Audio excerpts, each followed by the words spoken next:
Hey guys, how are you all doing today? Good to see you in the chat. I know it's a bit weird to be streaming doing a Shambolic Showdown on Friday, but you know, I was sitting here and I got a busy day tomorrow, so I can't stream. And I thought to myself, you know what? Let me just chill out, play some Tekken, see how everyone is doing. I know it's been a bit of a crazy week for all of us. As you can see, your boy, finally a god of destruction. Now no one can chat shit to me. And do you want to know what else? I'm going to become God of Destruction 1 very, very soon. Very, very soon. As a matter of fact, I'm determined. I don't know if I'll ever make it to the pinnacle of God of Destruction. I don't know, but I'm fairly confident that now I can get to the next level. You know, when we're doing lobby battles, I tend to mess around a lot when I'm playing. But when I went on to ranked, I was like, okay, Mike, stop doing stupid shit. Yeah, stop doing dumb stuff that you get caught for all the time. Lock in. And I'm going to have the footage up on the members area pretty soon. It's about 2 hours worth. It took me 2 hours to get from Supreme from when I touched it to God. So it was relatively quick, all things considered. So I'll put that up on the members area for people to watch. If Mike got God, the game is really rigged. Ledank, please don't get it twisted, bro. What you see me doing in lobbies, that's a mere 50% of my power. You know what I'm saying? When I lock in, when I'm serious about, because I was serious, I was like, I am not going to bed until I get this rank today. I need to get this rank so that I can start chatting shit for real. And I locked in and played properly. In lobby battles, we just have a bit of a laugh. We have a bit of a mess around. JJBA, thank you for the $10. Congrats on getting GOD, brother. Appreciate you. DM Smith, thank you for the $10. Hey, man. Hope you have a great stream. Hey, DM Smith, thank you, bro. But you gotta stick around, man. We need some of that energy.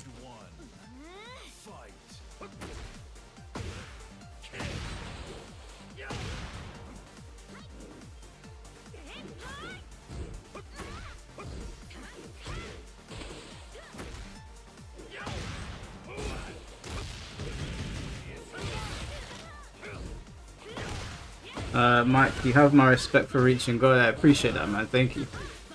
You know what? It was relatively easy, all things considered. It was really not that hard. I was like, you know what? I'm gonna boil my game plan down to doing a couple of moves that people have a hard time blocking, and that's really like what I did. I boiled it down to a few moves. Now, obviously, I don't play like that in lobby battles because it's a little bit boring.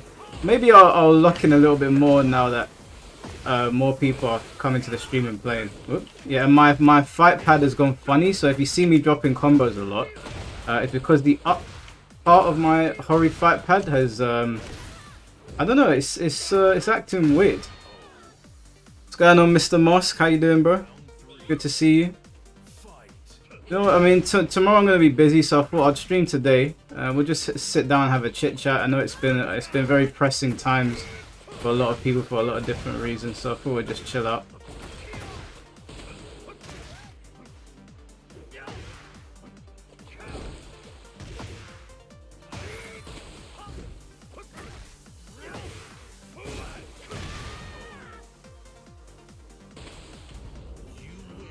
What's going on, Kenjamin? How you doing, bro? Silver Funk, what's going on? Yeah, in terms of like getting the GOD rank, it was like, I mean, on the scale of like what is difficult in Tekken, this was very, very simple. Like, it wasn't hard for me to get at all.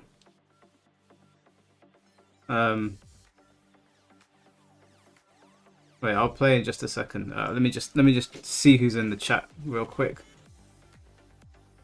Yeah, I need a new controller as well, Ledank. I really need a new controller. It's my up, you know, I'll just play anyway. The up on my fight pad gets stuck sometimes, and I don't know why. It's really irritating, so I might have to buy a new one. What's going on, Jar Jar? How you doing, bro?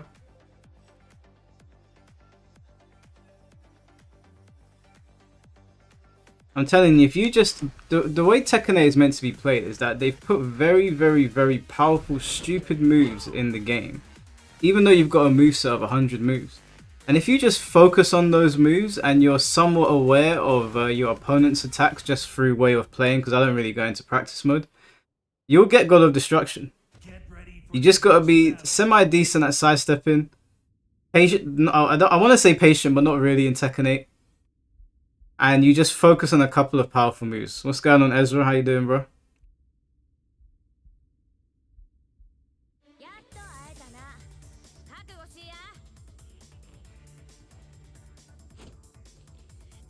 Just dropping by to say I'm glad they caught Charlie's assassin. Yeah, I saw that. And that whole situation is crazy. I mean, even on that video I put up yesterday, you know, we lost 80 subscribers when I put that video up. And people were telling me, Mike, don't put that video up because it's gonna be quite like polarizing. And I was like, yeah, but I don't feel like I'm saying anything crazy. I'm just not wishing death on people. That's all. I'm not saying you gotta like him or anything like that. I don't really care what people like. I don't feel like I said anything crazy, but yeah, we lost 80 subscribers when I put that video up. I told my girlfriend, you know, if I was worried about subscribers, I never would have made that. I never would have made that video, and I certainly wouldn't make the kind of content that I do. Because if I wanted to really grift for views, I know my audience. I know who's watching. I know I've got a large American base, so I know that when I put up videos that are relating to like their politics or something going on in the country, I know I always run the risk of losing loads of subscribers. So if I wanted to grift, or if I wanted to lie to you guys and not show you like what I really feel about something, I could do that. But I thought, no, you know, this is how I feel about it, and I'd like to think that the people subscribed to it don't have to agree with me. We all have our own opinions, and we talk about things, and we go from there. But some people get really offended when you don't side with them, and that's just not me. If I feel a certain type of way about something, I'm gonna say it. Even like my girlfriend watched it, she was like, "You didn't say anything mad in that video. You didn't say," and there was nothing mad in it. I didn't berate anyone really. I didn't put anyone down. Didn't really even profess my political leanings. I literally just said, "Yeah, don't think it's really cool to make fun of someone that's just had their neck blown out on live TV." And people ripped me for it. They ripped me for it on Twitter. I was like, damn. And you know what's worse? I saw people in the fighting game community that sorry, am I losing? I just realized. I saw people in the fighting game community saying that they don't like Charlie Kirk. They don't like him. But they weren't a fan of the public execution. And there were people cussing them out for that. And I was like, wait, what? I thought people were cussing me because they might have thought that I was a fan of his. No. People were cussing people on Twitter because they were saying that they just weren't a fan of the execution. That was enough to get them like attacked from multiple people, and I was like, damn, that's really where we are. So yeah, I don't care. And first of all, there's so many people on Twitter that are just taking things out of context, like completely taking it out of context. They're taking clips and they're making them out to be something that they're not. And I don't care how many people do it. I don't care how many subscribers I lose. I'm not going to give into clip culture. I'm not going to give into people not being able to listen to a conversation and getting emotional about it. If you don't have the mental capacity to sit there and listen to somebody talking about something without you losing your mind, then sorry, but this ain't the channel for you. I'm going to talk about... I just got my ass whooped. I'm going to talk about things that I believe. You should be adult enough to be like, do you know what, Mike? And there was plenty of people in the comment section that were like that. They were like, oh, I don't agree with your take, Mike, and here's my take. And I was like, cool, no problem. No problem at all. That's fine. It's okay to disagree. Conversation is good. But there were other people in the comment section that were like, fuck you, Mike, you're next. One guy said, you're next. I was like, thank God I don't live in America, because that's crazy. That's madness. You're going to watch Demon Slayer? I'm watching it tomorrow. Please, no spoilers. Thanks for the last video. Seeing what happened to Charlie and the reaction has awakened something across this country. Blessings to you, bro. Hey, do you know what? Whether you are right or left, I hope, I pray for everyone's safety. And I honestly mean that. I honestly do, because you know what, I'll tell you guys something that I do on Twitter, which is why I'm always apprehensive to take a side, is I have my main account and I have another account that I don't use for anything other than just reading posts. And that account, my main account, gets a certain type of content on it, and the other account gets the other side of the content. And I've realized that the algorithms on these apps are playing into radicalization. One of my friends, his feed is full of people that are right wing that are saying that they're going to go out and they're going to get vengeance. And then on my feed, just because, you know, I do podcasts with loads of different people, and by nature, I think when you're more open to speaking to people, it tends to feed you a certain type of content. I'm watching people on the other side, on the left, saying heinous things, and I've realized that these algorithms, as well as the media, are fully complicit in the radicalization of your country, and ours to a certain extent. It's super fucked up what's happening, and I hope everybody is going to be okay. I really do. The language being used online is fucking crazy.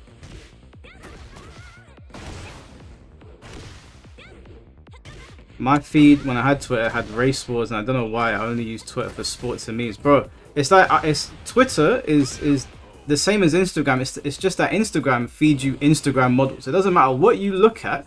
For some reason, and this seems to happen to men specifically, I was watching this thing where it's like, doesn't matter what guys look at, doesn't matter what they click on, it will feed you Instagram models.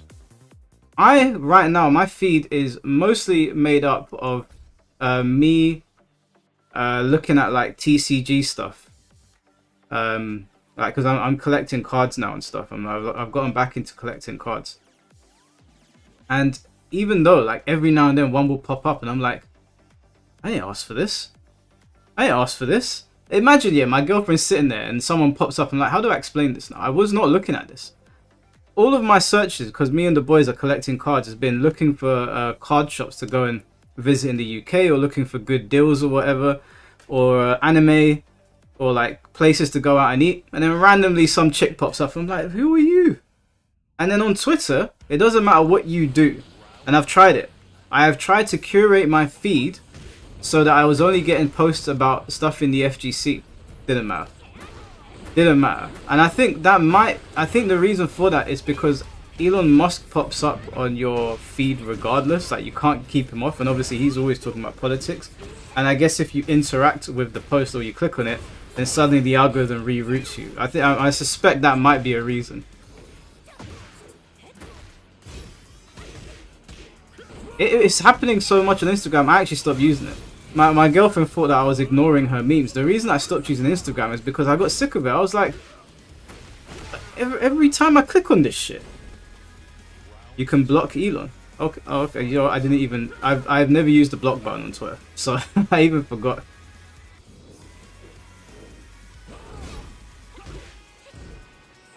You can't. At some point, you'll see a girl say me or a PS5. I'm just like, obviously the PS5. Like, what do you think this is?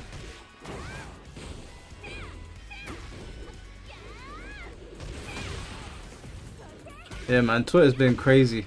Twitter's literally been crazy. All you get is Warhammer Helldivers and Formula 1 memes on your Instagram. Every now and then my Instagram comes through for me and it doesn't act up.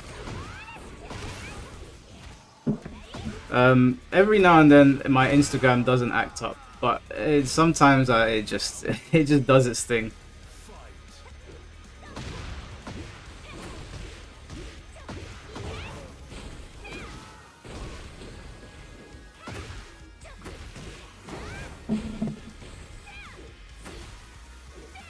PS5 doesn't ask for attention. Yeah, I mean, those posts from girls, I'm just like, this is such a stupid thing. Like, you're just objectifying yourself.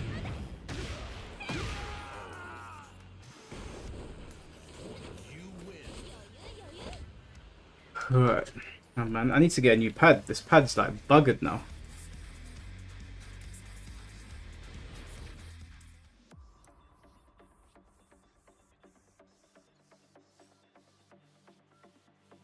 Find yourself a girl that will play on PS5 more than you. Well, my girl sent me this, I think the Nintendo Direct was on today, but work was really busy, so I couldn't check. But apparently they're doing a Pokemon game that is like Animal Crossing, and she was super excited about it, so I was like, You know, because she's excited about it, I'm kind of looking forward to it. I'll probably like mess about on it with her. Not something that I'd play on my own.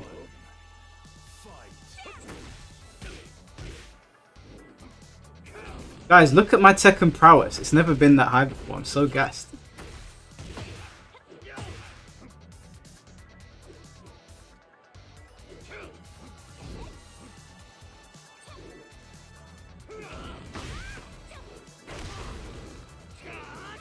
How dare you?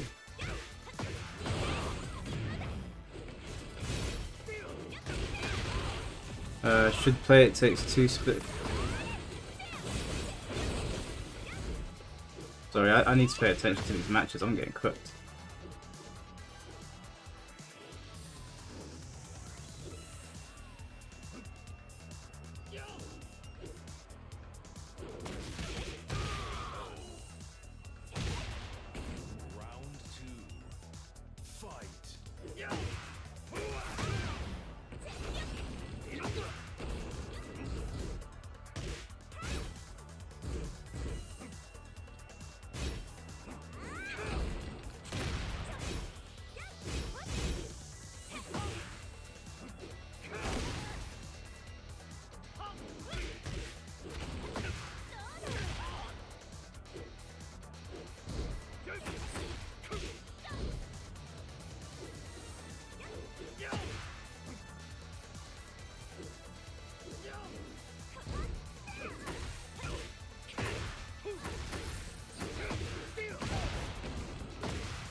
You cannot escape from death. What's going on, Medi? How you doing, bro?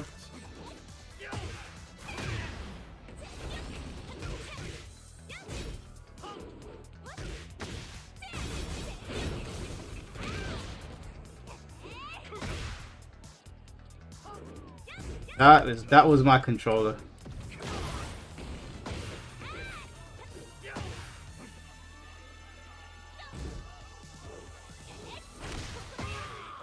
No, I didn't know which way to block there.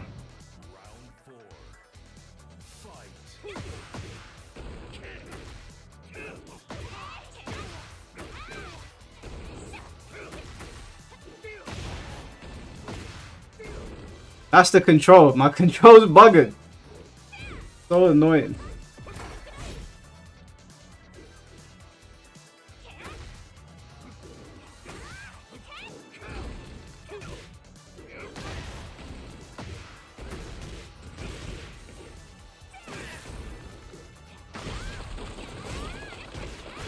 Yeah, sorry guys, my control's fucked. I can't finish certain combos.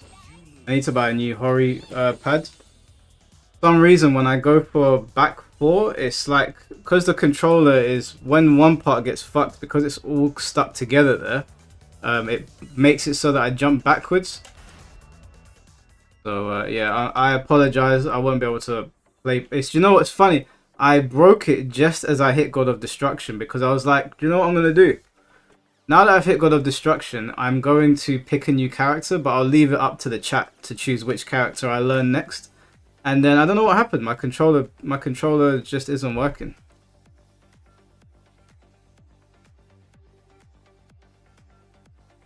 I don't have. No, this is the control that I use for fighting games. So no, I don't have a second one of these. So yeah, it's fucked. I mean, there were so many times Zulu jumped and I went to react to punish him and I just couldn't. The front part is a bit funny, and well, when I pressed back, it goes up for some reason.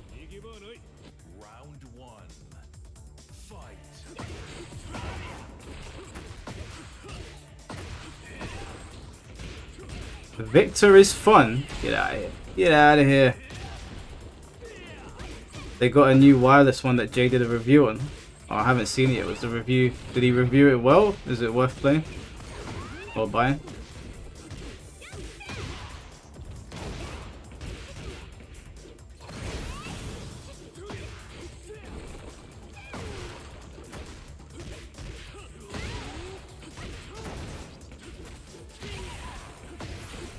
Play Noob Cyber next. Alexis, you know what I'm gonna do for you? when a new Mortal Kombat game comes out, obviously when a new one comes out, I will be playing it on day one. What I'm gonna do, just because I let you have your moment, and you had your moment, I gave you your special moment, it'll be there forever. But what's gonna happen, Alexis, is when Mortal Kombat 2 comes out, or when Mortal Kombat, whatever they call it, like 13, I'm gonna play it for about 1 month, and then on stream, we're gonna do a first to 10 money match. And we're gonna do it for £100. Yeah? And when I tell you that I'm going to eviscerate you. Now, yes, you won the first to 10, but let me just make something perfectly clear. DM Smith, thank you for the $5. Mike, I recommend the Hori Fighting Commander 4 or 3. Okay, I'll look into that. No, wait, wait, the Fighting Commander, isn't this the Fighting Commander? I'll look into it. Appreciate that, bro. Yeah, although you beat me 10-3, I need to stress, and obviously the matches are on the page, that A, I didn't know any of the combos. I was just kind of remembering off the top of my head. B, I hadn't played in, what, 2 years? And C, even though you beat me 10-3, in 6 of those matches, I took a round off of you. Now, if this was me playing Mortal Kombat when I was, you know, actually competing and winning tournaments and whatever, you wouldn't have gotten a round on me. I can tell you that much.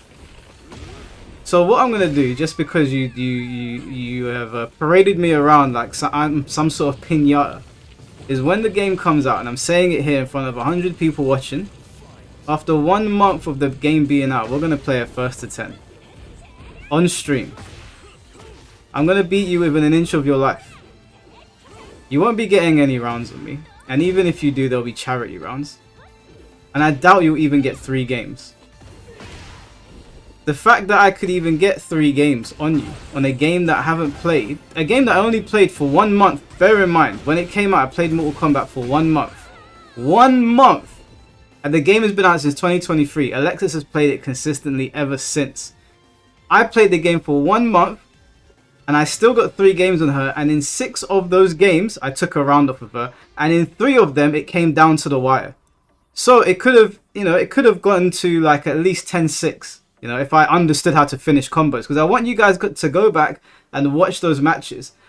There were so many times where I hit Alexis. And I know that Shao Kahn can do 40% damage. I know he can. Because I know the combos, but I don't know the routes. I don't know how to get there. And I touched her consistently. Consistently throughout the games. But I couldn't finish the combos because I didn't know them. And obviously she beat me because of that.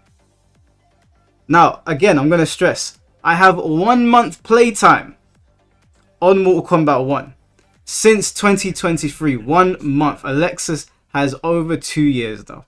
And she beat me 10-3. And in 6 of those games, she dropped a round. So when Mortal Kombat 2 comes out, Alexis, if you can smell what the Hollow's cooking, I promise you, I am going to beat you within an inch of your life. And then your whole Edenian army, what do you call them? Hoes of Edenia? I'm going to beat every single one of them as well. And then I'm going to parade you around. I'm going to parade you around like the second tier fake fighting game players that you are. Each and every one of you. And I'm not just going to take your $100. I'm going to take their $100 and I'm going to take their $100. Do you know what I'm going to do with that $100, Alexis? I'm going to give it back to the community. You're going to feed my community. I'm going to beat you. I'm going to beat Kira. I'm going to beat Empress. And I'm going to beat whoever else you've got in your whole Edenian army. You guys heard it here first. Wait until Mortal Kombat 2 comes out. So we all win. I get satisfaction. The community is fed. We can move on with our merry day.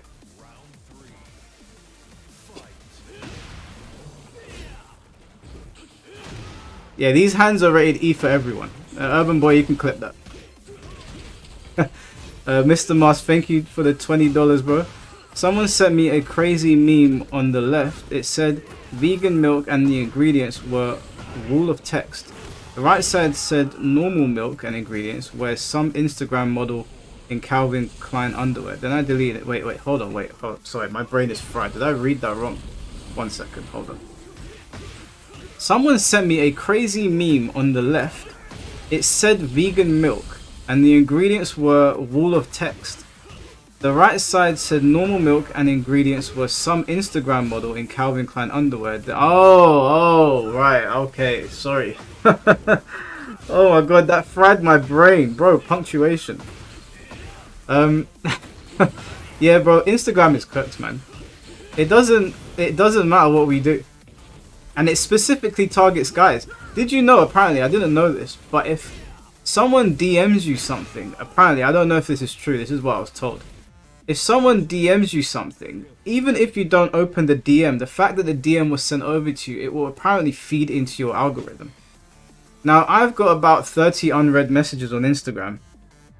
So I don't know what people have been sending me because I barely go on there anymore. So if that is true, then, you know, that's fucked, you know. It's not even our fault. But yeah, for some reason, we can't escape it. And on Twitter, you can't escape the political rhetoric. No matter what you do, especially like this past week, you cannot escape it.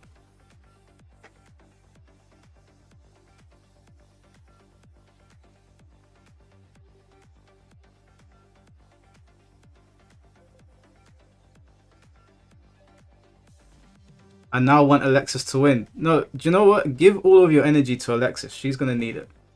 She's going to need it. I'm telling you guys, when I lock into Mortal Kombat 2, it's going to be a bloodbath. Fatalities on screen consistently every game. Is that Sonic? Is that Leo Sonic? I think it is. You're grateful you don't use social media. Oh bro, social media this week has been a fucking cesspool. Absolute cesspool.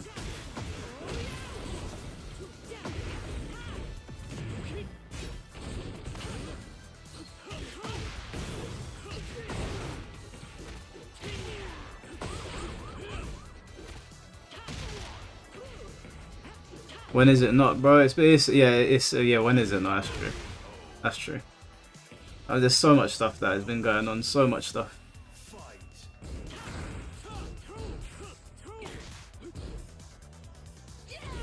Like, there was some guy mocking me the other day, or yesterday actually, because I put that video up, and obviously I expressed my opinions. You know, I don't like seeing people getting murdered. I don't think that's a weird thing to say. But because I lost about 80 subscribers for putting the video up, there was some guy like mocking me, and I was like, "What are you mocking me for?" Because I told you how I felt. That's worth of mockery. I thought we were meant to tell the truth around here. I could be wrong. It could be wrong, but I'm telling you what I feel.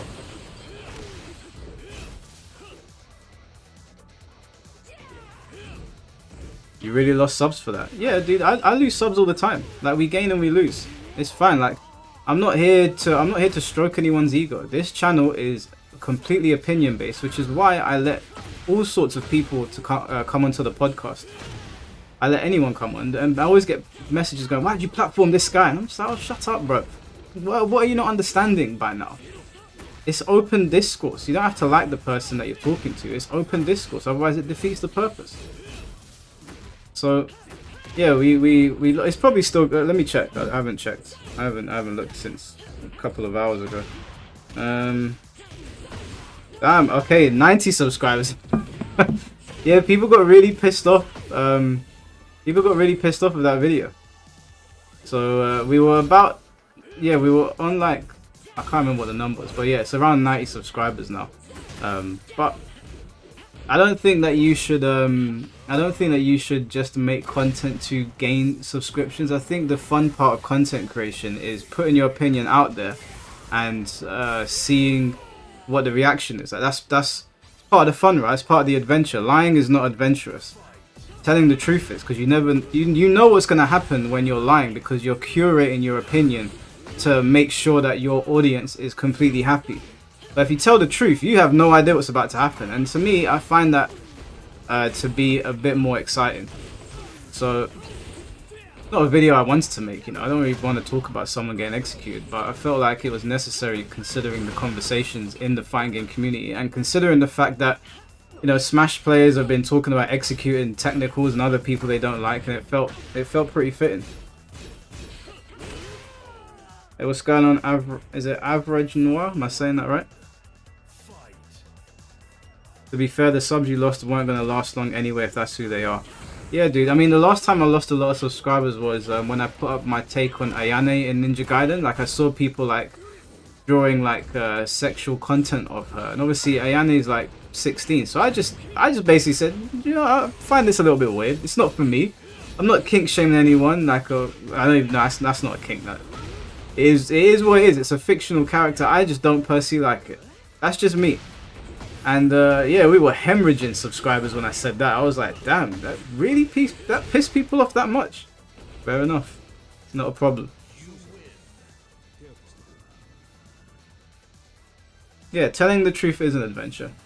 Because sometimes you'll be wrong and then someone can correct you. But if you lie and you just tell people what they want to hear, then you're not really learning from that. You're not really learning from that. So, yeah. I knew that was going to happen when I put the video up anyway, but that's how I felt. That's the purpose of the channel. And that is also why you never hear me saying in the videos, like, comment, and subscribe. Because I know the things that I put up, some people, they might watch it and be like, damn, is he really saying that? But I don't want to build a community of people that are just one way inclined. Which is why, like, when we do the podcast, I had Sir on there. Sir is transgender. I had that guy on there. I can't remember what his name. I think it was Tyree. He was a communist. I've had right-wing people in there. I've had very, very polarizing people in there because it's good to have open discussion. Jamie, shut up, bruv. Okay, I know that you're too dim-witted to know what's going on. Oh, don't listen to Okura, by the way, guys. He's too brainwashed. Go and collect Pokemon cards or something. This guy, I might have been in central London, and he's. We went out here. We went to central London to get Pokemon, not Pokemon cards, sorry, One Piece cards. And this guy didn't get a hit the whole day. Everybody was getting hits, he was getting no hits.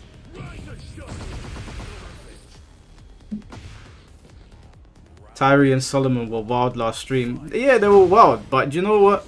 People feel, they feel like they're able to talk openly about their feelings or whatever on here, and I think personally I think the goal is achieved. So if people unsubscribe because they don't like the fact that I feel bad about watching someone be executed, no problem, that's fine.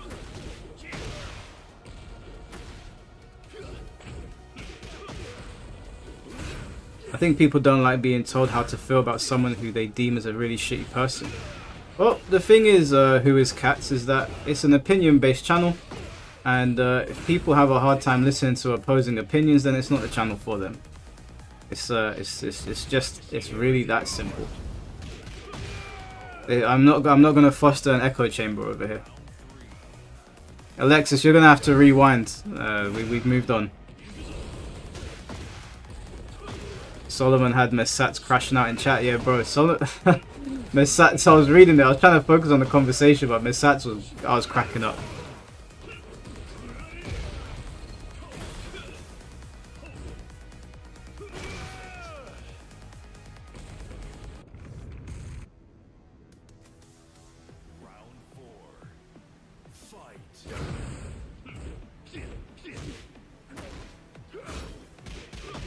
They ran George Floyd jokes for months. I'm sure they can handle some CK memes. Yeah, the thing is, people kept on doing this whataboutism with me about the George Floyd thing, but pretty sure everyone coming to the channel has heard my opinions on people saying nasty things about somebody that we watched die on video. Like whatever you feel about him, and obviously they're very different people, but people were saying to me, "Oh, what about George Floyd?" I was like, "What about him, bro? We've had a conversation about this. This is not a whataboutism conversation." That's people always do that shit. It's so annoying. What's going on, Tom? Tom, good to see you, bro. It's like, say one of you guys got hurt, and I'm talking about you guys, and they're like, "Well, what about?" Say like Tom got hurt, and then I talk about it, and they're like, "Well, you didn't talk about Kenjamin." I'm like, I'm talking about someone else. Like, can we focus on the topic at hand. It's always this whataboutism.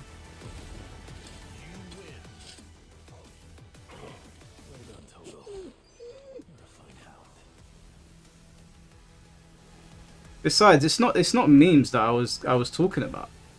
It's not memes. My whole talking point was that I don't co-sign public executions. That's all I was getting at. And I said that I don't like the celebration of it. I don't care if people like Charlie Kirk. I really couldn't give a damn.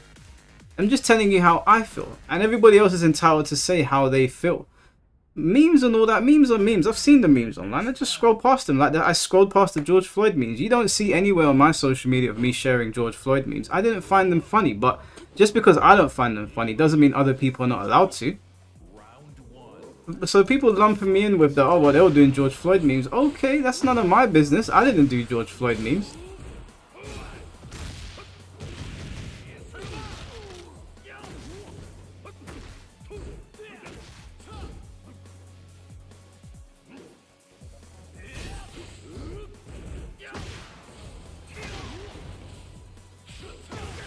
How dare you?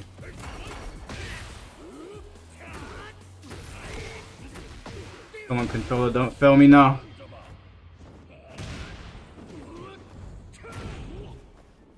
I disagree, Alexis. It was wrong then, it's wrong now. Exactly, that's the thing. I won't.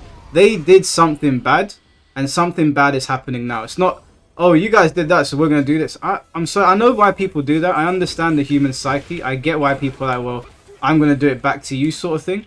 Which is now the worry, considering what has just happened. But I'm not like that. I don't look at things like that. I think that that's a simple and tribalistic way of looking at it, and that is not what I'm about.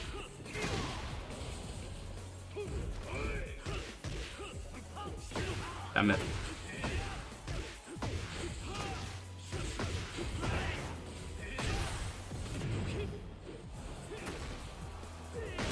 Oh my god, I sidestepped that. What the hell?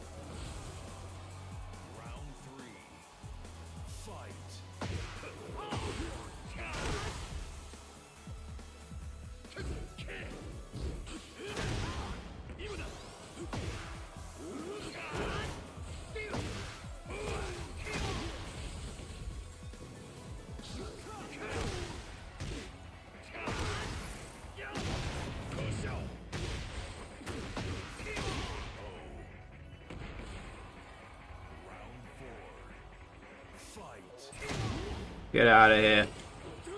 Oh, no way. How dare you?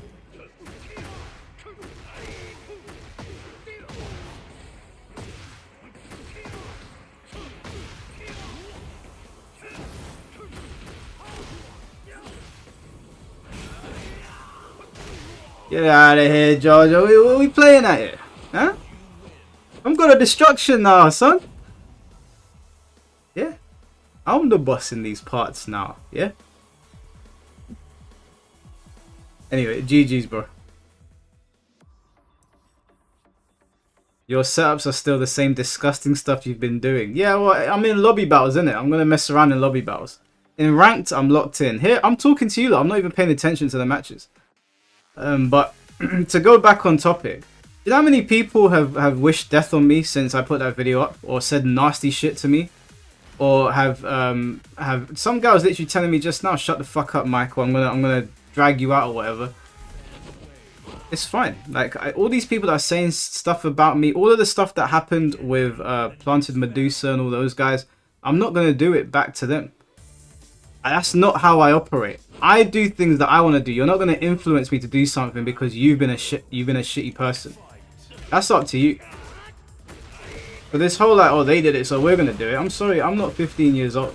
Okay, I'm grown up and I understand the effects of those sort of things. Like, so, oh, we're gonna get one back on you. It never ends then. It never fucking ends. I'm not telling people what to do either. If you want to do that and you think it's productive, by all means. But people are like, hey Mike, dude, call this out, dude. No, do it yourself. You're a grown man. You got a platform. Or if you don't, create one.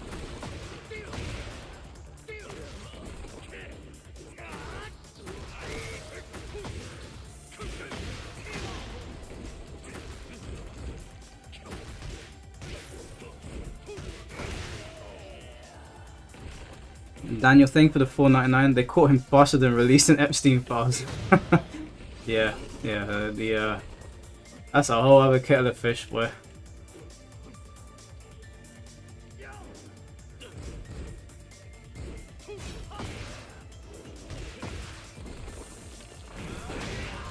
Jeez.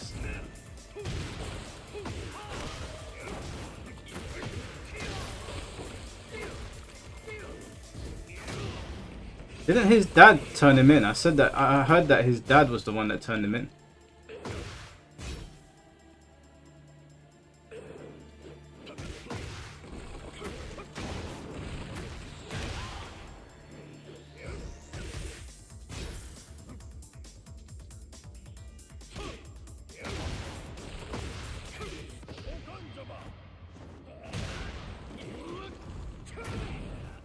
You don't think that this is a civil war yet, but throughout all of human history, not once has an issue or conflict been solved by talk or being better. No, you're right.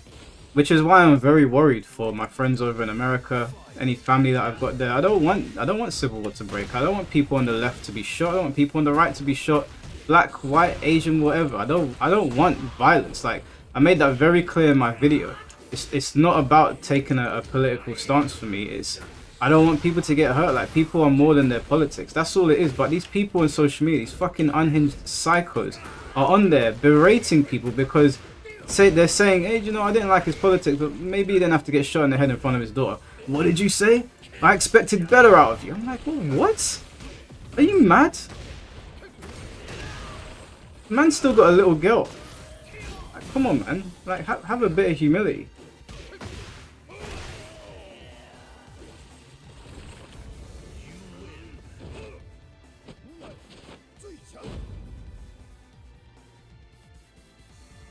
Going on, Oblivious? How you doing, man?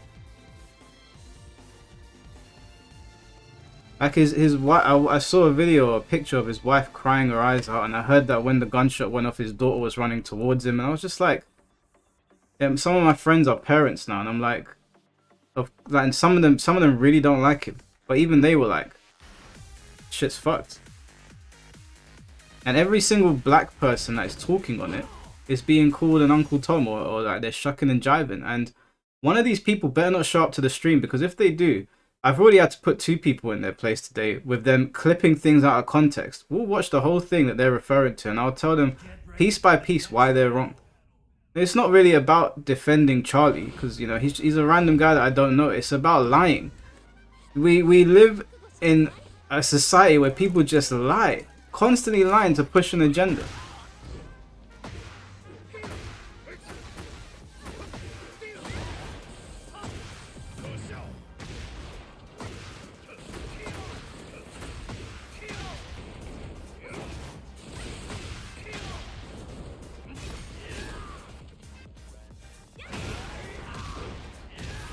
Stream's lagging for you. Is it lagging for anyone else?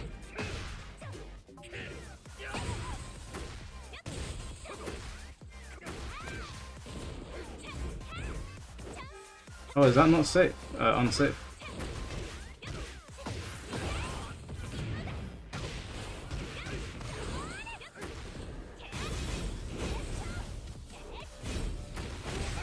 Oh my god, I actually read that, but I couldn't hop kick. I was stuck in place.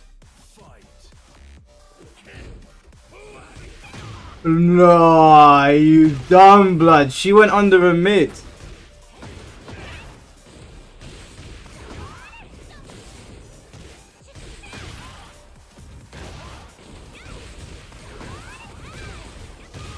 But Xiao Yu is so insufferable, man. This is such a dumb character.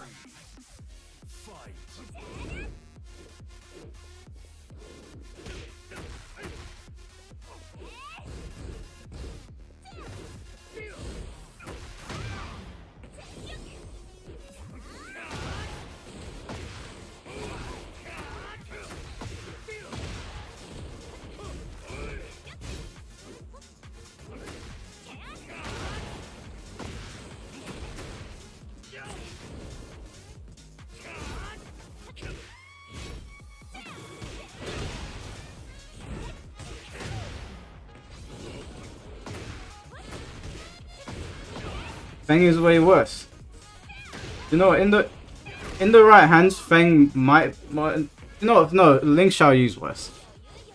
Ling shall use worse. I'm sorry, Zulu. I'm just not locked in right now. We'll play properly in a second. I'm trying to read chat as well.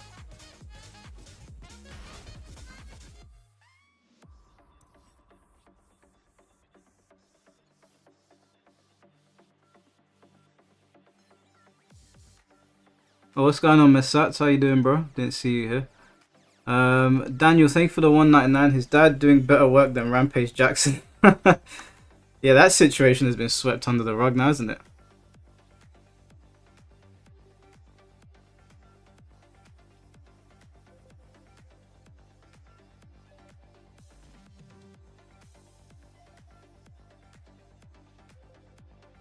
Mike was good and he got this. Nice. I'm reading the chat whilst I'm playing, so if I'm playing a good player, I'm probably gonna get smacked. But I'll lock in probably in a little bit.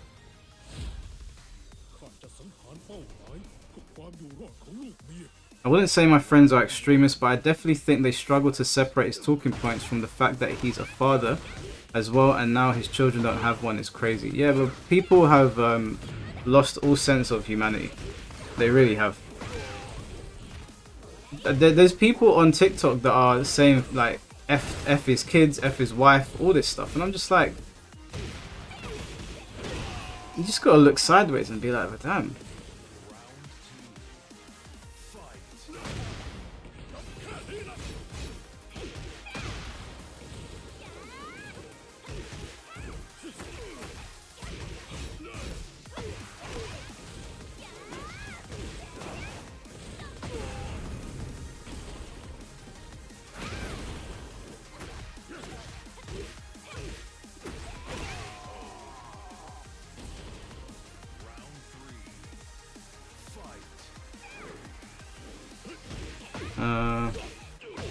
Just like the Tio didn't want to say he'd ban a pedo because then the other side would jump on him. Yeah, it's all performative.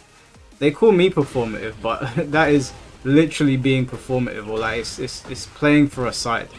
It's so silly.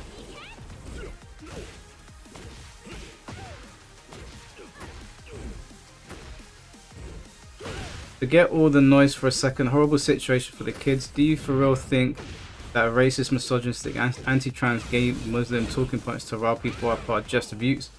Well, you gotta be specific, 995 Dragon, because I had this conversation with people today who were trying to come at me for saying, they said to me that Charlie Kirk in the Jubilee interview said that black people were better off as slaves and in chains. And I said to them, oh really? Because that's very racist. So let me watch the video. You said to me that he said that we are better off as slaves and in chains. Okay, cool. Let me go check out the video. Nowhere in that video did he say that. Nowhere. Nowhere in that video did he say that. And then somebody else said to me that what was the statement that they made? I can't remember now. There was quite a few of them.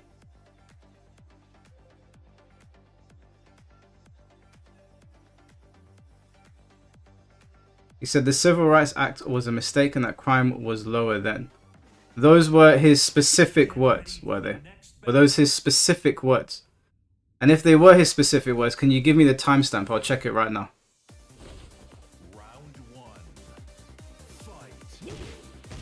Is it when he was talking to the black girl? Because I did watch it and I don't recall him saying that. Because I literally just had a conversation with somebody about this. People heard what they wanted to hear. Charlie Kirk said something that is incredibly uncomfortable to listen to, but if the data supports that, then what are people arguing about? I'm sorry, but like there's certain things that are very uncomfortable to listen to, but the data might support it. You can't mince someone's words in the pursuit of painting them like a bad person. I don't care if people like him. I don't care if people don't like me.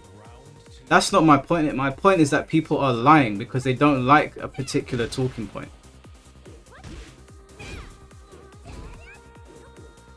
That's a very legit theory forwarded by just not him but other black philosophers. Yeah, and also the other thing that people need to remember is that even if someone says something controversial, you have to then sit there and listen to them and think, why did they say that? Is there any particular reason? Are they saying it out of malice? Are they misinformed? Are they maybe their algorithm is feeding them extremist content or making us look bad? Because my friend gets fed certain types of content that makes him think that everybody that disagrees with him is a Nazi. So he will message me saying, how can you support this guy? He's a Nazi. And I'm like, what did he say? He goes to me, well, he said this about black people. And I go and watch the clip. I'm like, bro, that's not what he means.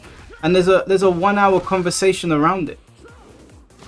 The other day, someone sent me a clip. And it was Charlie Kirk on stage with Hassan Arbi. And he got up and he shouted out, I live by what I preach, Chenk. Chenk. Not the racial slur for a Chinese person, Chenk. But they cut it up and they turned the camera away to make it sound like he was talking about Chinese people and he was shouting at a Chinese person using a racial slur. What he was actually doing was talking to Cenk Uygur, a political commentator on the Young Turks. But these disingenuous hacks, instead of just debating the situation and saying I didn't like him for legitimate reason A or B, they cut up clips and then they message me going, how could you like him? Look at this. And then I have to explain it to them and they're like, oh, well, he's still racist. I'm like, okay, cool, show me. What are you talking about? I'm sorry, I'm too old to give into this bullshit TikTok. Oh, he's anti this, anti that. Show me the proof. Let me hear the full conversation and then I'll give you my take on it.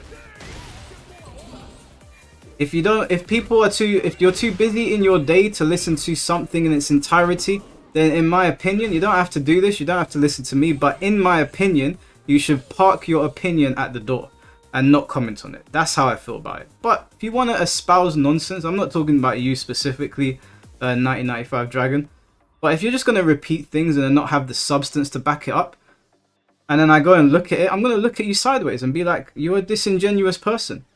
Again, I don't care if you like someone. That's not the argument here, before anyone gets it confused.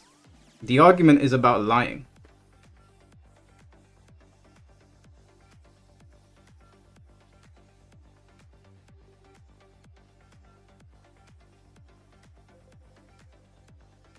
I heard he clubbed baby elephant seals in his free time. You know what? If you put that on Twitter right now, people will actually believe you.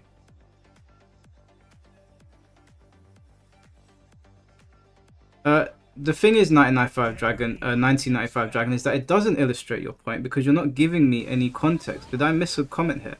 Keep in mind, it's hard to find clips now because loads of articles and sites are posting shit for views with no source. Okay, no, find me the original video. Find me the original video of him saying these things. He's a very, very popular person on the internet. Find me the original video. And if he's saying something that you are absolutely accurate on, I'll walk back my statements. I have no problem being wrong. But what I'm not going to do is I'm not going to take buzzwords from people that might not have liked one of his talking points and run with that. You have to provide full context, not 30-second clips, not articles written by the Washington Post or the New York Post who are extremely biased. You have to provide full context. You have to. Otherwise, there's no conversation to be had.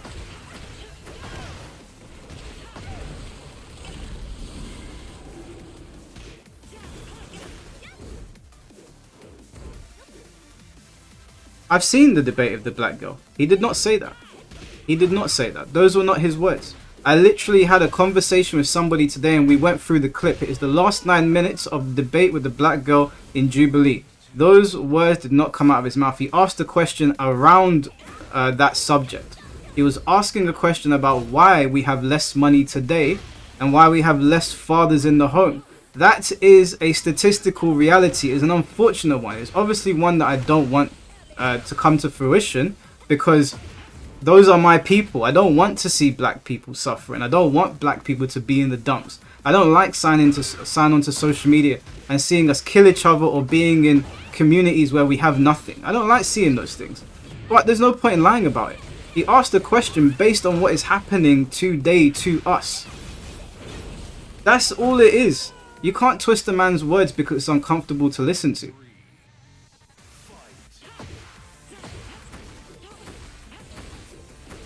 clip I sent earlier is from his own podcast. Where did you send the clip? Can you send stuff in the chat?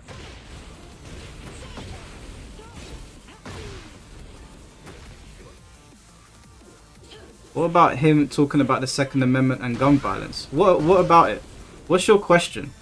I'll answer any questions that you guys want. So I'll give you my opinion on them, even if they're uncomfortable ones. Give me a question to answer. What about the Second Amendment and his speech on gun violence?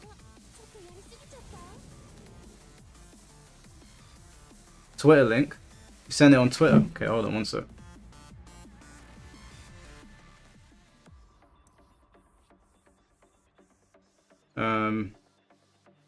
No, I don't see it.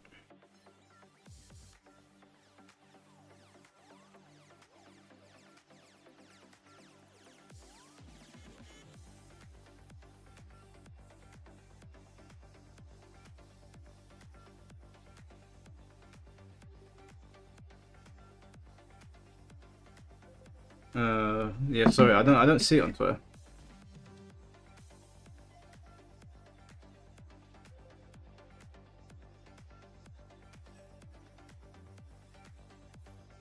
Get ready for the next battle. I have a question for you, Mike. Why do you love to randomly hop kick? Hop kick you? Because you block low a lot. That's why. I've noticed there's certain things that you do that I've picked up on. And I know Fakuran pretty well because I used to play him in Tekken 7. So even though they changed him up, I know the character pretty well. So I don't feel uncomfortable fighting you. When I'm fighting Zulu, I feel very uncomfortable. Like I don't feel like I can move forward with my game plan. A, because he's very good at the game, and B, because Xiao Yu is a nightmare for me to fight personally. I know Feng Wei is supposed to win the matchup, but personally, I have a hard time dealing with her. So, yeah.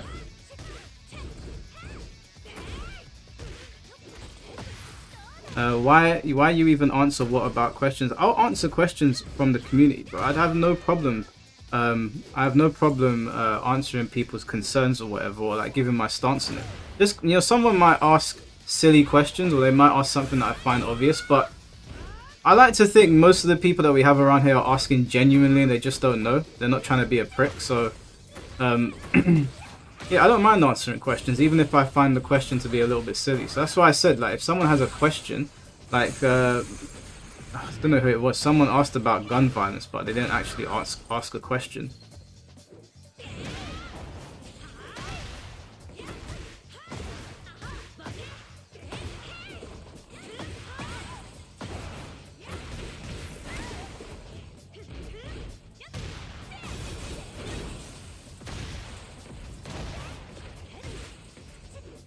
Yeah, Zulu's very difficult to fight, and he's got a character that I hate fighting. You know when you, like in Street Fighter, one of the characters that I just have a mental block fighting is Blanca.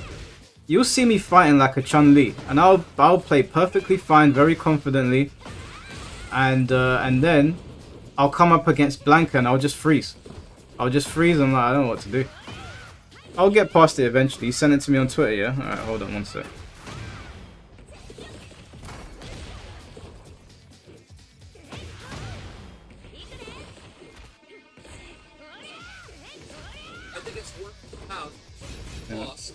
I think it's worth to have a cost of, unfortunately, some gun deaths every single year, so that we can have Second Amendment to protect our other God-given.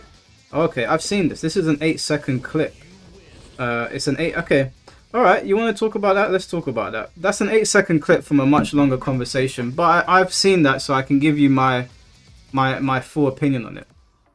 Now, firstly, do I want guns readily available for people to have? No. I don't think anybody in an ideal world would want guns. The unfortunate reality is that America, and by extension the UK, have a serious mental health issue. The problem here in the UK is that when someone breaks into our house, we are fucked. You guys have the ability to protect yourselves. Now, if you're going to have the ability to protect yourself, a byproduct of having guns available means that good people are going to die. You can't have it both ways. And the other thing that you need to remember is that America has 300 million people in the country. How many guns are in America? 700 million. The conversation of banning guns is a delusional one. Because if you ban guns, all you're going to do is take away guns from law-abiding citizens, and then the psychopaths that have access to the black market and are circulating guns illegally are going to have them. They're going to break into your home, and you're not going to be able to do anything about it, much like we can't do anything about it in the UK. And there are plenty of guns in London. I don't know where the hell they're getting them from, but they're everywhere. So if you advocate for the Second Amendment, that means a byproduct of having the ability to protect your family or protect yourself is that innocent people are going to die. But the other flip side is that if they do take away guns from law-abiding citizens, there will still be mass shootings, because like if you take Chicago for example, as far as I'm aware, it's like one of the murder capitals. You're going to unarm all the people that maybe follow the law and just want to protect themselves. And the people that were already breaking the law are going to continue breaking the law, and people are going to die. So Charlie Kirk saying that, yes, it's uncomfortable considering the fact that children are mercilessly gunned down all the time. All the time. But your choice is A, live in a country that has 300 million people with 3 times the guns, or give up your guns and just I don't know, deal with it. Now Charlie Kirk, he lived by that, and unfortunately a gunman took him out. And I guess people are memeing on that. But I'm pretty sure that if he came back to life now, I don't think he'd change his stance. I think the people that feel like that really truly feel like that it's their right to own weapons, and they see it as the lesser of two evils. Some of it is like risk management or risk mitigation. I'm pretty sure Charlie said to up security for schools. Yes, that would be the common sense thing. Banning guns is a delusional pipe dream. It's not going to work. It doesn't make any sense. I think that they should be stricter. Just from someone on the outside looking in, I think they can be stricter with them. I don't know why people are walking around with rifles. I don't think that's necessary. But if you have so many illegal guns in circulation with so many people with a mental health problem, and so many of them are getting around, are very easy to get your hands on, then what happens if you give up yours? If you're a law-abiding citizen and you give up yours, what if somebody breaks into your house? You've given up your gun because you respect the law and they said they want them back. Now someone's broken in. You're just gonna have to hold that shit. That's what Charlie was arguing. And it might be uncomfortable to listen to. I can understand that, especially when children are being gunned down. Of course it's going to be uncomfortable to listen to. But the reality of the situation is that if you have guns readily available for the purposes of defending your family, and I think your Second Amendment was founded on the basis that the government might turn tyrannical one day and you need to protect yourselves. If you believe those things are possible, if you believe that Trump might turn tyrannical, or whoever the Democratic leader is that comes in one day, then you're going to have to deal with the consequences of having those things available.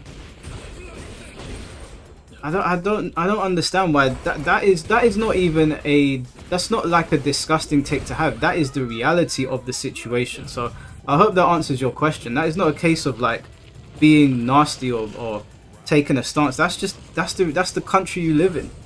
You're not in you're not on a tiny island. I hope that makes sense. It might sound insensitive. Obviously, in an ideal world, why would anybody want a gun? Right? Guns just harm people. No one. In an ideal world, knives, guns.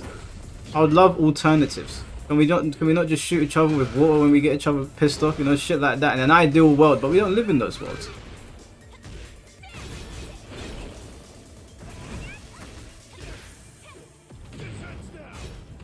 Come on, man. America has been on a steep decline since Trump entered office again. He said there won't be an election again if he gets his way. Yeah, but what does that got to do with what I'm talking about?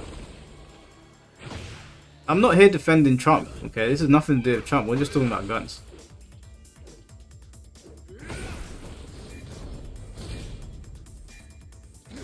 You can have guns in Switzerland and Czech Republic, both safe countries. USA doesn't have a gun problem, has a culture problem. And banning guns won't solve it. Yeah, that's bro, thank you. That's perfectly put. Other countries have guns and they don't see the problems that America does. There's a serious cultural problem there. And sometimes people don't like confronting the truth. They're like, oh, don't talk about my country, don't talk about my people. When I bring up to my friend that, you know, we've got problems in our own community, it's like, no, it's the police. I'm like, it's also the police. Like, the police do cause some problems. I've been on the receiving end of it unfairly. But we do have problems. I don't know why people are denying it. And then they're getting upset when people point it out. You can't solve a problem unless you acknowledge it.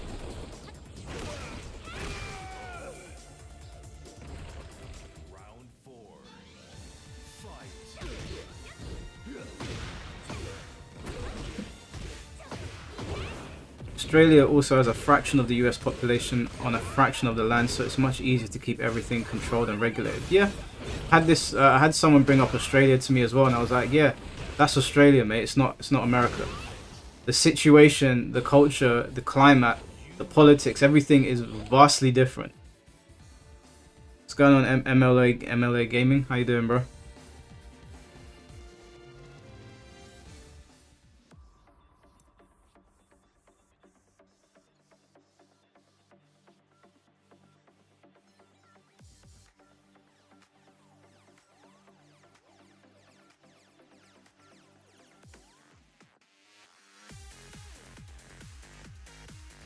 But like, this is the thing, like, we were talking about guns just now, yeah, and I don't mean this to call you out, 1995 Dragon. Don't take this the wrong way.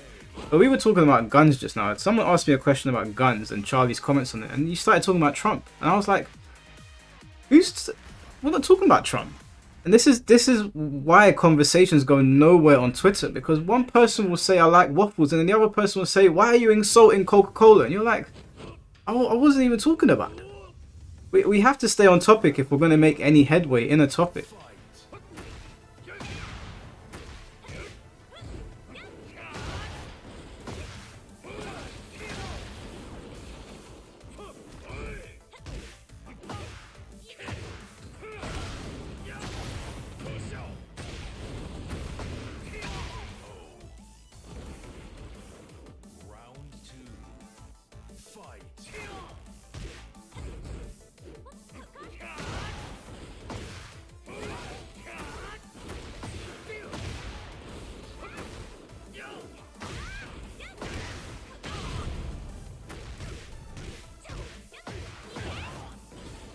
Personally, oh, sorry, 1 second. Let me finish this fight, and then I'll get back to the messages. Can I breathe? Oh my god, man! Tekken 8 personified.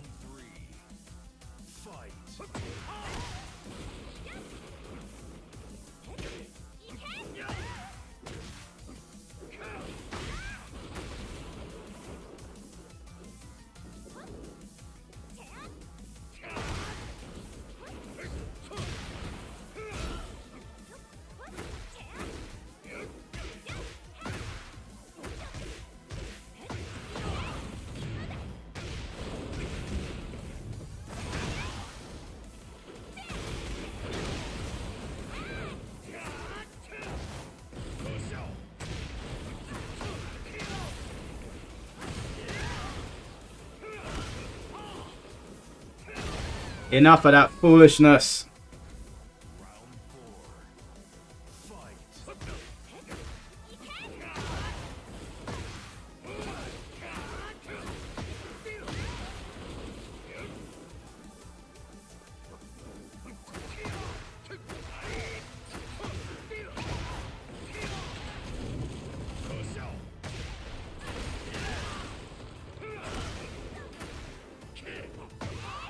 I do have a bad habit of hop kicking now. That's a new habit of...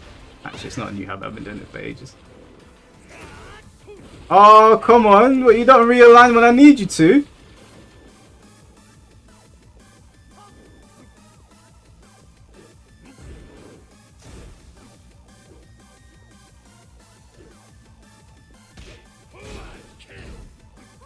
Just die! Just die, Ramscallion! What? Perish! Yeah, you ain't catching me now.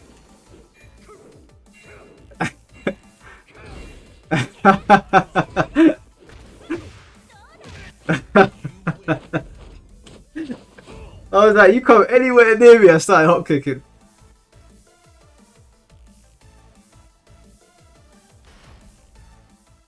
You've been doing that since season 1. I've been doing that since Tekken 5.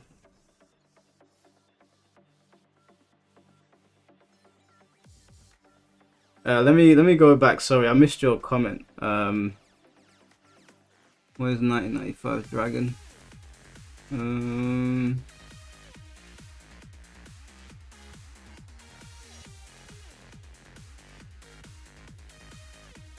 Firstly, believe every single one of these issues are connected. There is a larger context. There is a direct link between violence in America and the way Trump wants to run the country.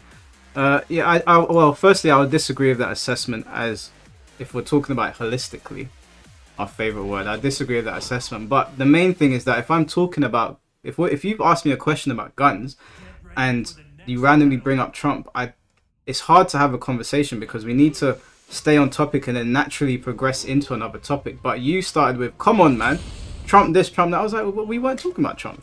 We're talking about guns. And guns have been an issue in America long before Trump got into office. So, like, for the purposes of the conversation, you kind of do need to stay on topic and then move to another topic, even if you feel like it's connected in some way.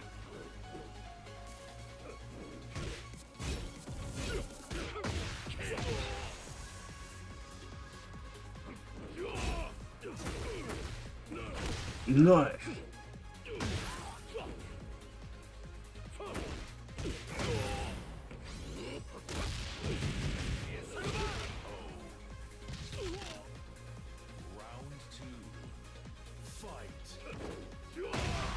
Damn, he kicked me in my boots.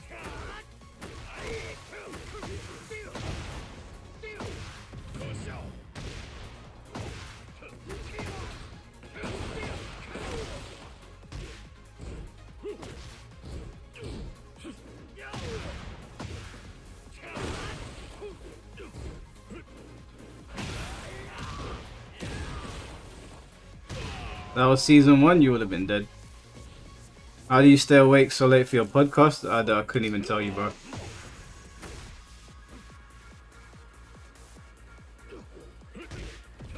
That's the next thing I want to get good at, Feng. Like, doing his forward kempo and immediately punishing. I'm trying to do it now. Nah, fucked it up.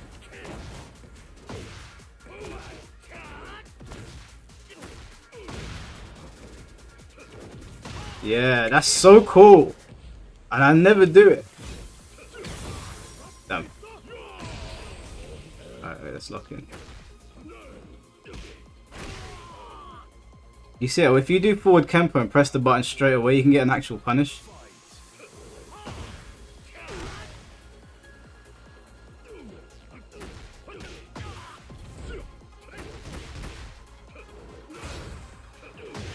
Damn it.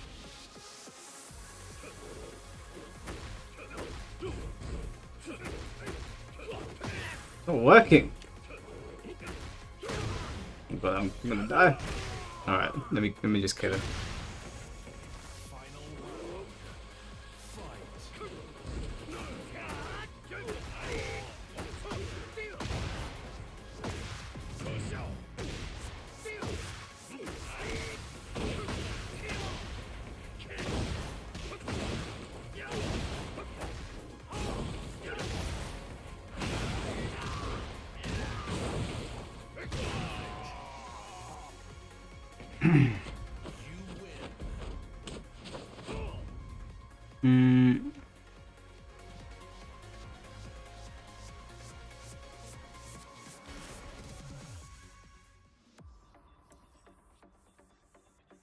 They should remove heat entirely from the game, I agree with you.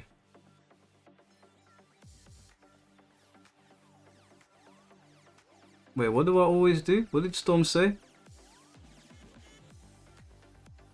For the love of God, why are we talking about Trump in a stream of Tekken?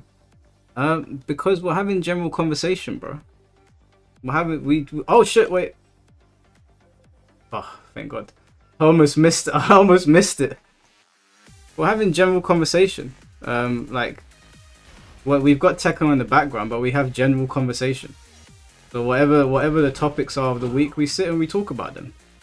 Like, what, you want me to sit here in silence and just push buttons on Tekken? Like, Tekken's been out for what, almost 2 years now. We've said everything that needs to be said about it. We're just playing it and chatting now.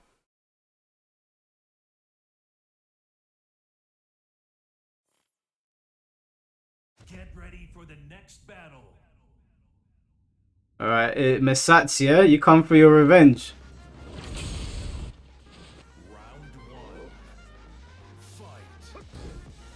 See, I told you always block close.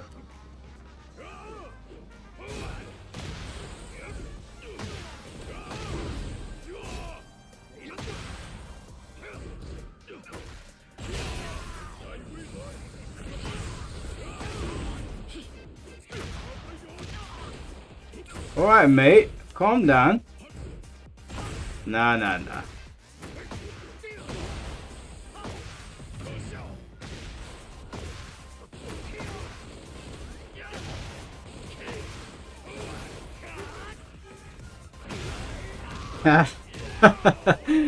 Always rob this guy.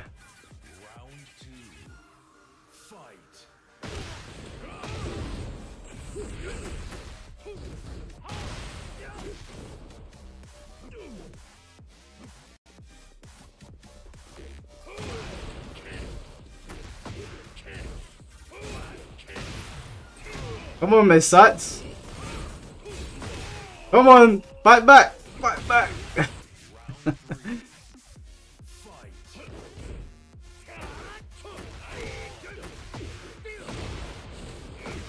Misats, fight back, bro.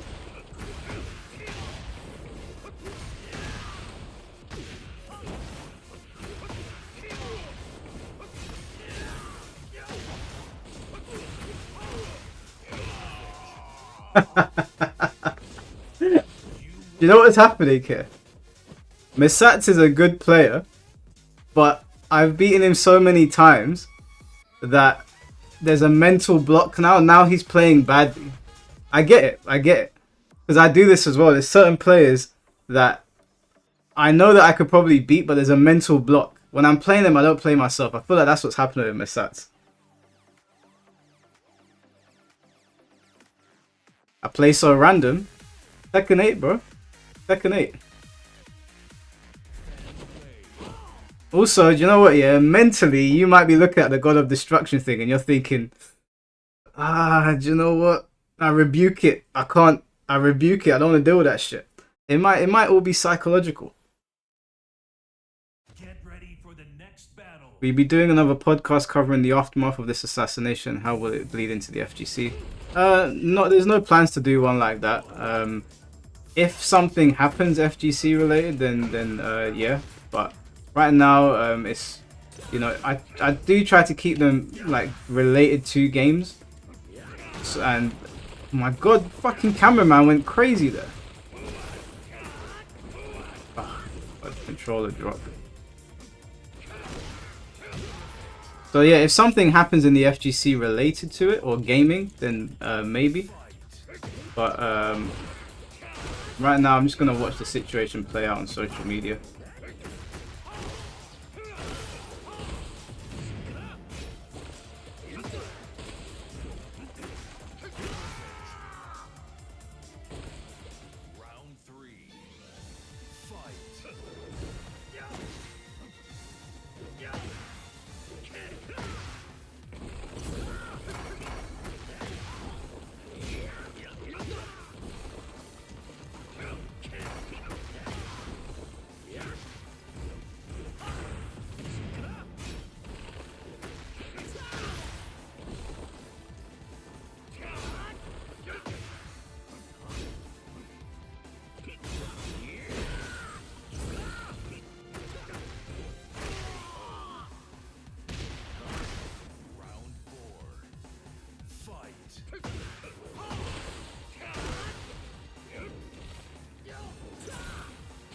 Hey, that blew my eyebrows off.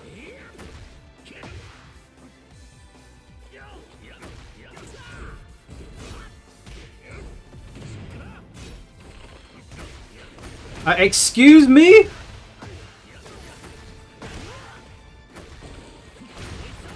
Oh, that was so dumb. I wasn't even in the...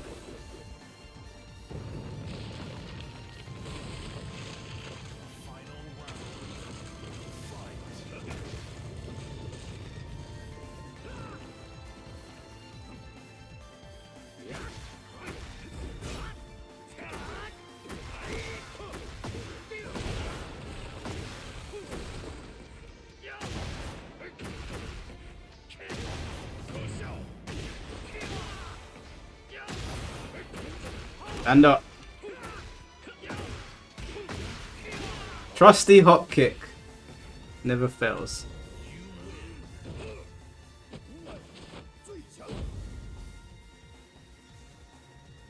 Where's TMM when you need him? Listen, I've got God Aura now. I'm afraid of no man. Yeah? I got purple God Aura. Can you see that?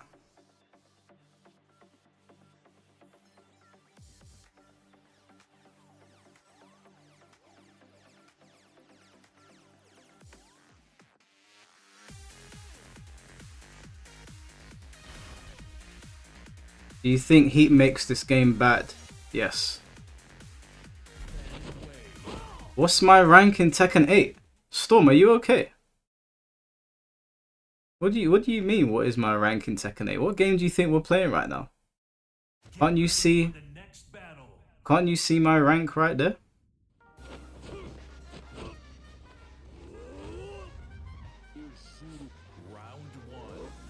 That Freddy Krueger Eddie.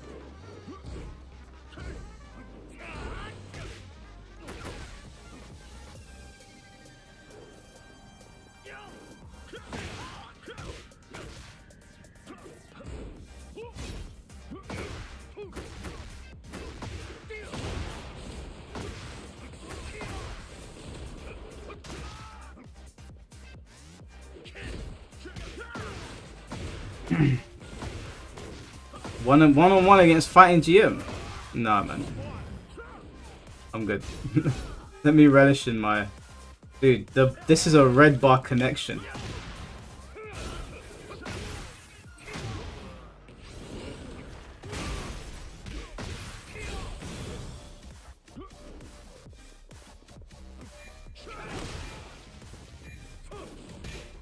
I couldn't even get the rest of my move out! Nah, I got cheated! Bro, guys, you gotta get off Wi-Fi. I had him dead to rights.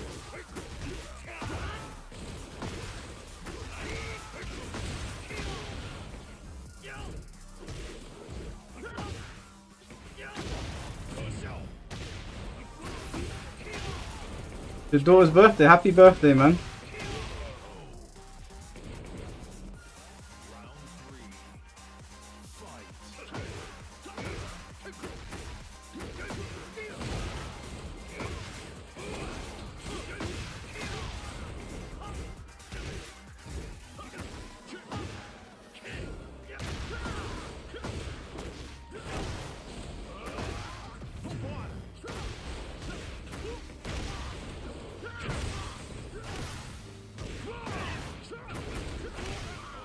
This is damn near impossible to play in.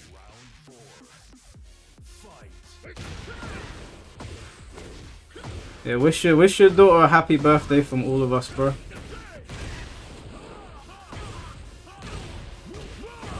Uncle Scottish, thank you for the £2. I got a free sub, so I have this also going either. Oh, nice.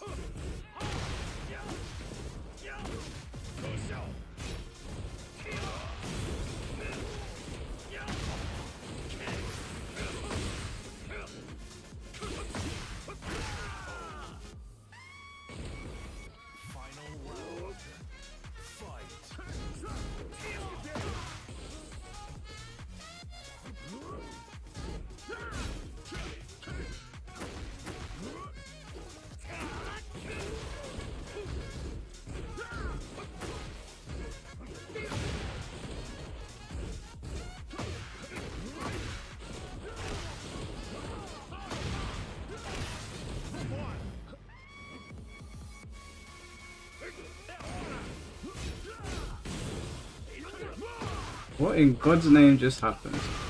Bro, you can't come on with Wi-Fi! Oh my god. Guys, please buy an Ethernet cable. That connection was so bad.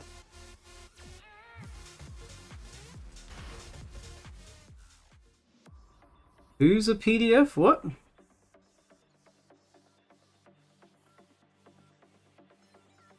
Getting a little too arrogant with the God rank. Listen, fam. I got your Wi-Fi Eddie, bro. That is damn near impossible to fight. Damn, I was struggling in the first round. I couldn't even get a simple 1-3 to come out. Only one came out.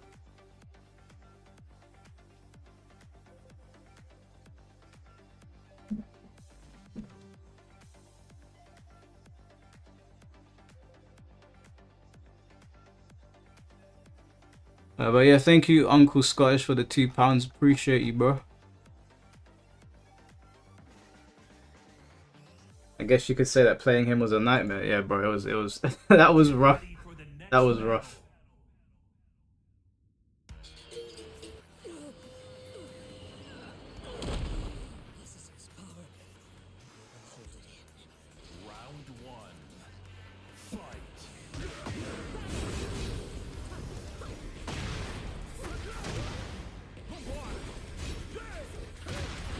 I got Ethernet, but sometimes throw on the Wi-Fi to F with tilted rank climbers. I don't play any. When I was doing my God of Destruction run, anybody where it said Wi-Fi, I didn't play them.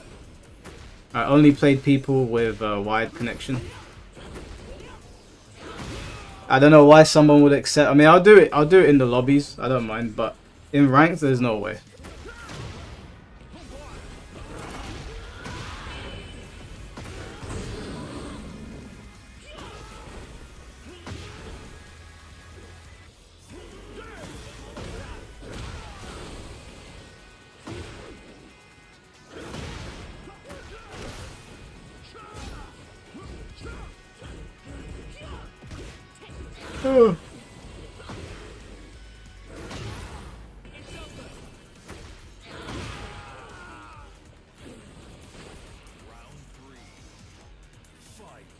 PDF is a crazy way to describe someone. Well, people say that so that their videos don't get demonetized. I get why they say it. It's like the same reason why they say graped. They don't say the R word because the video will get demonetized. So they come up with, which is just, it's pointless. Like the companies that are demonetized, I'm like, everyone knows what they're saying. What is the point? They're just gonna come up with creative ways to say it. So don't just let them say it. Like it doesn't make any sense. Then we all know what we're saying.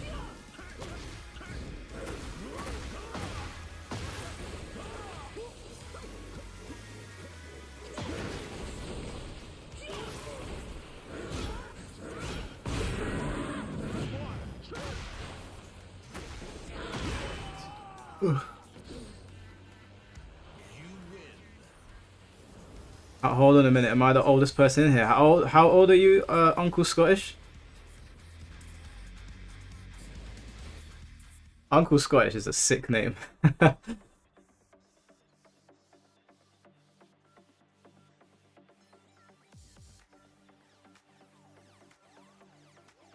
44. Yeah, you might be the oldest. You're 11 years older than me.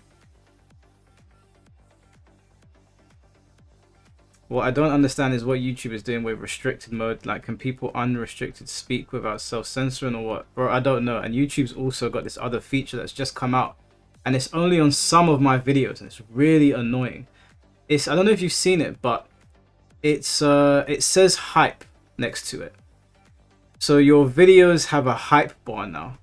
So next to the comment section, if you scroll just a little bit, like left, it says hype. And I think if people don't click on the hype feature, your video doesn't get pushed in the algorithm. And I'm sitting and I'm like, man, I don't want to tell people to hype up my video now, but now no one's going to see it if I don't fucking ask them to. It's just like, why is YouTube doing that to its creators? We already had, we already had a like button. That was enough. You took away the ability for us to see dislikes. Now you're doing this hype stuff. And you banned Perfection because I see him on stream and he a PDF.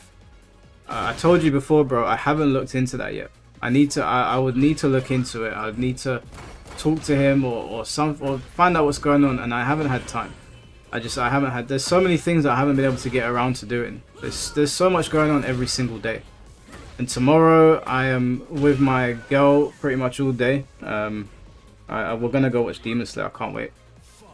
But I'll get around to it at some point. But I can't accuse somebody of something if I don't know myself. That's just, I don't operate that way. Can we set something up? What do you want to set up?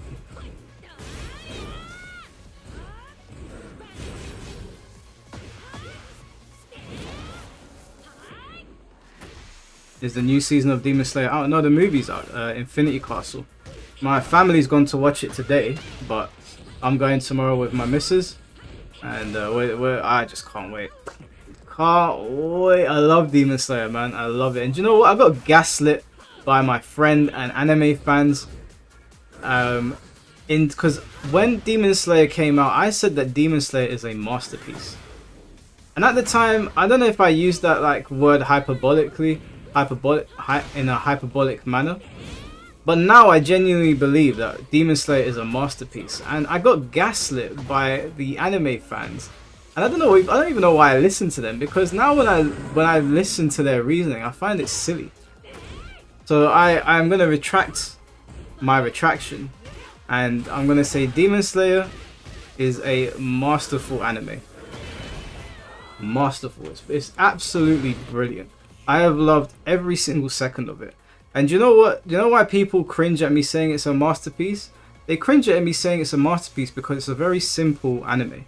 It's not hard to follow. There's nothing in it that makes you go, oh, you know, I have to kind of think about this. It's not like Attack on Titan that is tackling racism and fascism and war and time travel and all of like romantic themes and whatnot.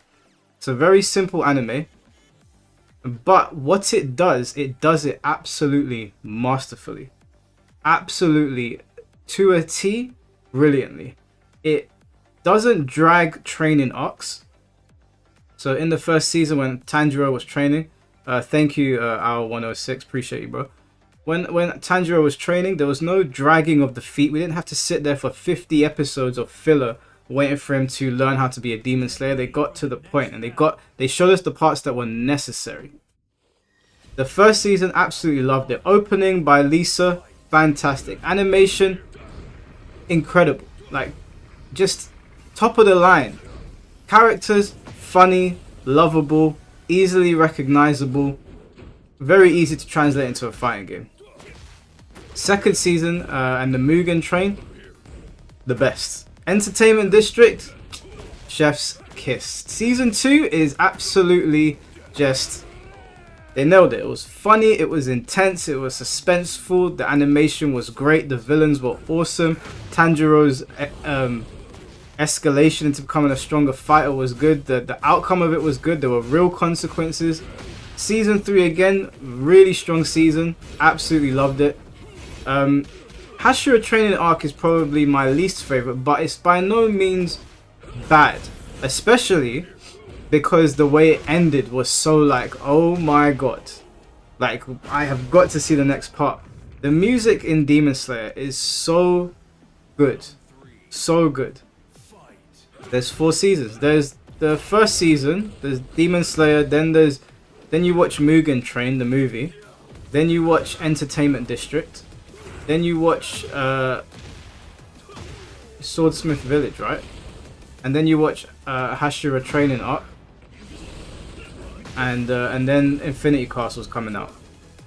So all these people that were like, no, what are you calling it a masterpiece for, Mike? Yeah, joke's on you now. Because Demon Slayer is just like a smash hit worldwide.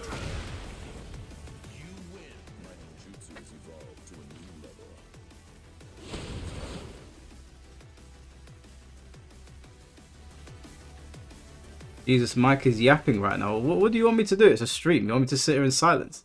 Hey, do you know what, Alexis? Why don't you do a stream? Let's all go watch Alexis' stream. Let's all go watch Alexis. Sit there and talk about how she's terrified of the fact that in maybe 2 years there's going to be a new Mortal Kombat and I'm going to dog walk you. The animation carries it to god tier level. That's what I'm saying, bro. The animation in Demon Slayer, like the pacing of the fights, it's just so sick. And then I don't even want to say anything in case people haven't seen it, but the way season 4 ended, and you know who was like looking at Tanjiro and it was like, bring it on, and that music, I was like, sign me up. As soon as the film got announced, I was in Fanatics with my friends. And I said to them, everyone stop what you're doing, Demon Slayer trailer's out. We were all there like, we were just gassed, we were like, can't wait. And my friends have read the manga, they know what's going to happen. But I haven't read the manga, so I'm super excited. I can't wait. One of my favorite animes ever. Hot take, Mike, but Dan I think is better than Demon Slayer. I've only seen season 1 of Dan. Has season 2 ended yet? Because I didn't want to watch it until season 2 ends. Injustice 1 stream would be wild. Is it? Can you play Injustice 1 on the PS5?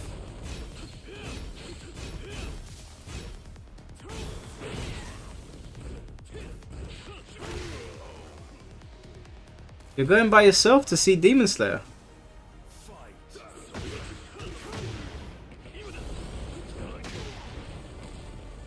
Only Injustice 2. Would you guys want an Injustice 2 stream? That's something people would be interested in. It's region. Oh, let me check. If it's region locked, I'm not gonna bother. There's no point. Is Injustice 2 region locked?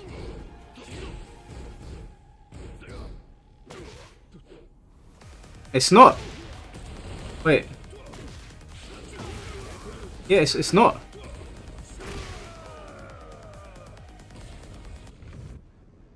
Injustice 2 is not. Do you know what? Let me just see if I still have it. I might still have it on PS4. Let me see if it's in my cupboard. 1 second, guys.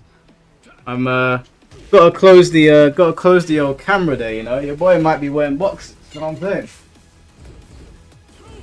Had to close the old camera there. We don't want to get clipped. We know the urban boy's looking. Guy really turned me into AI. Oh yeah, I do have Injustice.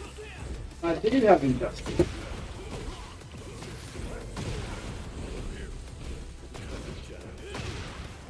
Oh shit, what have I done? I do have Injustice right here. Wait, have I turned my camera back on? Yeah, I have. Yeah. I've got the Legendary Edition as well, apparently. I didn't even know.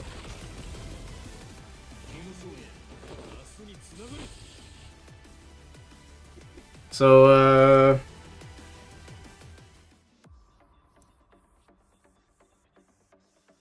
yeah, I mean, we could play Injustice 2. We could play it. That could be funny. How many of you have Injustice 2? Let me put a poll up because there's no point in playing it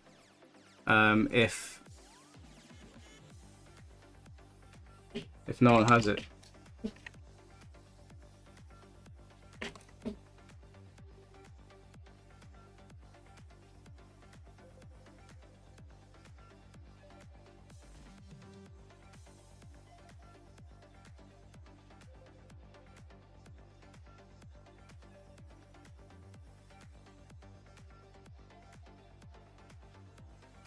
Let's see how many votes come in. Okay, let's...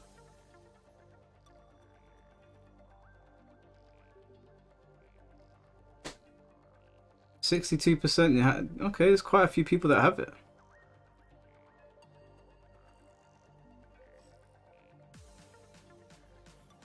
Okay. Do you guys want to play it today after we've... Yeah, we'll play a bit more Tekken. We won't dead the Tekken stream just yet. But if as a matter of fact, let me just close this poll because this poll is gonna confuse me. Just do me a favor. Just in the chat, if you have Injustice 2 and you want to play, is it crossplay? That's a very good point. Okay, if you have Injustice 2 and you have it on PlayStation, can you just say, can you just put a 1 in the chat? Just so I can see how many people. If we have at least like 8 people in circulation, then that could be quite fun to run through. Hey, what's going on, Blackheart? How you doing, bro?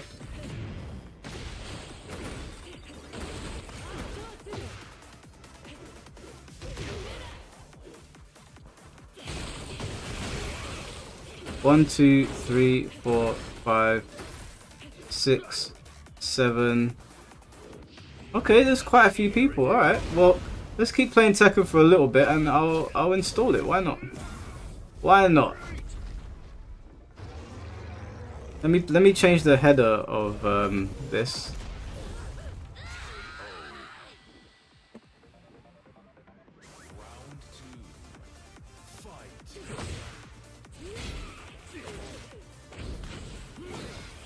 Yeah, so make sure, guys, remember, you have to have it on PlayStation to play.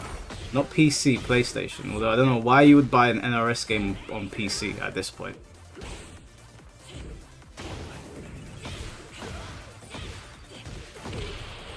Yeah, I think it was free on PSN, right? If you downloaded it when the PS Plus promotion was out, you should be able to jump in.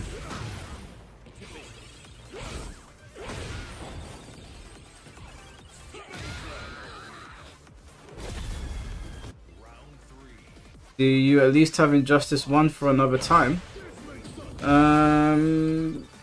I have Injustice 1? Let's have a look. Let me close the camera again because I am not having Urban Boy put me on some Bible Black fucking mod. They can parade me around on Twitter. Do I have Injustice 1?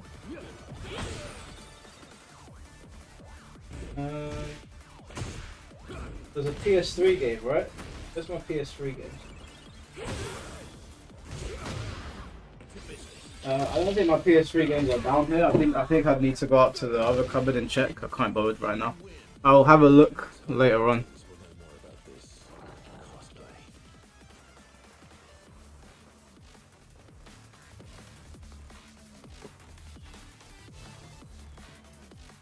You don't own a bum-ass Sony system with 0 games for 5 years. And I emulate the Nintendo stuff because I can. Well, you know, to each their own. I quite like PlayStation. I've always been a PlayStation guy.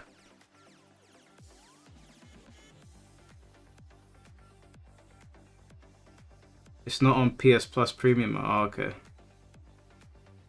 Now we're gonna play Injustice 2. It's in the title, guys. Maybe we'll play Injustice 1 one day. Although it's a PS3 game. Can you get Injustice 1 on the PS5? Anyone? Let me check the PlayStation Store. Injustice 1, you say?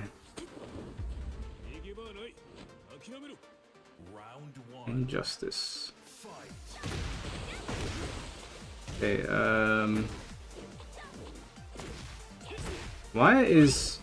Oh, is it only the Ultimate Edition on here? So you can get Injustice 2 for $15.99 and you can get Injustice 1 for £50. Are they okay? Are they mad? What the hell are they smoking? The first game is more expensive than the second one. To be fair, it's the Ultimate Edition, but why can't I just buy the normal edition?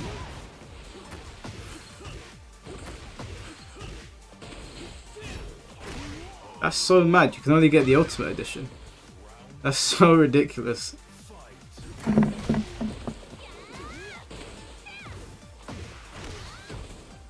We can play Injustice 2 though. I don't mind playing that. I don't remember a donkeys about Black Adam, which was my character. But yeah, we can play it. Got it right here. I've got the Legendary Edition as well. I don't know what that means, but yeah.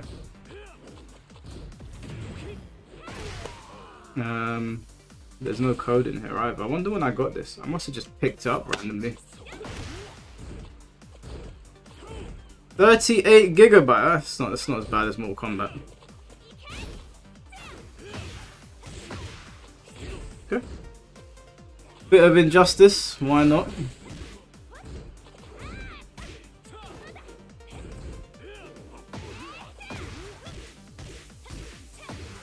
Is Injustice 2 region locked? According to Google, it's not. Let's ask him again. Is Injustice 2 region? Let's just fact check that.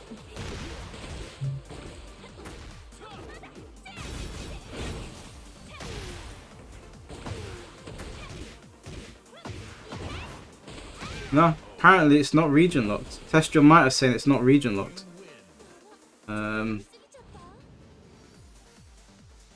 Yeah, you could play with people overseas. They're saying the connection might be rough, but it is possible.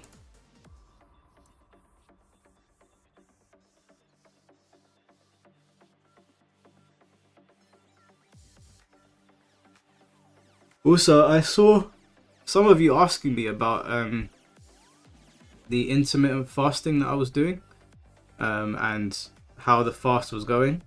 The fast has gone ridiculously well. Like, I have gotten so much energy back.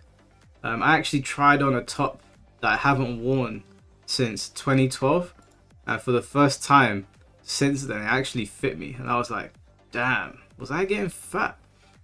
It fit well. So basically, to give you a rundown, you stop getting hungry after the second day, and you can't, like, I was like, okay, let me go to the gym, let me see how I feel. I went to the gym, all my lifts were the same.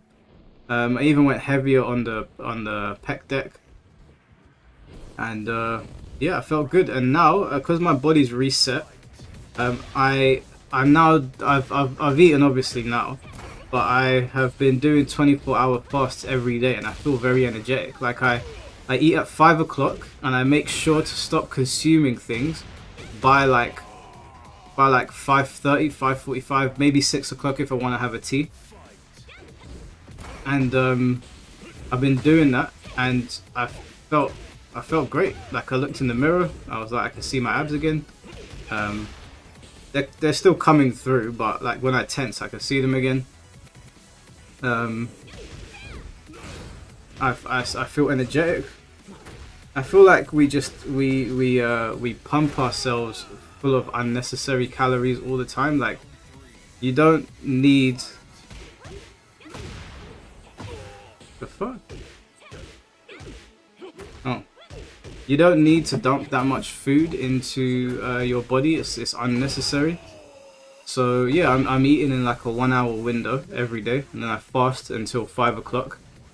I drink loads of water, and that's it. I just drink water, and I'm like, we really don't need all this. Now, obviously, if I was like sick and I needed energy, I would eat. But I used to fast, and I forgot why I stopped doing it. You know, I think you just you get complacent. You just start eating a lot. But like my girlfriend's very, very fit, and she trains as well, and she's done kickboxing, and I was like, I can't let her outdo me. Can't let her outdo me. I also don't want to look like a slob when we get in bed, you know. So I was like, all right, let me lock in. But yeah, it's been going really, really well. I'm very, very happy with it. Can't do it getting migraines too easily. Yeah, I remember the first time I did it. I got a bit of a headache, and you just fight through it, dude. Unless you got a medical condition. Actually, you know what? Let me not give medical advice. I don't want to get someone killed. But yeah, I've had it before, and I just pushed through it, and I feel fine now. I have a 1-year-old and a 2.5-year-old. I've been stress eating, and I'm fat now. Hey, listen, bro. I ain't got kids, so I ain't gonna sit here and lecture you. I don't know what it's like, but I don't know. I don't know if there's any parents in the chat that are like heavy into fitness that can give him some advice.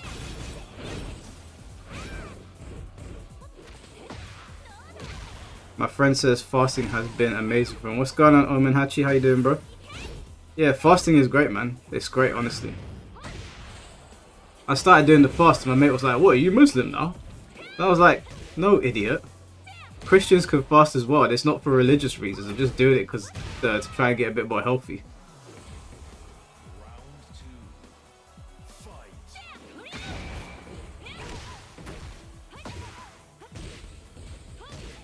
Cardio.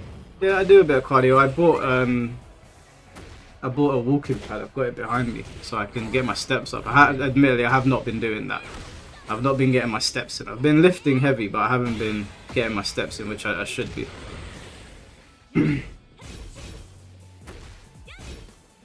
I'm fasting now. I'm dying at work right now, but it definitely works. Do you know, Shadow, one of the things that makes fasting hard is when you get bored. When you get bored and you've got nothing to do, you start thinking about food. But like, I was out in central London the other day, and I was thinking about it, and I was like, man, if I was just walking around doing stuff, I wouldn't even think about it. Like, you just don't think about it. But when you get bored, that's when you start eating. So now, whenever I get bored, I'm like, let me just drink water. As soon as I get bored, I'm like, let me just drink water.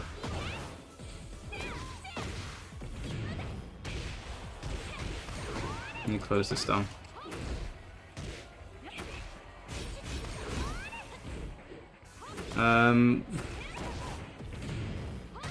How is your protein intake? Well, I tend to eat 4 eggs every day, and I usually have a decent amount of grilled chicken.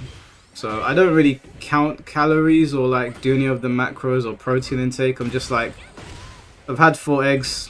I've eaten like 2 chicken breasts. I think I'm alright. I think I'm good. Have a bit of rice with it. I had some pineapples today. And that was my food. So I don't know. I assume it's okay.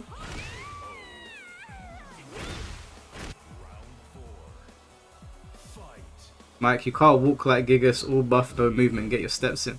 Yeah, I actually do a step competition with my girlfriend. She absolutely batters me. Every day I lose. But it's been a couple of days. The days that I've won, I've gone to the extreme and I've hurt my knee. I'm like, right, I'm going to beat her today. And I'll get like 12,000 steps in. And then I'm injured the next day and she's walking. And I'm like... So she's up like 9-3 right now. When are we gonna see Mike Hollow lay out Jake Paul in the ring? Bro, I mean, let's be completely honest here. Like, no shame in saying this. Jake Paul has knocked out legitimate fighters. I'm pretty sure if I got in the ring with Jake Paul, he would knock me out too. I mean, maybe on the streets I might stand a better chance because I can pick up a brick. But yeah, I mean, I don't like Jake Paul. I don't like the things he's done or said, and I do think fighting older retired fighters is a bit lame. But yeah, like he has trained. To be fair to him, you know, he has trained. As much as people might not like the Paul brothers, and I really don't like Jake. I really don't like Logan. I dislike Jake, but I really don't like Logan. They would probably fuck up majority of average people because they do train. I mean, Logan did actual amateur wrestling, and now he's in the WWE, and he's done a bit of boxing. So you don't have to like them, but. And I don't like them, especially Logan. I really don't. But yeah, he'd probably fuck us up. Let's be honest.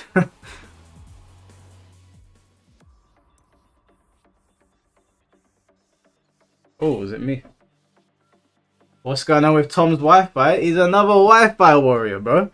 That's what's going on. I done told Tom 100 times. It's bad enough that you're using this fake Tekken character. My man's also on Wi-Fi. You're asking me, you live in Narnia. I swear Zulu's a Londoner as well.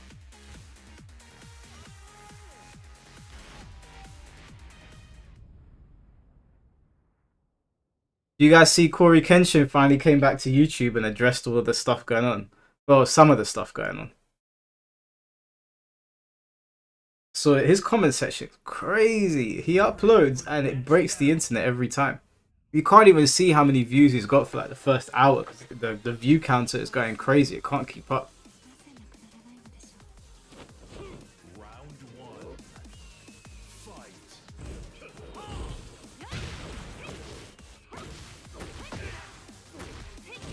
He didn't address everything. He addressed some of it, but he said he's going to save some of it for another time.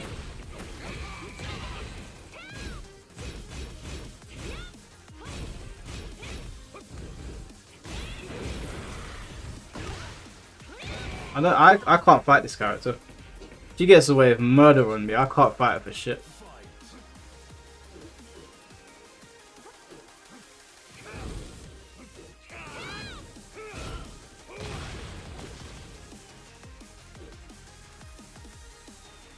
Yo!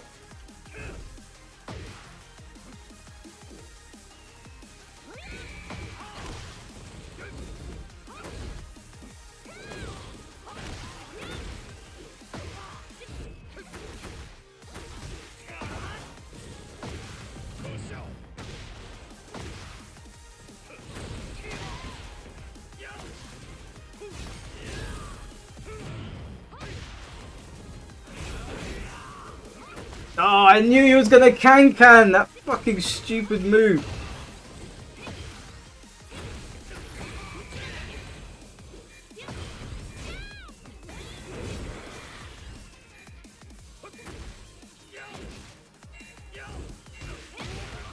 Jigshaw.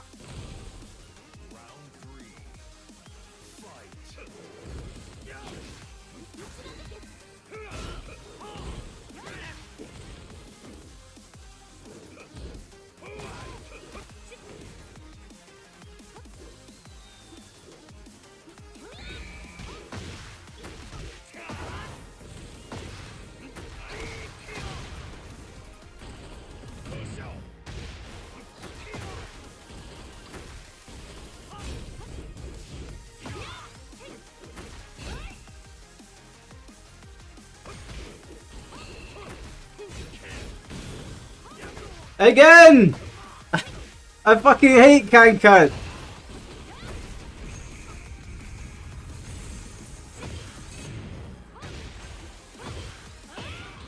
Look at the wall carry. Oh my god, Harada, get your shit together, bro. And that's it.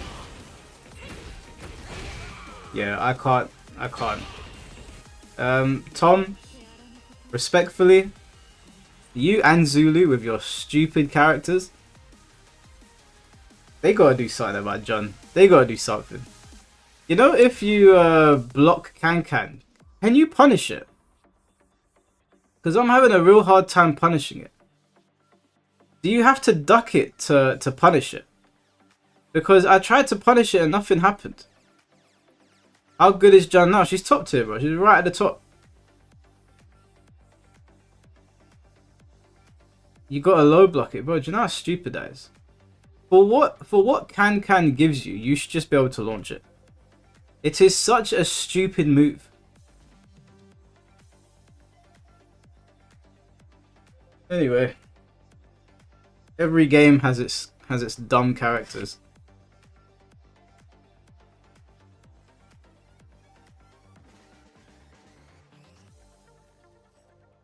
People are literally asking for the exact thing you're saying people won't buy. Wait, what are we talking about here?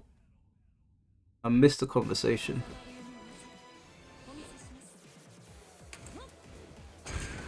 Round one. Fight. I don't. Oh, can someone fill me in with of the conversation? I feel I made you hate Jun, me alone, bro. No, actually, the person that made me hate Jun was Blackheart. You just reinforce it.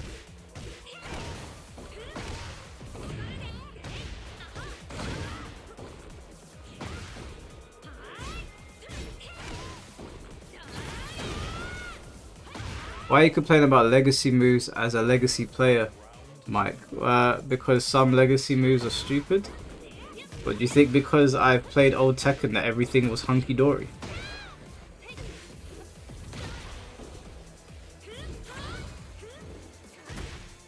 Saying nobody would buy or want Shaolin Monks 2, that is not true. I think people would be weary now because of NRS's recent track record, but people definitely want Shaolin Monks. Why is people spamming the dragon emoji? Is Finn here? Oh, he is. What's going on, Finn? How you doing, bro? Good to see you. You know, people would definitely buy a Shaolin Monks 2. They would be worried because it's not the same developers. You know, the NRS team that we have now are vastly different, but people will buy it. I mean, people will buy Mortal Kombat. Mortal Kombat, what, once sold as, what, like over 6 million copies now, despite how much bad press it got. Now, 6 million for Mortal Kombat standards is not great. Not, because previously it was doing like 15 and 13 and whatever. But it's still a lot that they sold. So people will buy it. 100% they'll buy it. I'll buy it. I'll review bomb the shit out of it if they butcher it though. Shaolin Monks, the original Shaolin Monks is a masterpiece level game. That is lightning in a bottle. I can't tell you like how much fun I had playing that game with my friend when we did co-op. Like I loved playing it on my own, but when I got to play with my friend and then we unlocked Scorpion and Sub-Zero, and we did it again, and they had their own unique movesets and fatalities, and I was like, man, this is incredible, and it's still good today. Like, if you play it today, you're still like, wow, this is an amazing game. It is one of the greatest adventure games ever made. And I'm just like, wow, damn. They can't, I don't think they'll be able to do it again. I'll buy it. I don't think they'll be able to recapture that magic. That is a once-in-a-lifetime kind of game.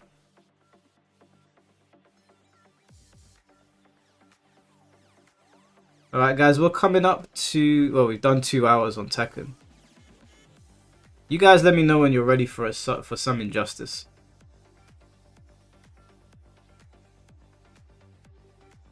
And then Shaolin Monks also had its own 1v1 mode, which was actually pretty good. It was like a Power Stone sort of mode, with the way that you could run around and stuff. Get ready for the next battle.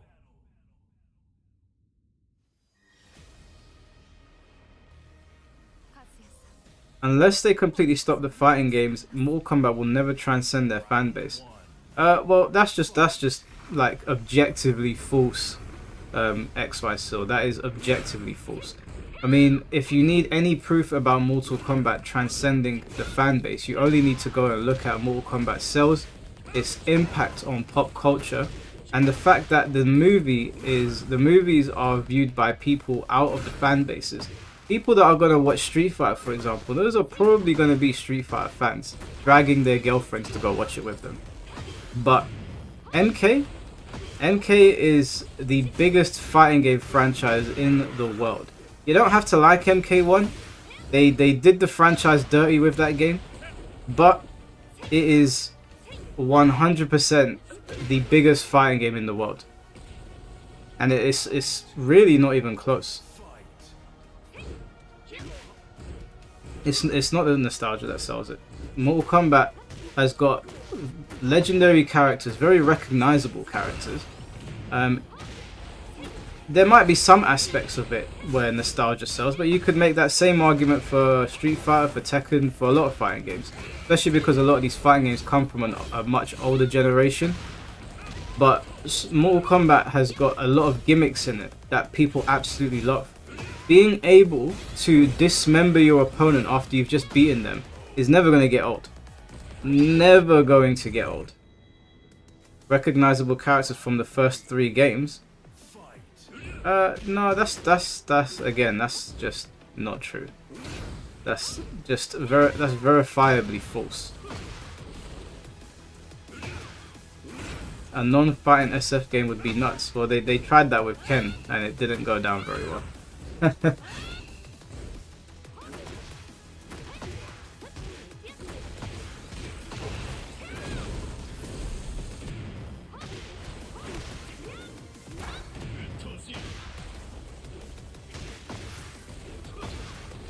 Doesn't SF6 have that mode where you run around and play the story mode? Yeah, it's got the World Tour mode, so it kind of has it built into the game.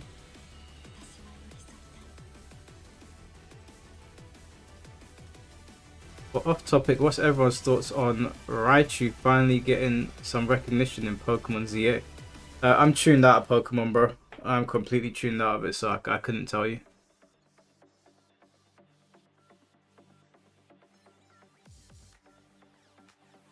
But yeah, anyway, about Mortal Kombat, you got to talk about things objectively. Might not like the direction that Mortal Kombat has gone in, but you're not selling 6 million, 12 million, 15 million sales on nostalgia. Nostalgia's not doing that. The game is much, the franchise is much more than a nostalgia act. So yeah,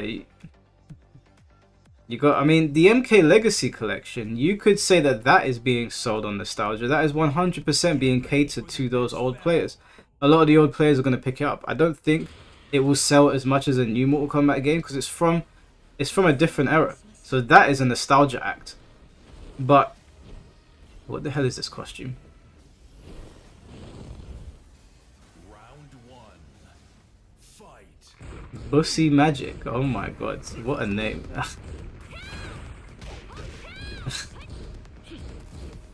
Oh man. Hey, yeah, is that Roger Jr.? We got Roger back in Tekken, guys. Even though I'm pretty sure is that a deer's head or a kangaroo's head? Tomto, thank you for the $5. Not gonna lie, I always thought Raichu was better than Pikachu. But isn't Raichu one of the legendary Pokemon, right? There's Raichu, Sukian, and Entei. Yeah, of course Raichu's better than Pikachu. I mean, Raichu will smoke his ass.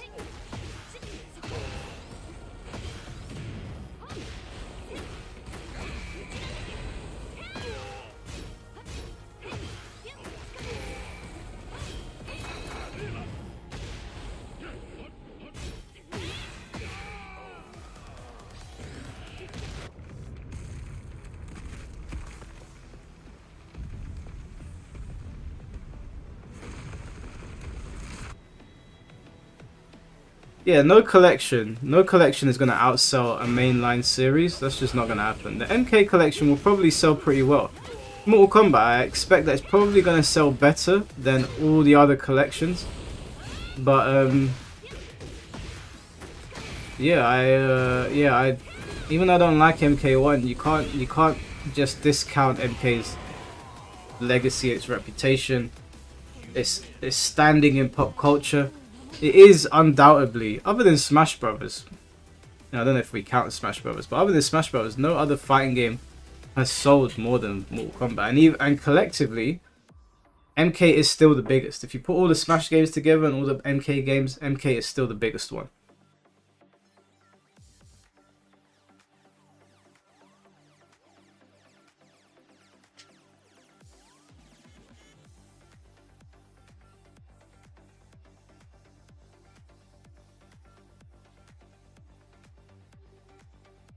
MK make a new game about Scorpion Raid and Johnny Cage, have a trailer about the MK movie music, then we see.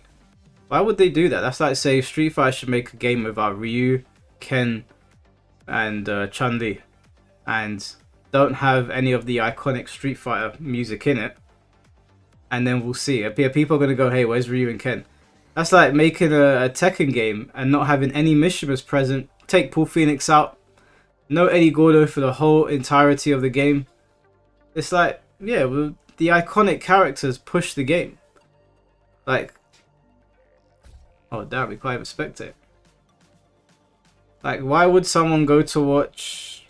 Like, imagine that they've advertised a Jackie Chan film and Jackie Chan's not in it. Like, seems a little bit counterproductive, but.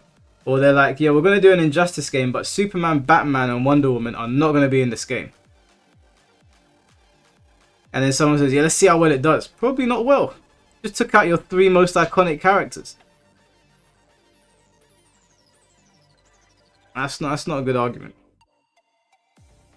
Smash outsold more than the entire HD era from MK9. I even think that combined Smash Ultimate is higher. Probably more than the entire series. Smash Ultimate is the #1 selling fighting game of all time. I believe it's sitting around 40 million. So it hasn't outsold the entire MK franchise, but it has outsold every game individually. That is true.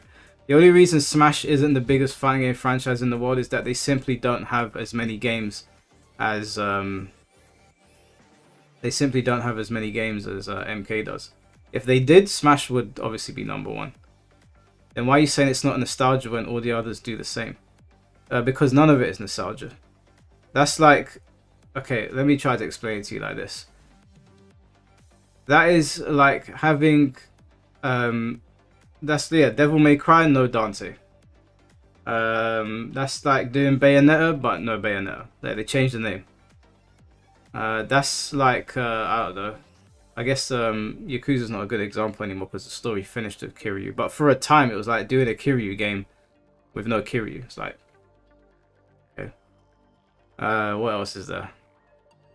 Let's just take a look at the games, because since we can't spectate, it's like doing a Bleach game with no Ichigo.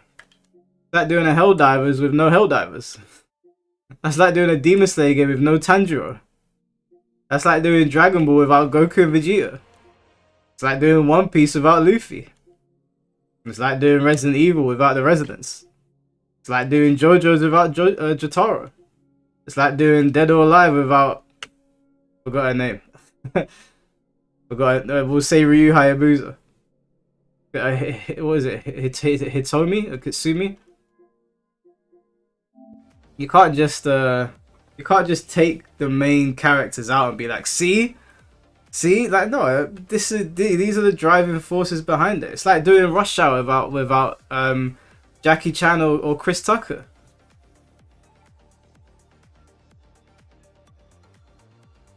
It's like doing Jurassic Park and there's no dinosaurs.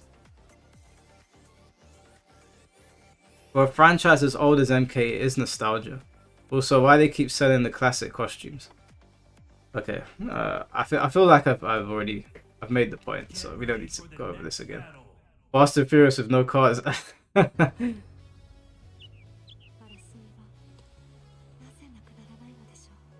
Still ain't exactly wrong. He is wrong. He is. Like, you can sell nostalgic things in the game, but taking out popular characters will hurt the game. It's not nostalgia, it's that these are great characters. When new people see these characters, they're like, hey, these are sick characters. Like, taking Scorpion out of Mortal Kombat is just a dumb decision because he's a very relatable, he's very easy to translate to people. He's super cool, he's a ninja that has a flaming skull. Other than MK1, you know, they butchered him in that game, and look how that turned out. People hated it. But then you got an ice ninja who's always angry. Taking those things out of the game, it's not down to nostalgia. The nostalgia part of it, you could say, is the costumes. They did Rush Hour about a Jackie Chan and Chris Tucker 2016 TV show, and I'm sure it was dog shit. How many seasons did it have? Or Sonic without Sonic, Mario without Mario. Thank you, Jamie, for the 199. Appreciate you.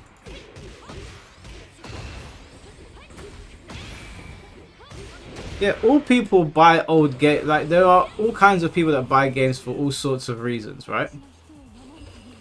But nostalgia will play a part in it for some people, obviously. But for the vast majority of people, it'll be for other reasons.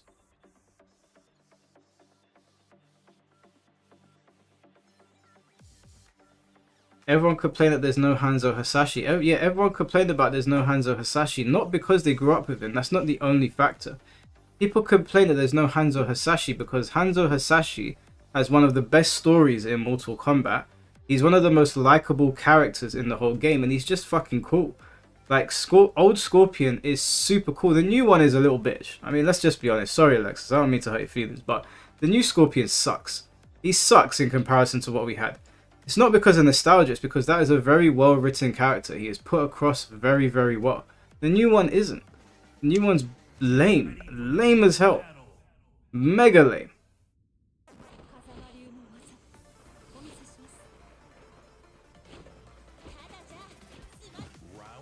If they bring back the old one, it's nostalgia bait. No, it's not. It's a smart decision because he's the superior Scorpion. That has nothing to do with nostalgia. It might, if someone that hasn't seen Mortal Kombat for years might go, oh holy shit, I used to play this when I was a kid. That's nostalgia kicking in. For us that are just playing Mortal Kombat every day, that's not nostalgia.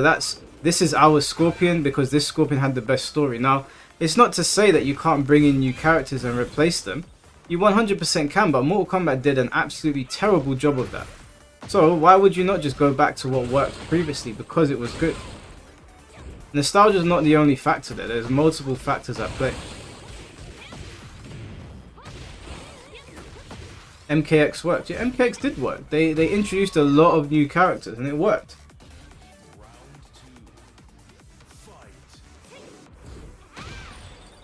Even Street Fighter 3, they experimented, and I think they experimented a bit too hard with Street Fighter 3. But people grew to love it in the end. Like, it took a much longer time, but people grew to love it. So nostalgia is a factor for some people's decisions to go back to a franchise, but it's not for Mortal Kombat, it's not the driving factor.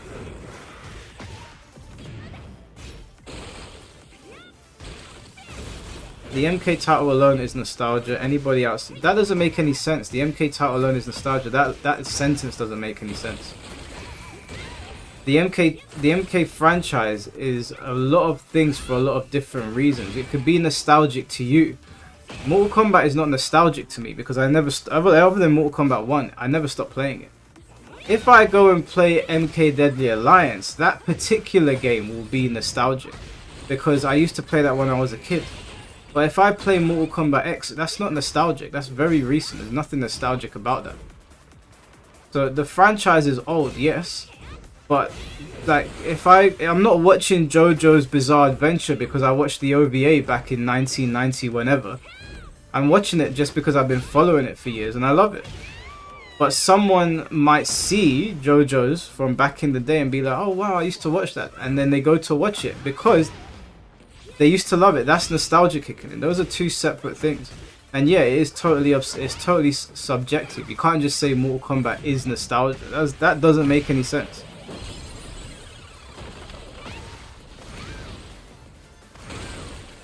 It doesn't matter if it's a niche. That also doesn't It doesn't actually play into it at all.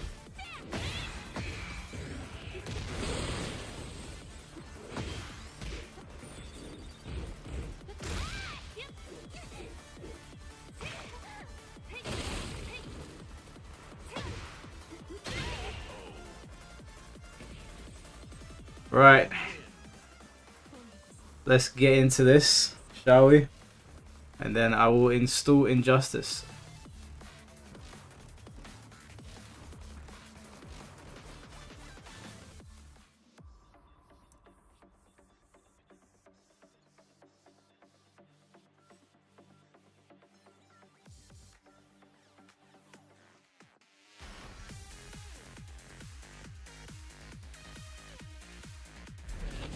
MKX was 10 years ago. Yeah, it was 10 years ago, but like to me it's not going to be nostalgic because I kept playing MKX.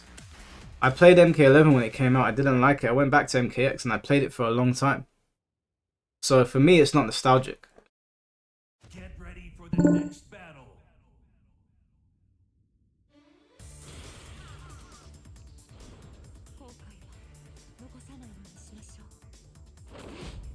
Round one. Fight.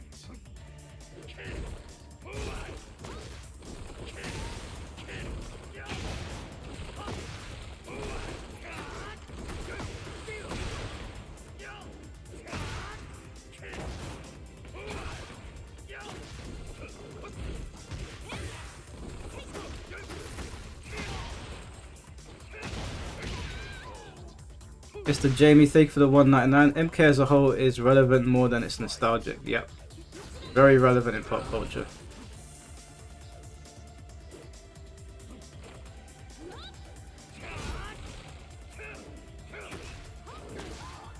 Fuck yeah, I hate junk players. They just throw it out there.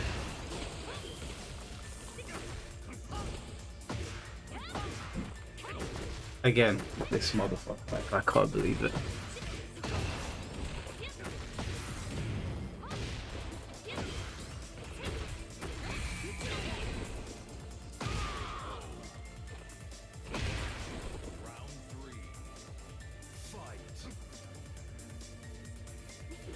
No, this guy and his lag. Bad enough that he's playing this. Oh my god, he just threw it out there again. I can't stand jump players.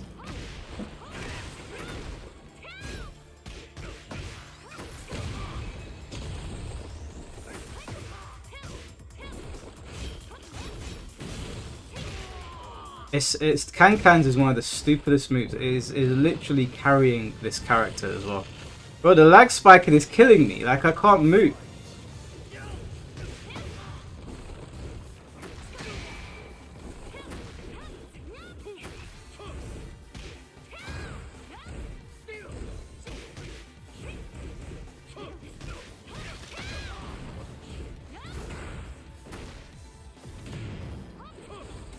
Bro, I can't. Like that was forward 3, man.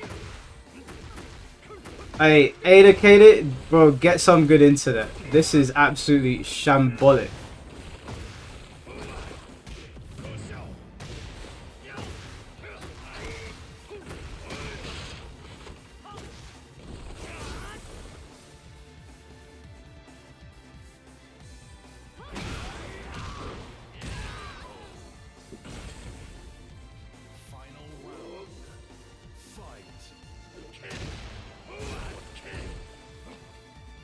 Oh, come on!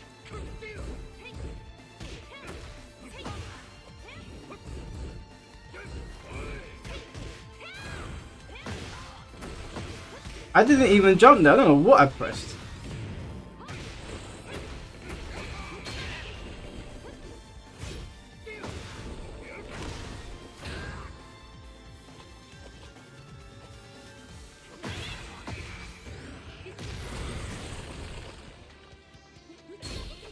I forgot he's got a bloody shotgun.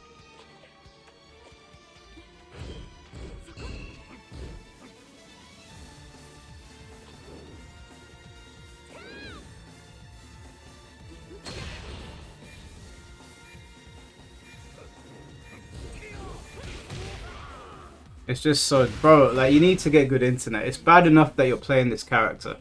It's so difficult to punish you because of the lag.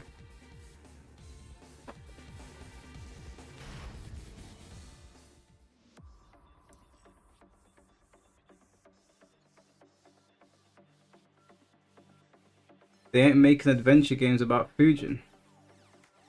Going on RJ Umbra, how you doing, bro?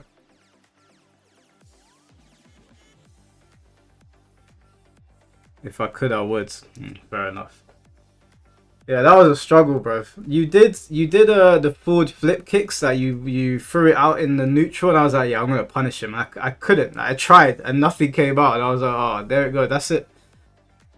Because Feng can punish things from quite far because of his forward 3-4, but yeah, I couldn't get any moves out. Got away with murder there, mate.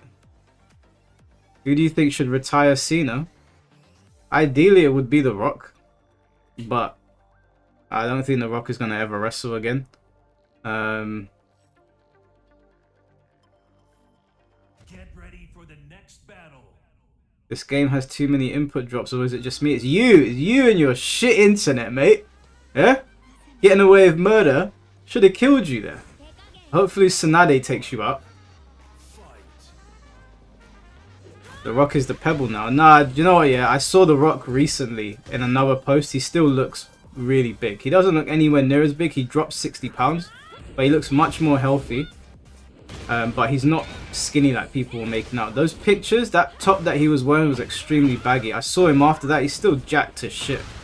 But yeah, he did lose 60 pounds. But The Rock losing 60 pounds is not him turning into the pebble. He still eclipses most of us. But apparently, according to a lot of people, which I'm very happy to say, is apparently the smashing machine is fantastic. I've been reading online saying, yeah, like The Rock absolutely kills it in this role. Absolutely smashes it to pieces. I was like, yes, man. Come on, Rock. We knew you had it in you. Doing all of these movies about giant gorillas and buildings collapsing. And they were fun, don't get me wrong, but we all knew The Rock could be more, especially because of his work in the WWE. We know he's a good actor. But yeah, like I'm really excited to see the Smashing Machine because The Rock used to do he used to do controversial films back in the day. He did Walking Tall, which I thought was a really good performance. But since then, he's just been doing like very safe films that are going to make a lot of money. And I think that when Black Adam failed and his reputation took a hit online, I think he took a step back and he was like, I need to change things up. And obviously he's got heart problems now. So I think that's another reason why he dropped so much weight, which is good, you know. I don't want to see The Rock fucking have a heart attack or something. That would kill me. Grew up watching the guy. So yeah, apparently the Smashing Machine is actually really, really good. So Alexis, thank you for the $4.99. His argument is basically the MK franchise is only good because it's good. XY Seal, what do you have to say to that, bro? Personally, I wouldn't have that.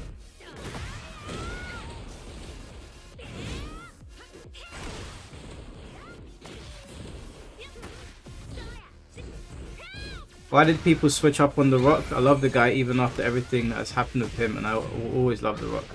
People switched up on him because he got involved in politics, and whenever you get involved in politics, you know that people are going to switch up on you. When he endorsed Kamala and Biden, people in his comment section saying, I no longer smell what The Rock is cooking.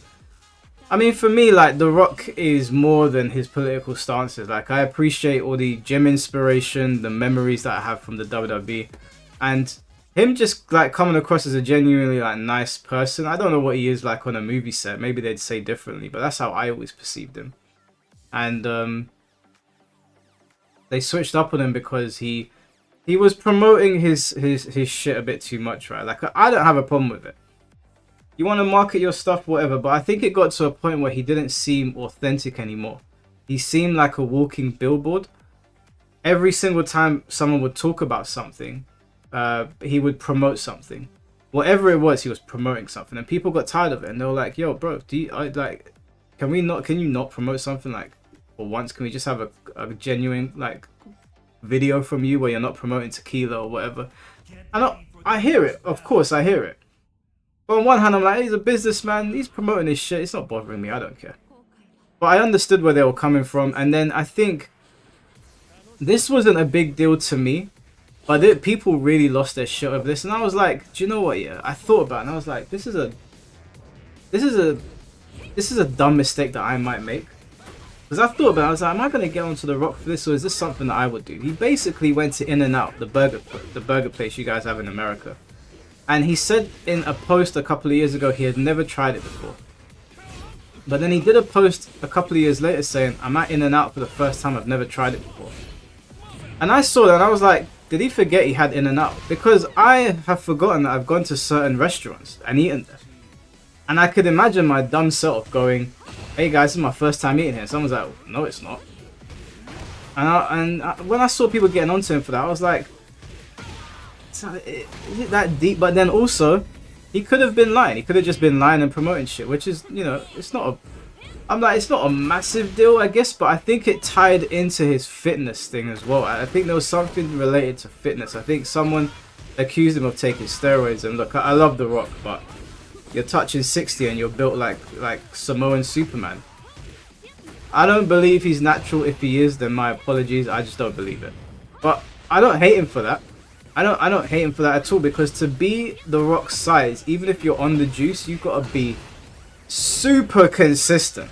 Super consistent. Like you can't just get on juice and turn into The Rock. The Rock is a beast and his work ethic is insane. So even if he is on the juice, you still got to put in that work. But I think where people got upset is because of the Liver King stuff as well. Liver King was lying to people about his fitness, and then it came out that he was on steroids, and The Rock got implicated in that because people like, you're telling people you're natural, you're giving people this idea that you can get to this size. Now, I wasn't born yesterday, so I didn't get bothered by it, but I also understand The Rock has insane influence. I mean, there were talks for a long time that The Rock could run for president. And to be honest with you, he could probably win if he did run for president. So it's like, you got all that influence, you shouldn't be lying. Should not be lying. So people cooked him for that as well. And then the Oprah Winfrey thing happened. Now, full disclosure, I don't like Oprah Winfrey at all. There's a lot of nasty things I could say, but I'm not going to say them. And he collaborated with her, which I was like, whatever, I don't care if he wants to collaborate with her. But they did the whole like donate to Hawaii thing when there were the fires. And everyone was like, you and Oprah have enough money to sink and rebuild an entire nation yourselves. Why are you asking us for money? Now, I was like, I personally wasn't mad at it myself. Because I was like, The Rock said he donated a lot of money. And I think Oprah said she donated a lot of money. And they said, anybody that can contribute, please contribute. And people got mad about that. Personally, I didn't get too mad. I was like, well, they donated. They could probably donate more, knowing how much money they've got. But they just asked people to contribute. If you don't want to contribute, don't contribute. I could see the argument for both sides. I could 100% see the argument for both sides. So he got cooked for that. Then he got cooked for Black Adam because he apparently behind the scenes took full creative control of Black Adam. Now, Black Adam is my favorite DC character. So when I heard The Rock was playing him, I was excited because I was like, this is one of my favorite wrestlers playing my favorite DC character, and he has a long history of the character. He's always wanted to play him. So I was like, okay, cool, this is going to be sick. And Black Adam wasn't the worst film in the world, but by no means portrayed who Black Adam was. And that is because The Rock took creative control, hijacked the DC universe with the pursuit of doing a Black Adam versus Superman film, and he basically ignored Shazam and didn't want to appear at the end of the film, which I was like, Shazam's your main enemy. I mean, I know Black Adam fights Superman, and it's something that I would like to see on the screen, and I wasn't going to be mad at seeing a Henry Cavill vs. Rock, Superman vs. Black Adam film, but The Rock seemed like he was going into business for himself. And I was like, man, Rock, could you not just play by the team? And then people got mad at him again because he came back to the WWE and he interfered in a massive storyline between John Cena and Cody Rhodes. Now, for any of you that watch wrestling know that John Cena has been a face, which is a good guy, for ages. Ever since he retired the Dr. Thugonomics gimmick, even just before that, he was a hero, right? And he's been a hero ever since. And then The Rock came back. They pitched the idea for John Cena to turn heel. I believe it was Triple H's idea. I don't think it was The Rock's. And then The Rock left. And the storyline just tanked. The storyline wasn't going to work without him. And he just left. So people got mad at that. Then after WrestleMania, The Rock made comments saying, I wouldn't have booked it like that personally. And people got angry about that. And at this point, people are like, they're at their peak of anger. And at that point, I think The Rock realized he has really made a lot of people angry. So he, as far as I'm aware, he went pretty quiet. And then the Smashing Machine got announced. And it's getting like great reviews. And he's losing weight and he's saying that he wants to appear in more serious roles. I don't know if he was feeling pressure from John Cena and Batista doing so well in Hollywood. Batista is killing it and everything. John Cena is killing it and everything. I think he might have felt pressure. And he reinvented himself. And now people are like, okay, you know, all that shit happened. But also The Rock did build up a lot of goodwill over the years. And now, you know, he might be on a redemption arc. So that is really, as far as I'm aware, the extent of The Rock controversy. So for me, I never turned on him. Like, I was never mad at The Rock. I still admire him for the things that he's done. I think his story is amazing. And I think that his gym inspiration is great. But, you know what people are like on the internet. They latch onto things. Cavill got the short end of the stick so hard with how bad the DC movies have been. Perfect casting. Yeah, he was. He's the perfect Superman. I like the new guy playing Superman, but he ain't Henry Cavill. Henry Cavill was perfect for Superman. I will be watching The Smashing Machine. It will be cool to see Cena, Batista, and Rock starring together in a serious drama. I don't think Cena and Batista are in that film, bro. Are they? Mr. Jamie, thank you for the $2. Think Rock wanted Cody to turn heel originally. Yeah, I think The Rock did want him to turn heel originally. Triple H is getting cooked. Triple H is getting cooked for his booking decisions, though. They're really not happy with him.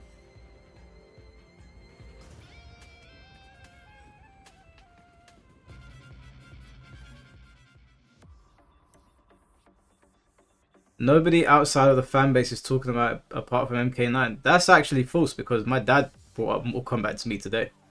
So that's verifiably false. He came up to me and was like, Mike, there's a new Mortal Kombat film coming out. And I was like, yeah. It was like, the game's still here. And I was like, yeah.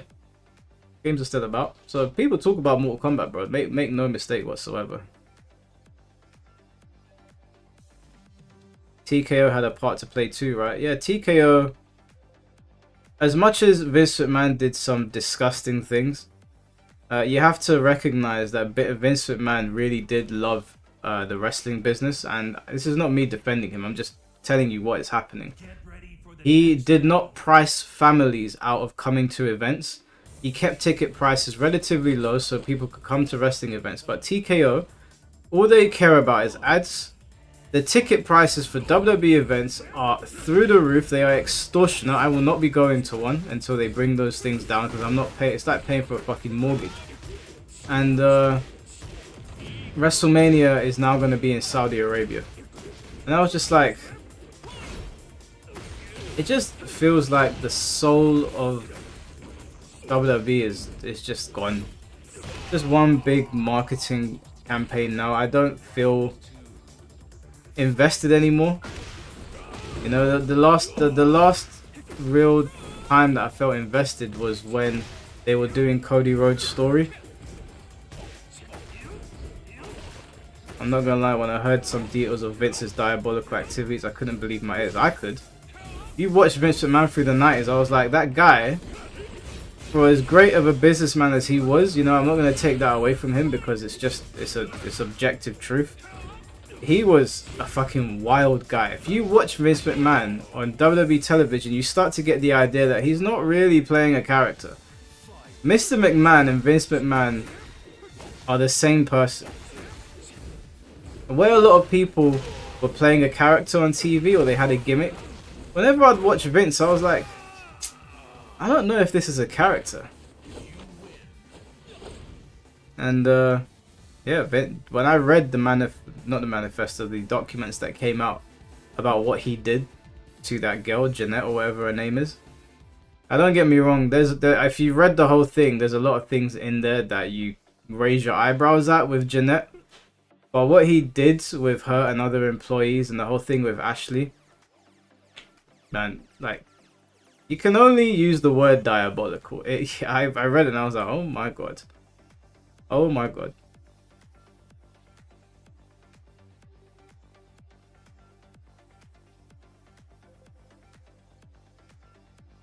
Bro, they pooped on her head or something. Yeah, bro, there's so many things in that document that are crazy. Talks about pissing on people, like all types of abuse getting passed around the office. Like other people were getting implicated. I was like, oh my god, this is mad. And then the whole thing with Ashley at the tribute to the troops event with some sort of like sexual abuse, and then they covered it up. I was like, what am I reading? WWE, but then I was like, I always heard stories about how like some of the promoters were like messing with underage boys, and I was like, nothing is sacred anymore. Nothing is sacred.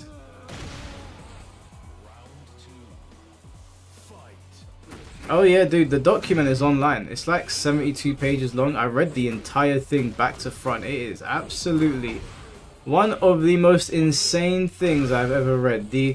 Vince McMahon apparently, allegedly, so I don't get myself sued by WWE or TK or whatever he's involved in. Apparently, he sent text messages to her, saying to her that I don't even want to repeat this on stream. It's so fucked up. I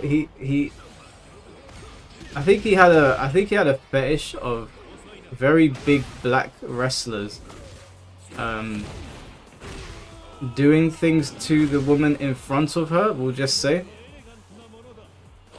And I was like, I think I read Bobby Lashley's name, and the way he said it, I'm not going to repeat it because it's repulsive, but you can find the documents online. It's what's going on, Hypnotic? He's just walked into the worst part of the stream.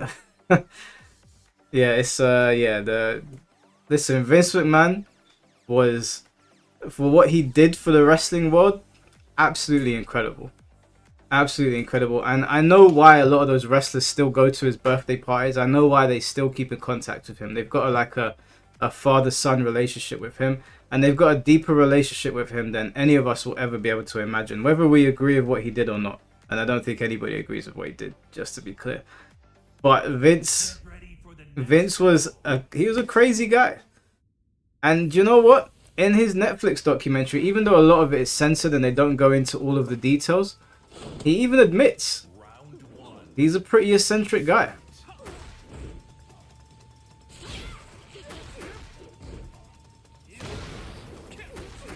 You're telling me he shat and pissed on women, right? But that's what the document said. I'm just repeating what they said.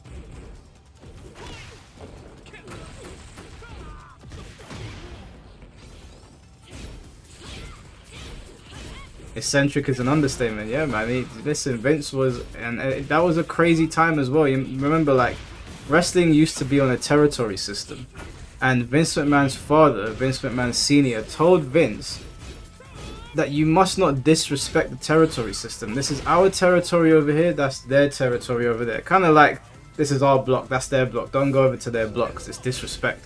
And back in those days, you'd get killed for that shit. I've heard promoters saying that you come over to our territory and try to snipe our wrestlers, we'll kill you for that. And I'm pretty sure they threatened Vince McMahon's life multiple times, but Vince wanted to take the industry to the next level, and he expanded. And it was because of Vince McMahon that the regional system is dead, mostly dead. Like, WWE took over everything. So he did a lot of things that pissed people off. You can acknowledge the fact that he transcended the wrestling business and it wouldn't be what it is today without him. And also acknowledge the fact that the guy is absolutely fucking just a deviant on absolutely diabolical, shambolic, devilish levels. Like, some of the things that I read in there, I was like, there's just no way. You got too much time And it's not even, no, sorry, he's got too much money. I don't know where he got the time to do this with his busy schedule flying around the world 365 days a year, but he found time. He got that shit in, and sometimes he did that shit on live TV. I mean, do you think it was Edge and Lita's idea to do the live sex celebration on Monday Night Raw? Whose idea do you think that was? Do you think it was Stacy's idea to come out and basically straddle him and get on that desk and open her legs in front of everyone? Do you think it was Sable's idea to walk out into the ring and take off her top and just have handprints covering her boots?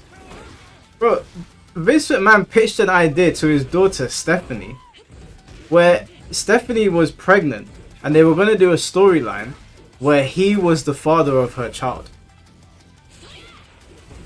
You just sit there and you're like, Vince, what was going through your mind? What was going through your mind, fam? And then they did that whole storyline with Katie Vick. Do you guys remember Katie Vick? Triple H and Kane? Whose idea do you think that was for Triple H to open up the casket and have fake sex with a dead body? Whose idea do you think that was? That was Vince. And I remember watching that and thinking to myself, oh my god, what is Triple H doing? He was wearing Kane's mask and he goes, you killed Katie Vick, this is your fault. And I was like, this is on TV. And then he accused Kane. The story was that Kane was drunk at a party. He got in his car. Bear in mind, Kane was supposed to be some sort of demonic person who survived a fire, but now somehow he's gone to a party and he's gotten drunk and a girl's got in his car. Kane's driving home. Imagine this 7-foot demon with a mask on is driving home and there's this girl in his car called Katie Vick and he crashes the car and Triple H turns around and goes, you didn't just kill Katie Vick when you crashed that car. He accused him of graping her after the car was crashed and she was dead. And I was like, whose fucking idea was this? WWE TV back in the day was absolutely one of the most wild things you will ever see in your life.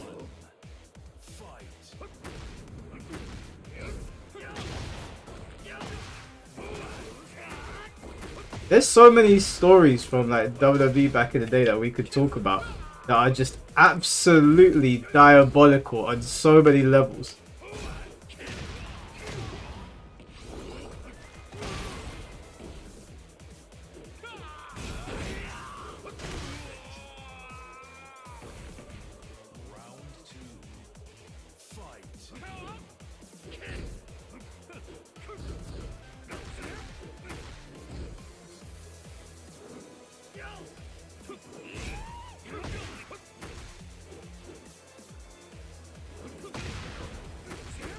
Damn, he's got a lot of time to pick up, doesn't he?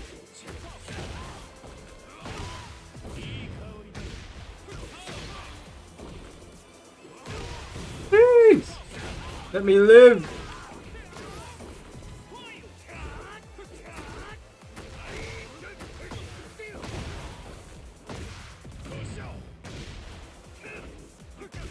Oh no! Damn it, I dropped the combo. Diddy is out. Is Diddy out? I thought they were gonna give him like. No, I thought he still got some charges against him though.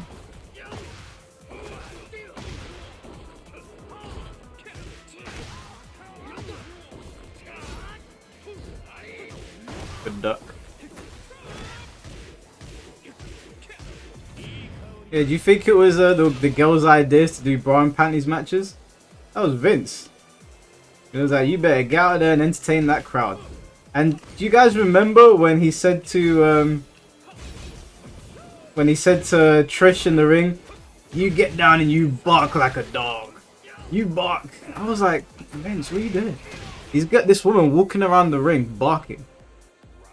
And then in the storyline he was like, he said to her that you're gonna be my like girlfriend and my wife is gonna be comatose. So he got Linda, and bear in mind Linda's in on this, man. The McMahon family just have wacky ideas for storylines, but Linda's basically comatose in a wheelchair, watching Vince McMahon kiss the mouth off of Trish Stratus.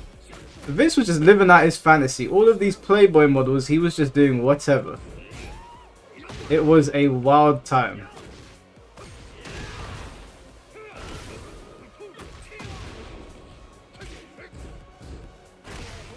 Boom! Streak over. Mo turnips. GG's, bro.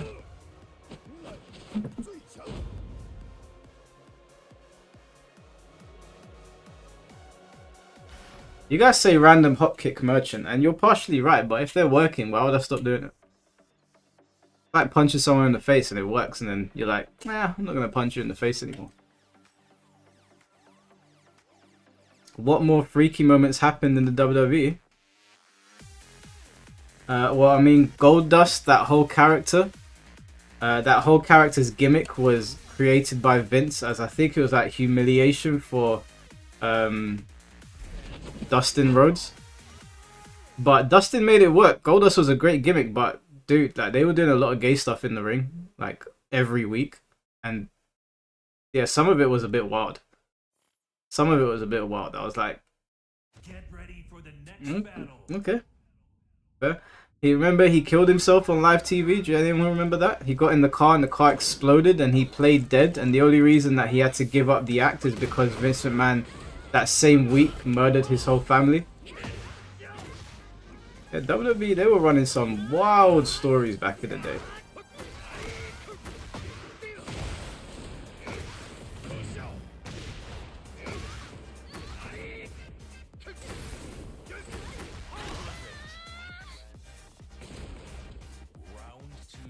Dustin had to hold that for his whole career. He did, man. And fair play to Dustin, man. Goldust was actually a great character. So fair play to him. But he's over in AEW doing his thing now. So, you know, as long as he's happy.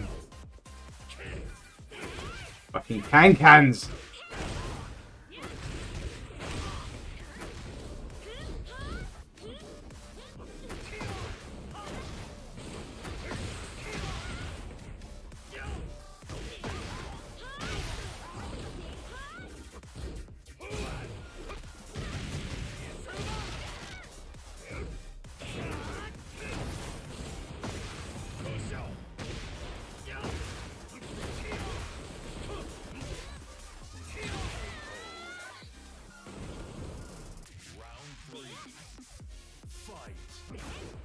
You said Vincent McMahon killed his whole family. Did I misspeak? I meant Benoit.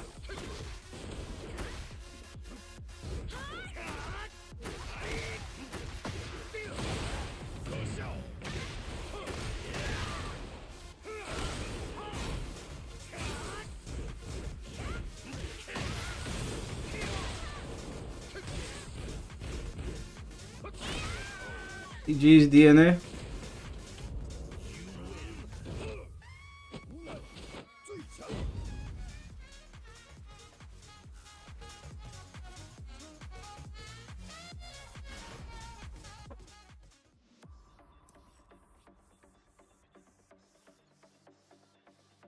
Oh god, here we go again. Mr. Wi-Fi merchant.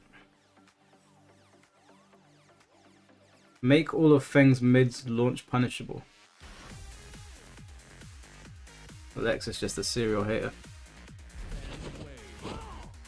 Alright, after RJ Umbra has played his match, I'll install Injustice. Get some Injustice going for a bit.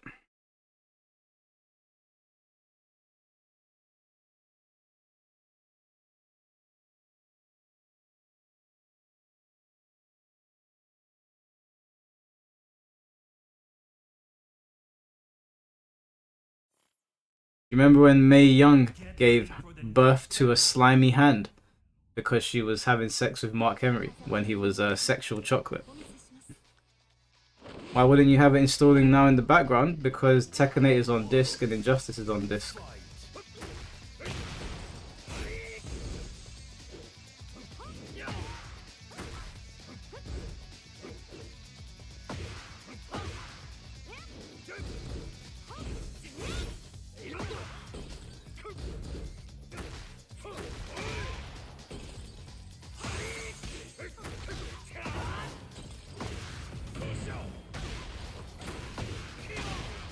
OJ, thank you for the $5. Man, I think for the time being I'm done with wrestling. They announced Mania in Saudi in 2027. I need to focus on the wrestling after then. Greed. Yeah, no, dude, like, it does feel like WWE's lost itself a little bit. Bloody cameraman went crazy there.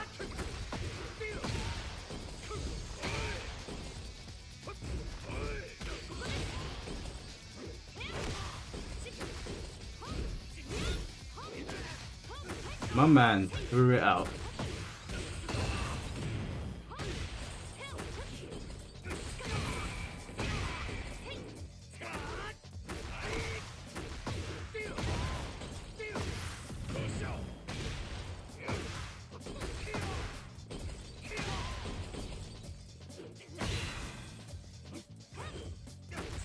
See the lag? That was a kill! I pressed forward to combo, it never worked. And that was sway. I can't. This guy is getting away with murder.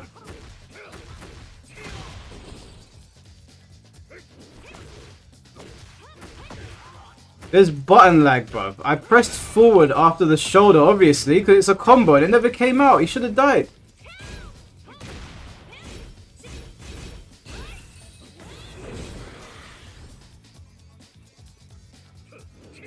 Oh my god.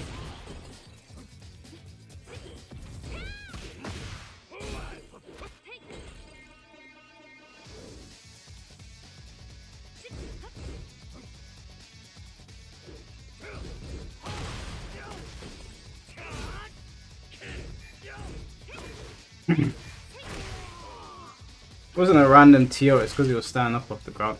Catches people.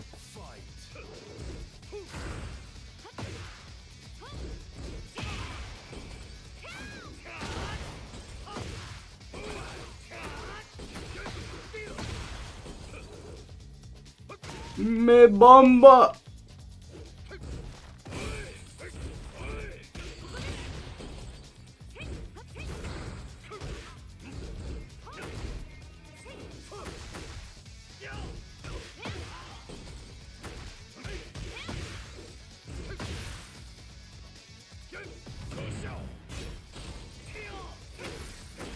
That was a nice step. Yeah, I got robbed. I got robbed in that round, bro. You saw that lag, man. That's so ridiculous. I can't even say GG because it's robbery every single time.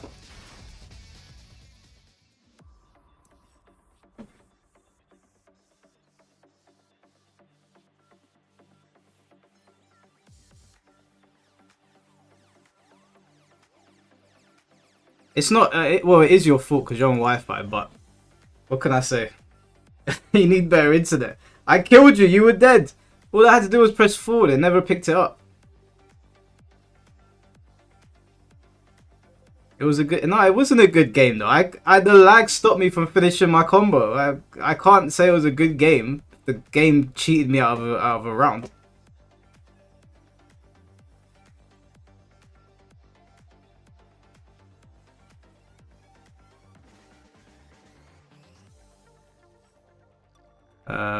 What did I? Get ready for the next battle.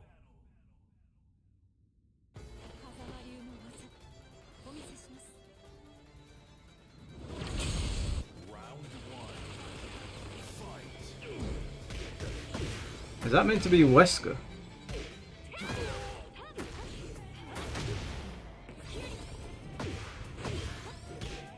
Although I was watching WWE the other day and I saw AJ Lee came back and I was like, damn man, she's not aged a day. People were super happy to see her.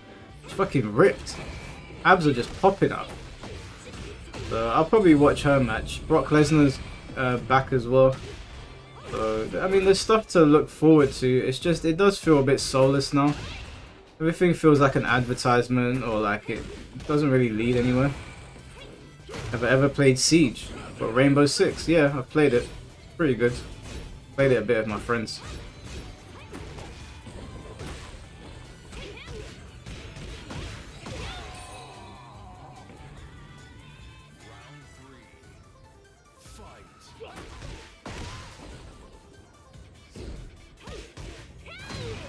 What's going on with Roger Jackson, bro? Nobody is even thinking about that right now. With everything that's been going on in America, right? All the attention is off of Roger.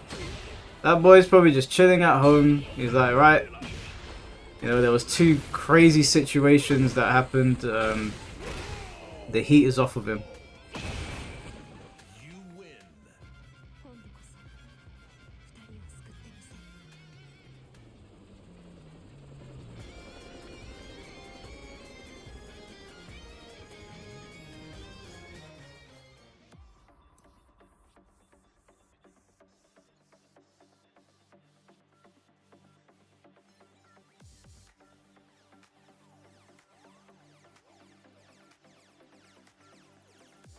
Yeah, I mostly watch it on YouTube clips. I watch the events, like I watch the big events. Like I don't know what the next big event is, and I've been watching all of John Cena's matches because you know he's coming to the end of his career, and I want to watch the end of Cena's career. Came back to attack John Cena with no story. Hey, thank you for the $2, OJ. Yeah, he's Brock Lesnar, and he just attacks you. He don't need a reason. He just attacks you.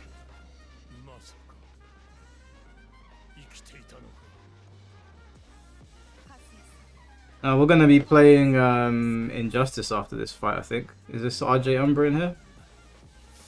Yeah, I think it is. Yeah, so after this fight, I'm gonna install Injustice.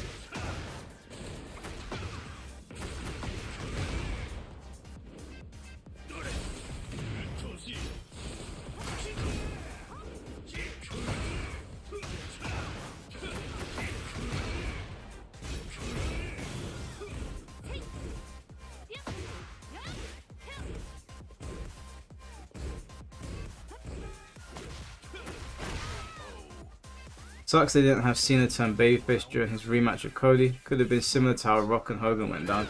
Yeah, it could have. But do you know what? I wasn't mad at what they did on SmackDown. He just kind of said, "Yeah, it was done. Let me just be me." Because it wasn't working. Because I was watching him in interviews with Idris Elba for that movie that he had on Amazon, which was actually pretty good. I enjoyed it. And he was just so nice. Like he's such a likable guy. Like I can't hate Cena. And I'm not just saying that because he follows me on Twitter. Mind the brag. But he is just such a likable guy. So when I was watching those interviews, I was like,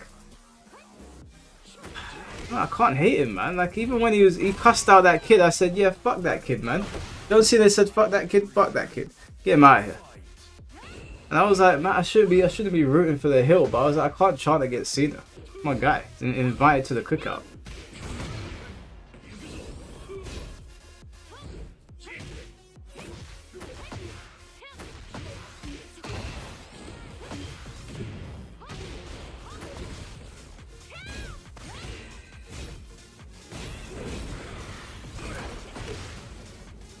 How did you get Cena to follow you? I don't know, he just followed me. I'm followed by Cena, RVD, I think Kane as well. I'm not sure about any of the other ones.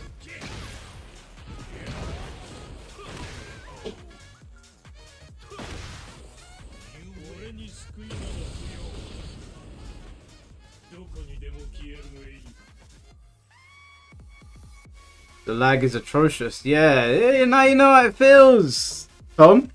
Now you know how it feels.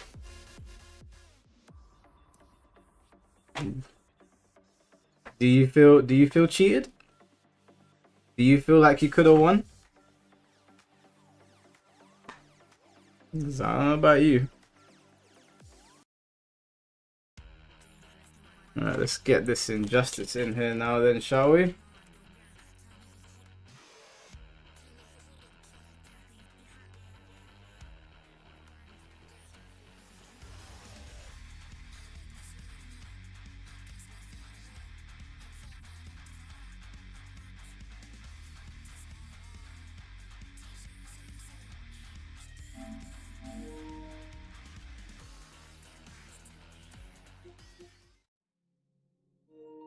Alright, so let's see how long it takes to download. Should be relatively quick. It's copying now. Have I got the storage space? Good question. Storage. Yeah, we got enough. We got enough free space. So, you know what, guys? Whilst that's loading, let me just quickly have a look at what's going on over here. We got about, I'd say, 5 minutes. Let me just have a quick look to see what's going on over on Super Earth. See if my soldiers are doing okay.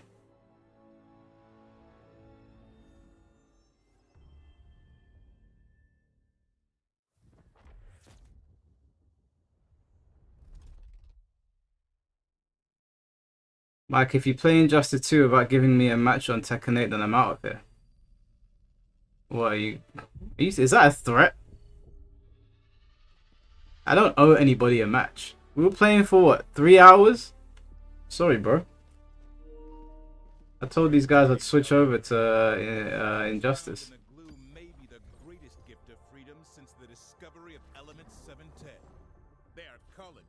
Restore oil pumps, conduct geo. Okay, let's just. Are there any better missions? Restore oil pumps. Okay, these are the main missions to do right now then.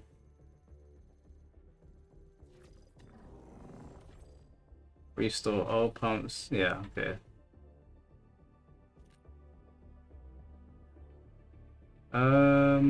Wait.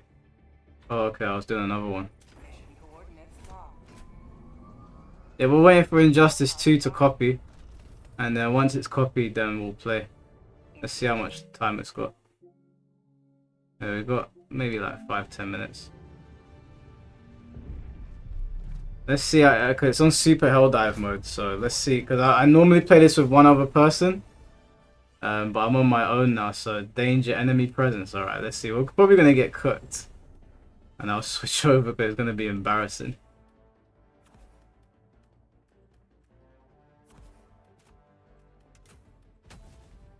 Alright.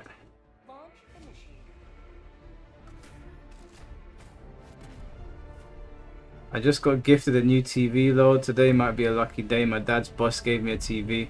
Now I don't gotta buy one. Yes, that's a win, bro. A win is a win. Riley joined the mission. Excellent. Riley, let's see how long we lost before this game downloads.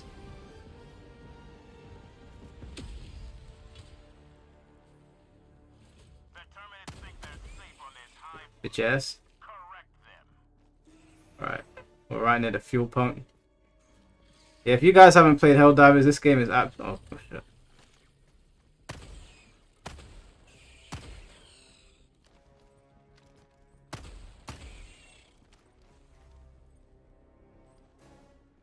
This game's amazing. Oh no, not a puzzle.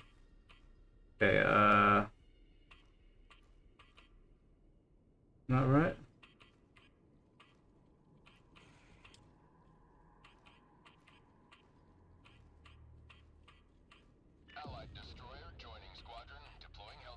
Definitely that one. Wait, what's going on here? That's not it.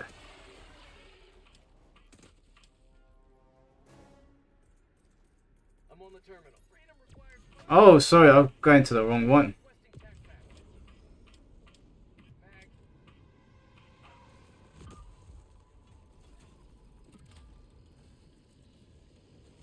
C3 today, not C4.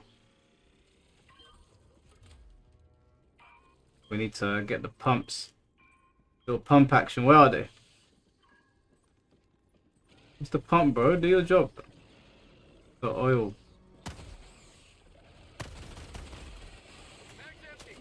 Don't call your mates. Where's the pump?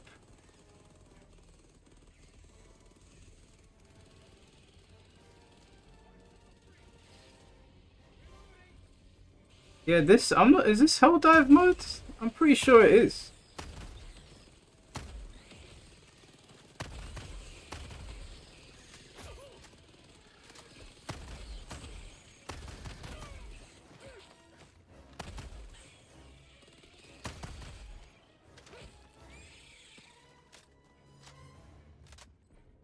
Dude, this guy's no help whatsoever.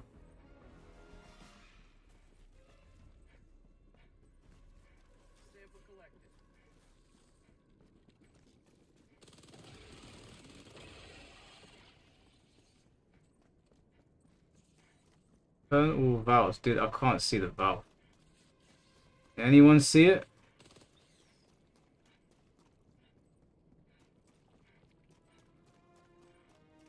You know, I can't bother with this. I'm gonna switch over to Injustice in a second. I can't see the valve anywhere. Not this, that's the fuel pump.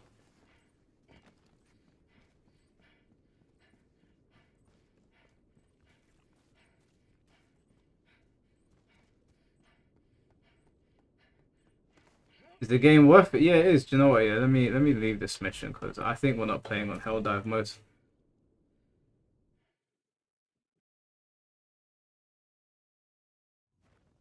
Let me check the modes and see if we accidentally changed it.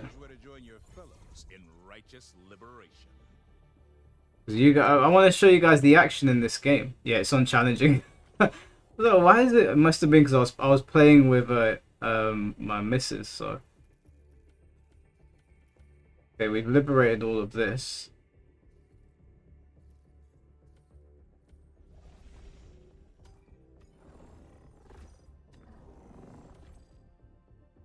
Yeah, let's purge the eggs. Do this real quick before we get started. Alright, you guys are about to see an absolute madness. If nobody joins my game, I'm probably going to get killed. And then we'll switch over to Injustice. But, yeah, no, this mode is absolute lunacy. Yeah, we can start the mission, bro. Mission preparation aborted. Hellpods primed.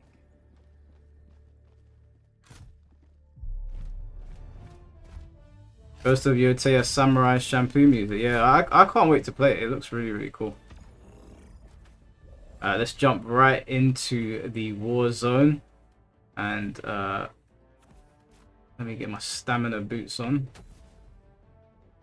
Launch initiated.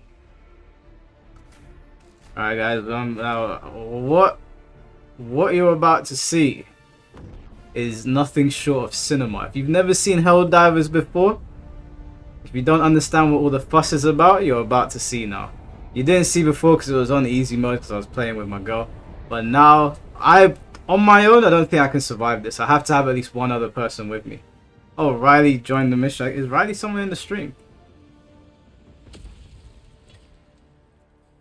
Alright, now then, let's cool down. Oh shit.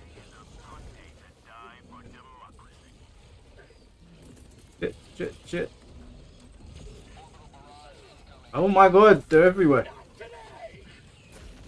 Hey, Riley, help! Oh my god, I can't see anything. I'm being swarmed, Riley, help me!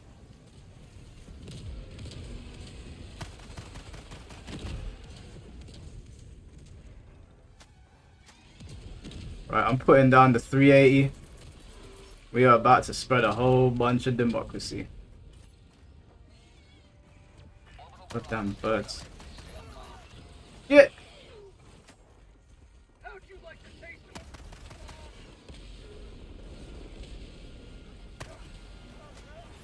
Oh my god.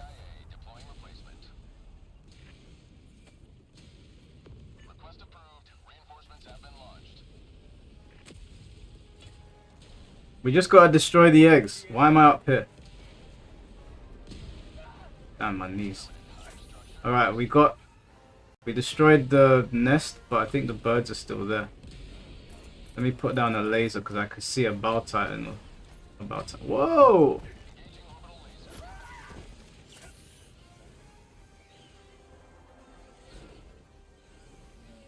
And these birds are everywhere.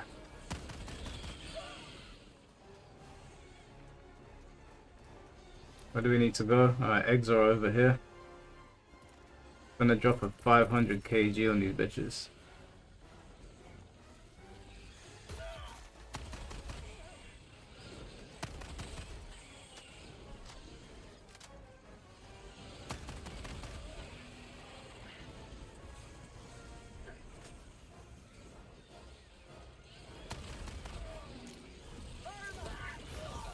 God damn it, man. Riley, where are you? Oh, he's not even here. He left.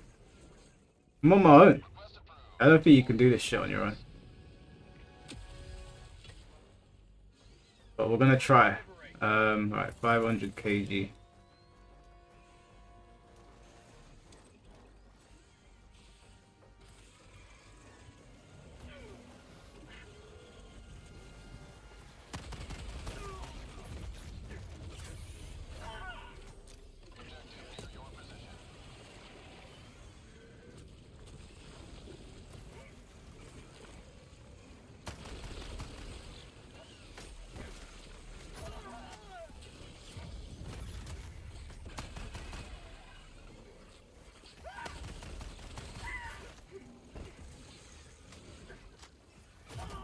Yeah, you need somebody with you on this. Let's see how far Injustice has.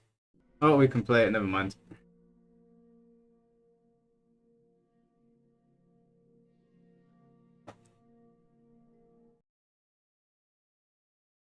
All right, guys. Whoever. All right, Mr. Moss. Take care, bro. Appreciate you. Thank you for the donations. Always a blessing. All right, guys. If you've got Injustice, get that shit locked and loaded.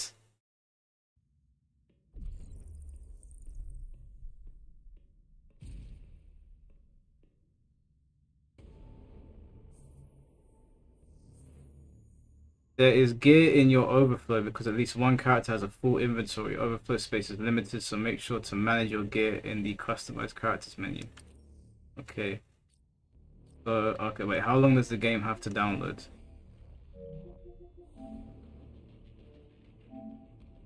Okay, 7 minutes. So, guys, get your game downloaded. Whilst we are waiting, let me see if I can... Where's Black Adam? Black Adam, Superman. Let's see if I can remember any combos. Gotham City. Did we hear that Paramount might buy out Warner Bros? I didn't hear that. Interesting.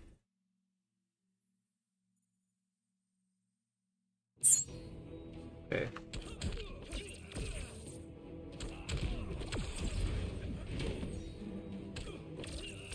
Okay. Foot dive. Okay, it's forward.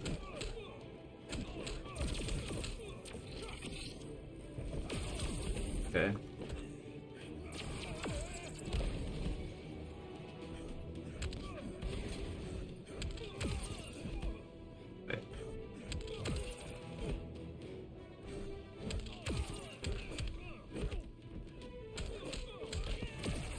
Okay, wait, okay. I think I remember in my comments of you do.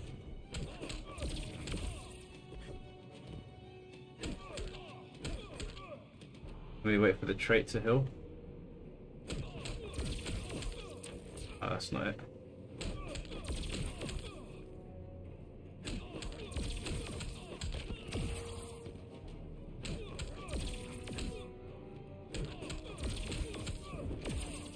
How'd you... Oh, yeah. That's it.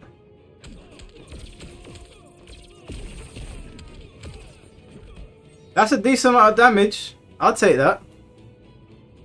That's a decent amount of damage.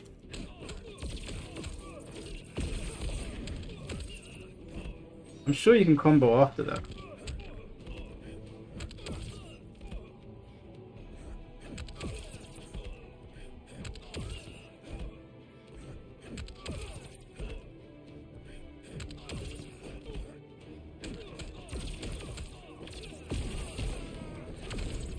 Oh wait, this game had stage transitions as well, didn't it? And you could pick up... Yeah.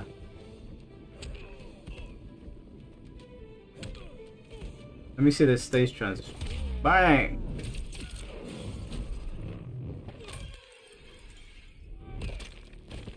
Kind of a lame one. See how much it's downloaded. 4 minutes, guys. Get your Injustice ready.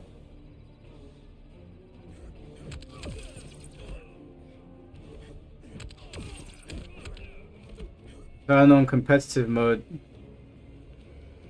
Is Black Adam white? No, I believe Black Adam is Egyptian.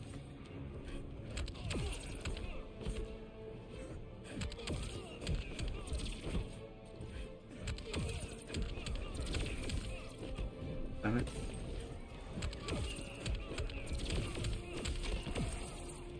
So without, because my Black Adam's level 30, so he's probably doing more damage than usual.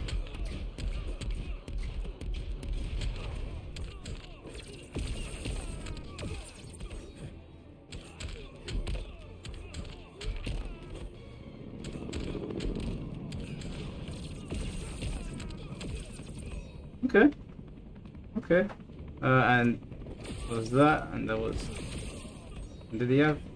And his super move was Oh yeah, Black Adam had a cool super move in this game.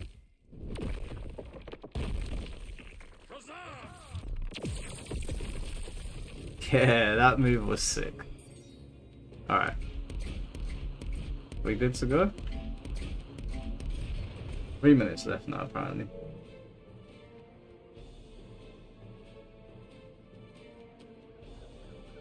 Let me see if I can actually do a combo where I end with my super.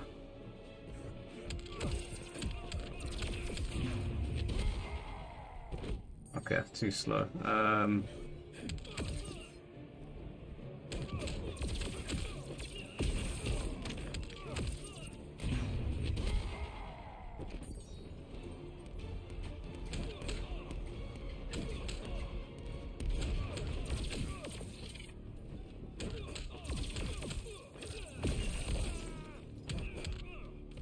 Damn it. Does that even combo? Oh yeah, it does. Okay. So if I... Okay, I can't skip this.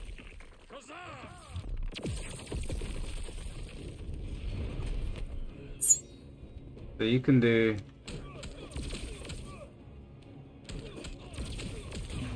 Okay. I'll take that. 50 seconds left, guys. Get your injustice ready. Are you ready? Get your guns on. How do you air tech roll? I believe it's back in R2, I think, if I remember correctly.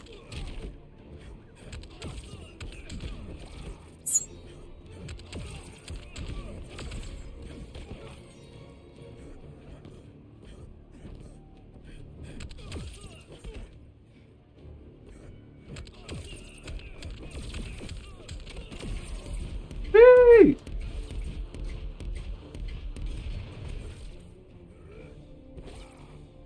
Got no range.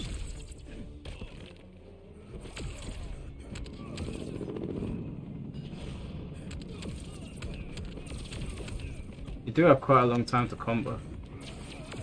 Alright, we should be good to go. Yeah, buddy.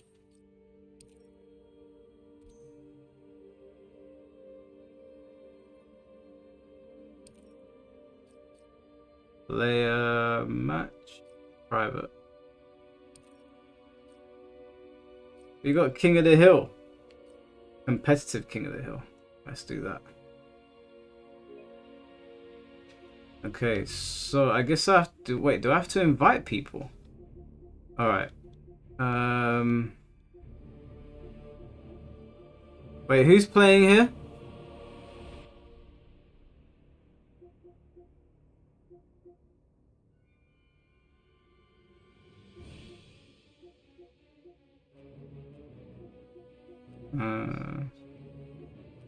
Are you even online, Alexis?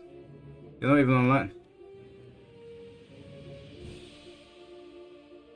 Alright, Urban Boy. Where are you? Alright, so Martin's playing.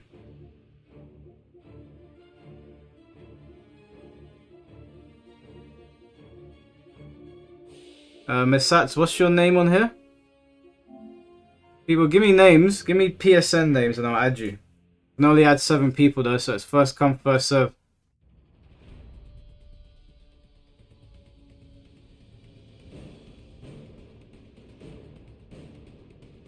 S and Miss Sats.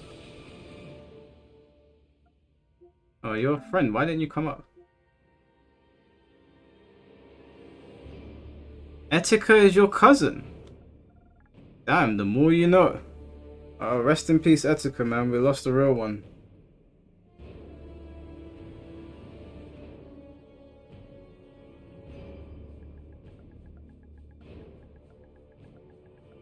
Is he like a biological cousin, or is he like a married-in cousin?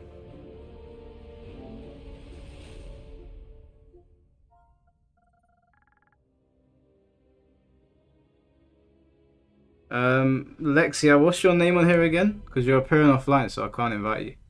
Lectury.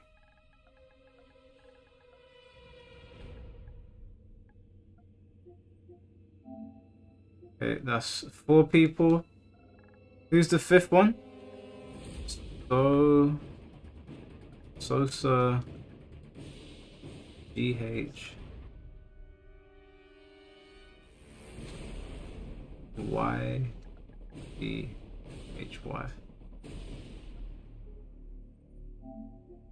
Alright, got two more slots. Ice Magic.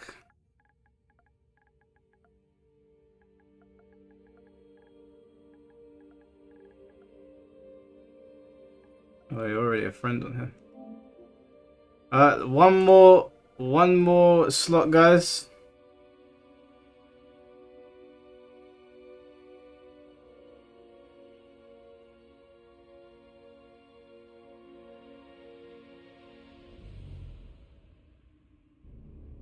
My mother and his father are first cousins. Oh, damn. Hey, man, Etiko is a legend, bro. We lost a real one.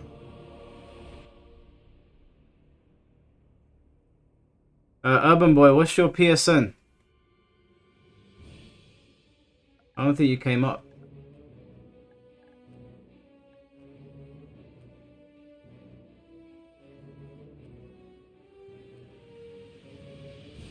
Same name, Urban Boy 732. Alright. Invites going out.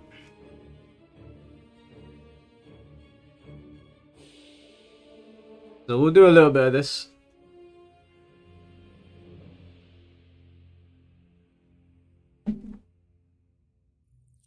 Current state of Tekken 8? Absolute shambles, mate.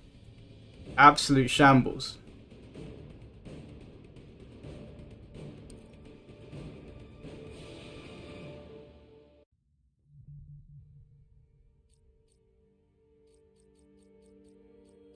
Wow, I can feel the lag on the character select screen. I can feel the delay on the character select screen. Oh my lord, this is gonna be rough.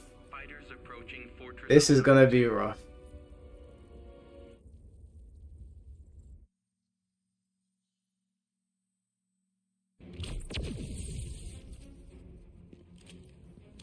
Dead kings are my specialty.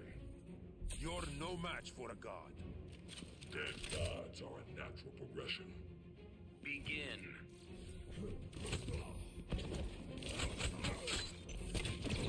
Wait, it's back to block. I'm pressing R2.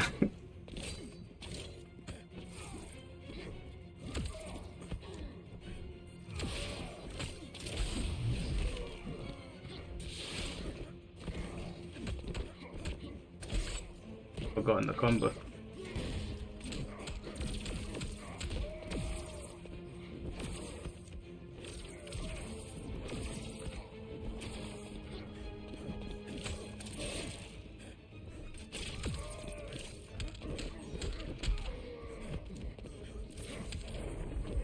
Come on.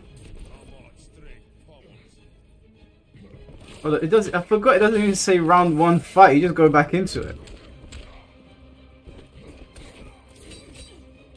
I'm still pressing R2 to block like an idiot.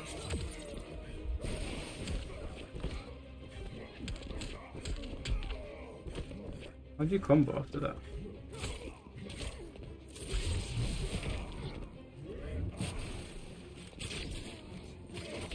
Yee!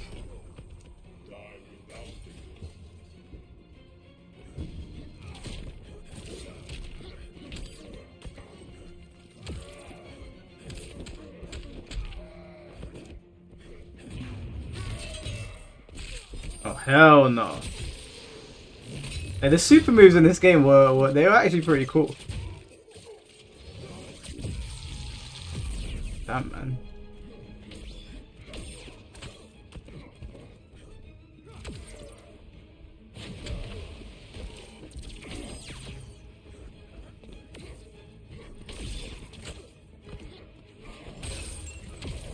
Got your ass. Black Adam wins.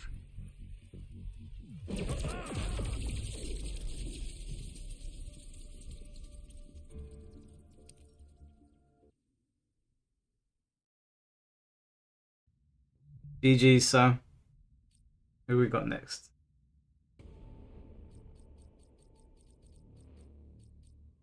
Black Adam. Sub-Zero, eh? I wasn't playing the game when Sub-Zero came out. Damn, Freeze being sparked me. That punch was swift. That punch was dirty.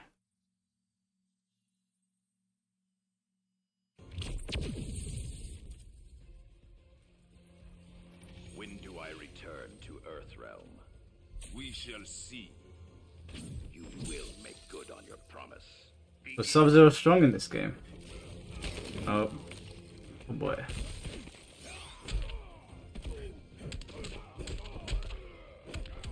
Okay, you can combo off it.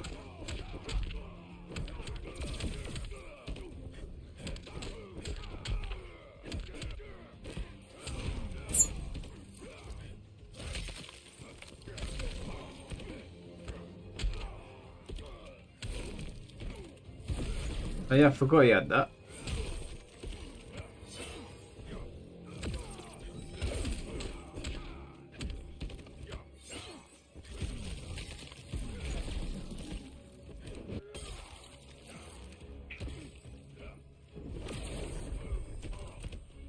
Come on, son.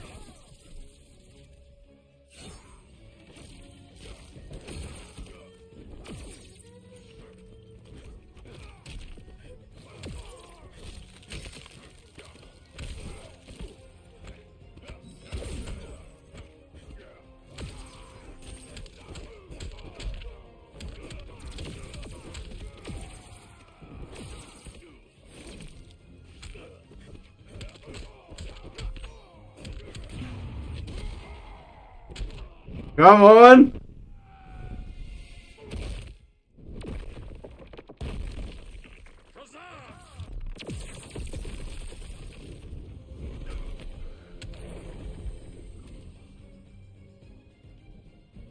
Black Adam wins. So cool.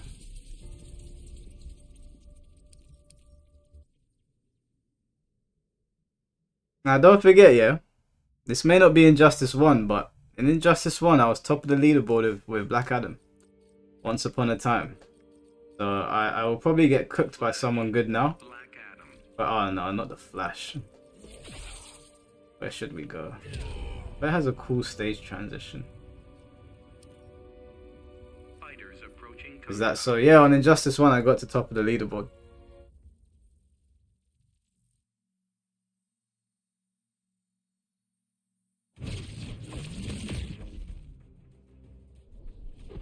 The fastest man on Earth.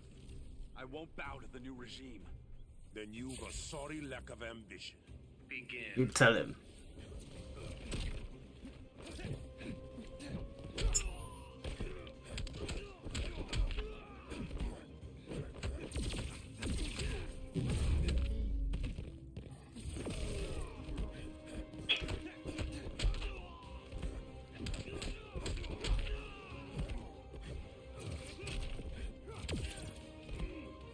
Oh yeah, I forgot he had an overhead. Forgot this guy had a bloody overhead. That changes everything. Armored strength pummels.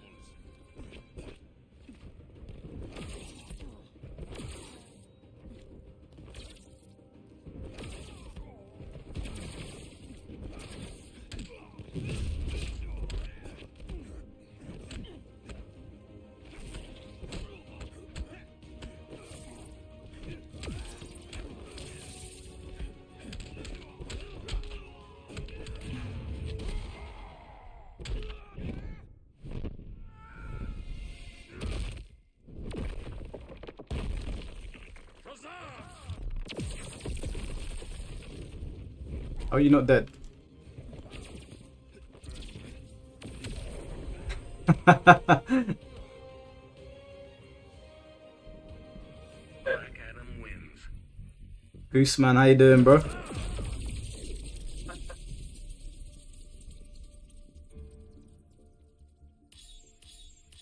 GG's.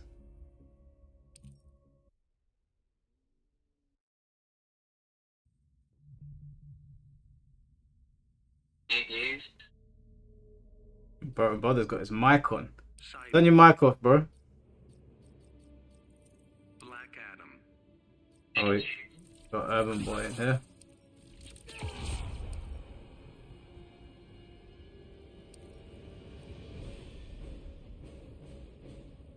fighters approaching contact. Damn, look how much stats Urban Boy's got. He banged out this game. You'd benefit from Zuhuti's wisdom. I'm a genius, Adam. Amon's strength will crush your pride. Begin.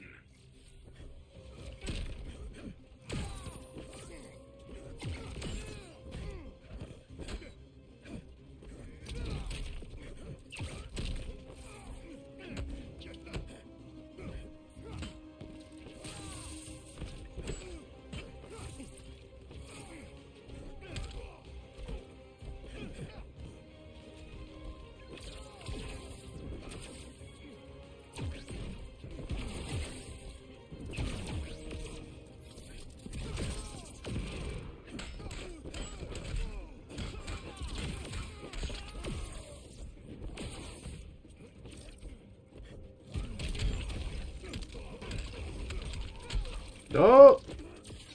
Brother's got combos. But I got wake ups. Thunder heralds your defeat. The hell was that?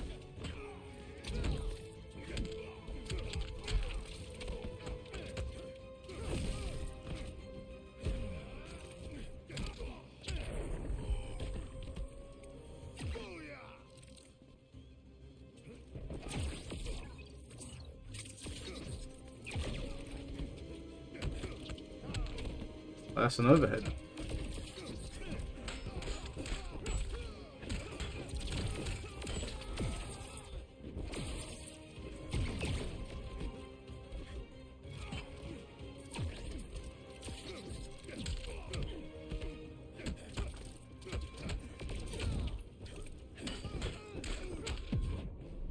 Oh wait, I don't know how to do the wage system. I forgot. I forgot this is even in the game. I don't know. Shit.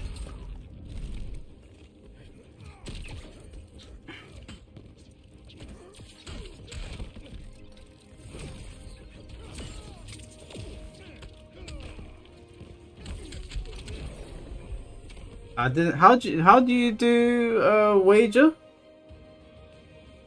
I don't even know what button it is to press.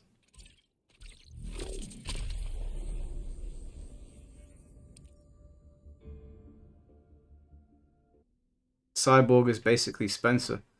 Yeah, but what do you press to do the? What do you do? And how does it work again? Is it the more meter you use? Hold forward and R2. Oh, okay. Batman. Cyborg. All right. GG's. Deadshot.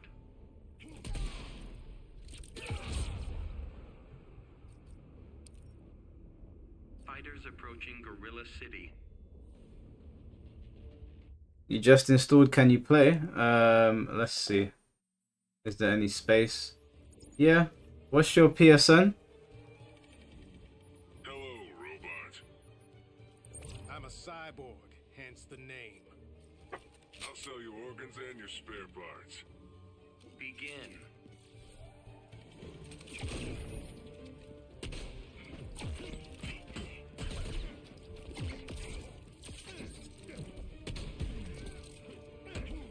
Hey, Urban Boy still plays this game. Either he still plays it or he played it a lot and he hasn't forgotten shit.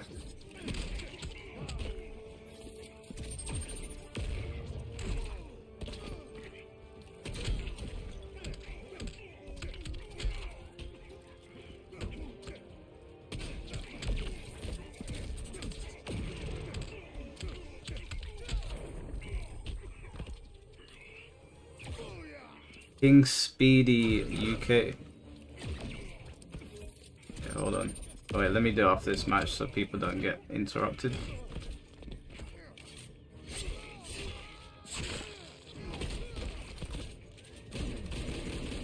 This brother's picked Deadshot.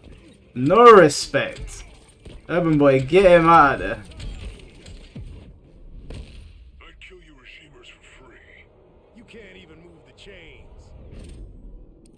Hey, what's going on, Sketchy? How you doing, bro?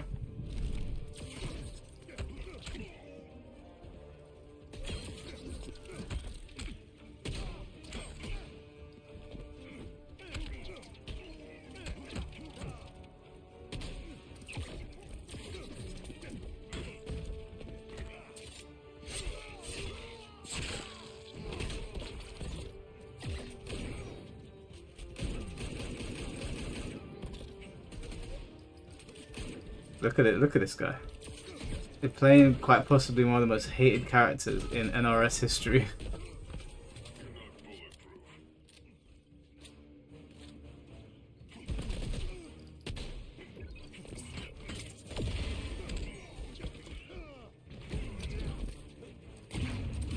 Oh. Oh, nice.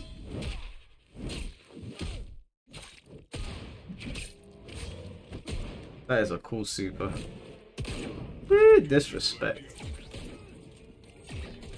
Oh, I thought Miss Sats was going to bring it back. Alright, let me get King Speedy in here. Cyborg wins.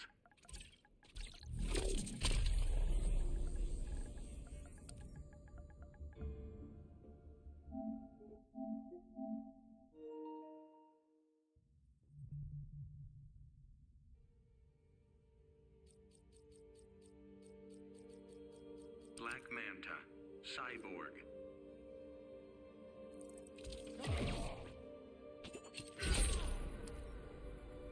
Fighters approaching Fortress of Solitude. Can you compare it to getting exploded through a pyramid? No, Black Adam, in my opinion, has the best super in this game. But I'm obviously biased. I love Black Adam. How is it you plan to keep up with me? By expediting your death. Wishful thinking isn't a plan. Begin.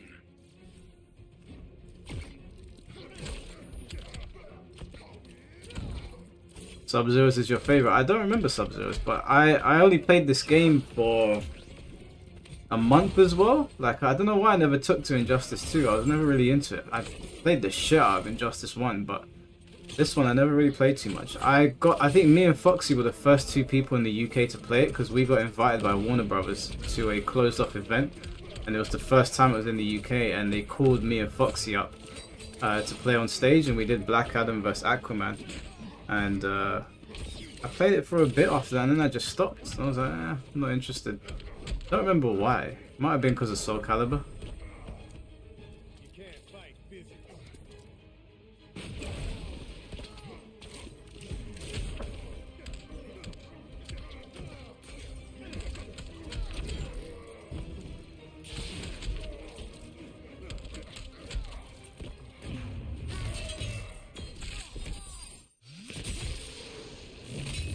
This super's sick.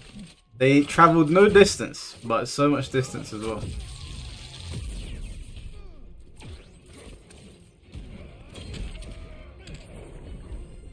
How'd you put armor on your sway thing again? Like when they charge up that stuff, how'd you put armor on it? Cyborg wins.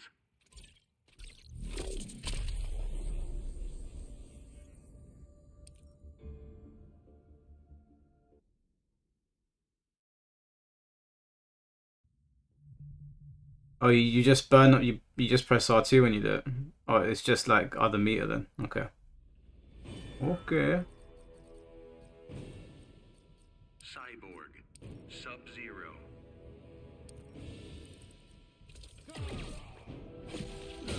That punch is so funny, bro. It's so quick.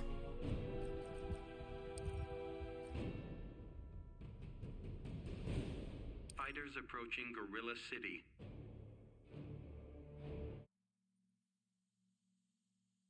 The same in Injustice 1, bro. It's been a long time. I think I played this game less than I played MK1. Machine or man. Part machine, all man. Your cyberization cost you your soul. Begin.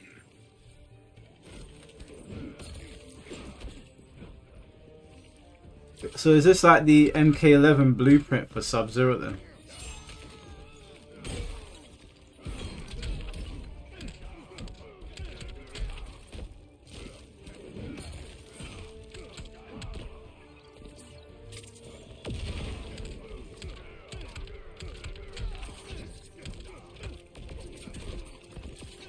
Urban Boy did not stop playing. He either didn't stop playing or he played so much that it's like it's just ingrained.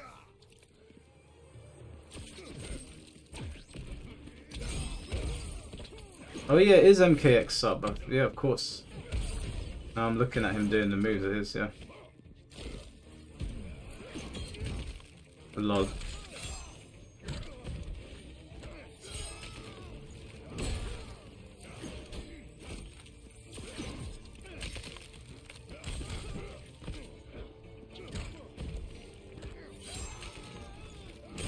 Hey, Martin's fighting back though.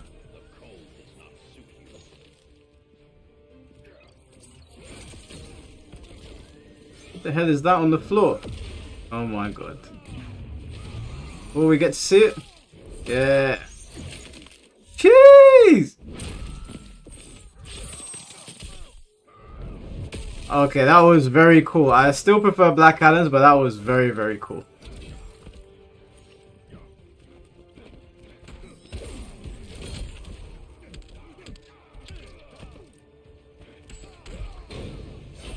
Oh, I forgot you could do that. You can kick them into the background.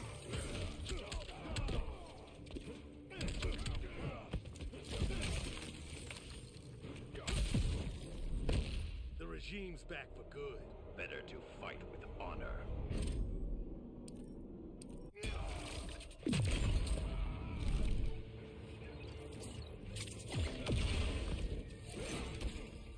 Sub-Zero's win animation is cool as well. Let's hopefully see if Martin wins this. That doesn't look like it. Oh, okay, shoulder barge.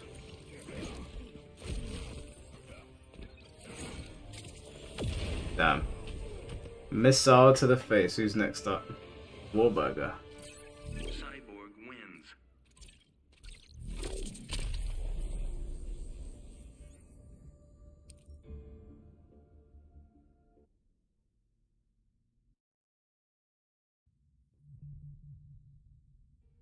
Never played as how do clashes work. What was the input again? Did you say back and R2?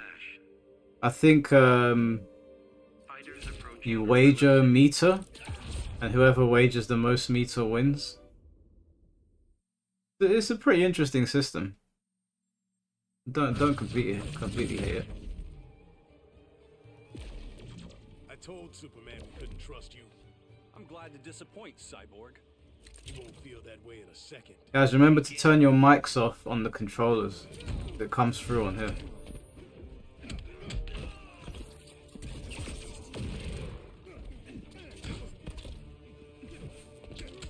I vaguely remember the Flash being a menace, like just horrible to deal with.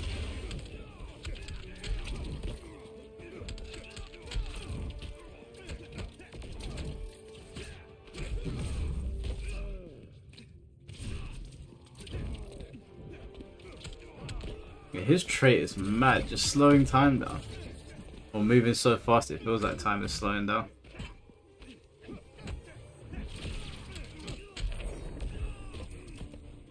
That's how it's done in Motown.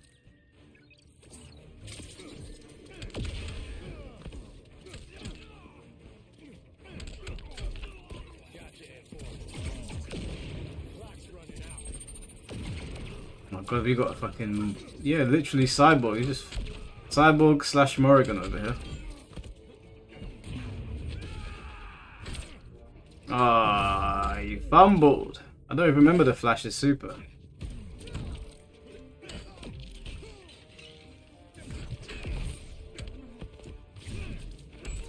He fissured through the move. So sick.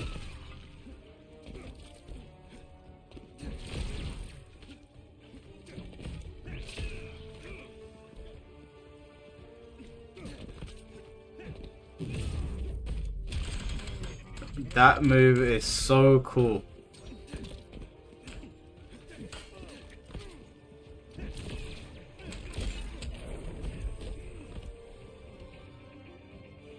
He takes you back in time to smash you into yourself. That's so sick.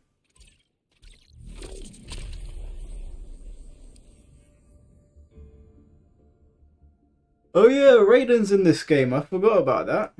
But So many. Yeah, I didn't play this game enough. I don't know why, because I didn't completely hate it. I think something else must have been out at the time that I was really into. Fighters approaching Gorilla City. But brother just shot plasma in my face. Oh yeah, the Ninja Turtles are in this as well. And Hellboy. Damn. Talk about a guest character lineup.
Forgot this guy had a mad dash.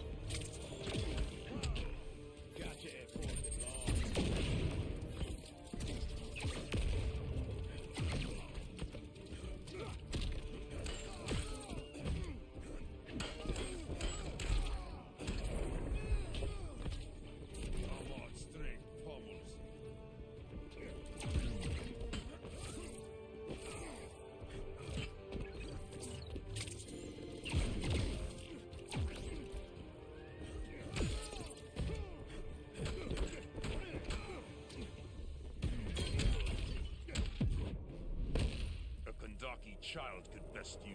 Prison slowed me down.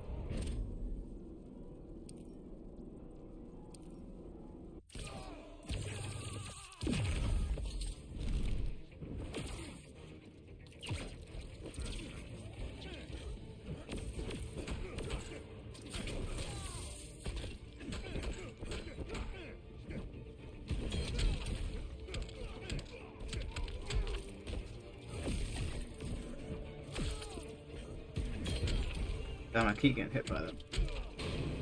Am I dead?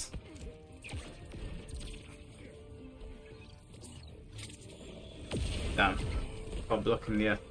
Hey, do you know what, Urban Boy? Give me another couple of games. I'll have you figured out.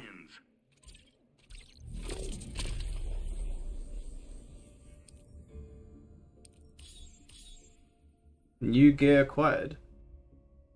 Sub-Zero's legs.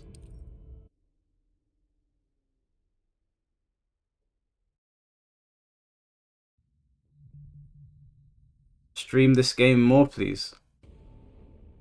Maybe. Cyborg. Red Hood.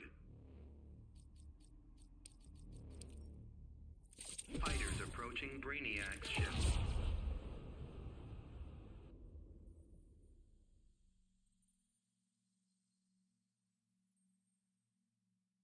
Oh yeah, Brainiac is playable in this, isn't he?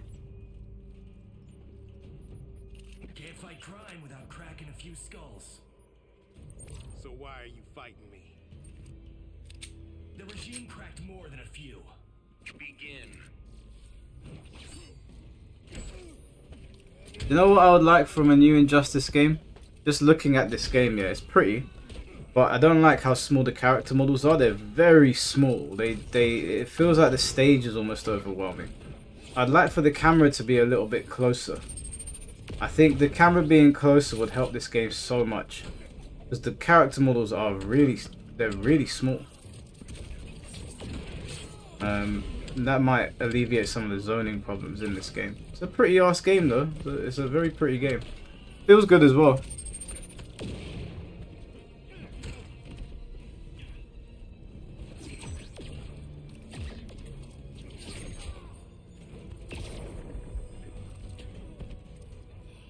Alright, Sequence, take care, bro.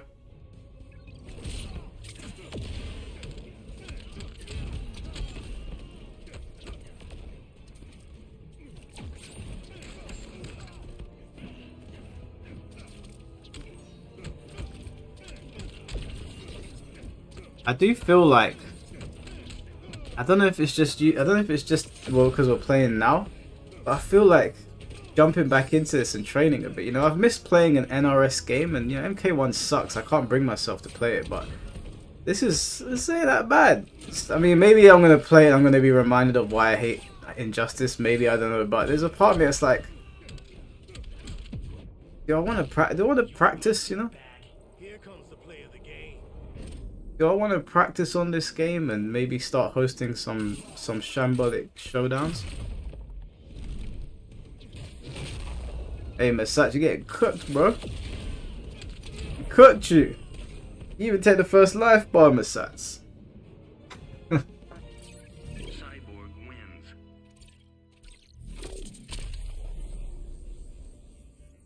You go online, you'll remember, I bet. Yeah, that's the thing. I don't know if I want to go online. I think maybe I just want to sit in practice mode and learn some stuff. And then come back and play with you guys. When's Lexi playing? Oh, she left again. I guess she's not about it, man. She's not about it.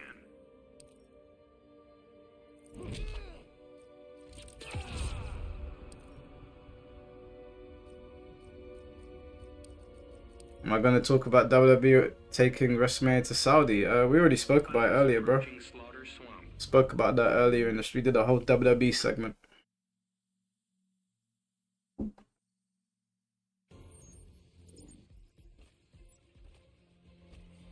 Begin.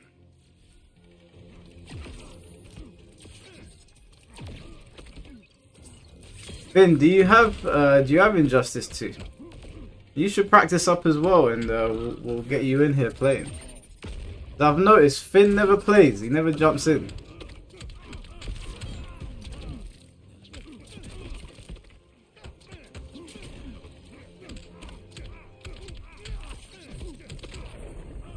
Jeez.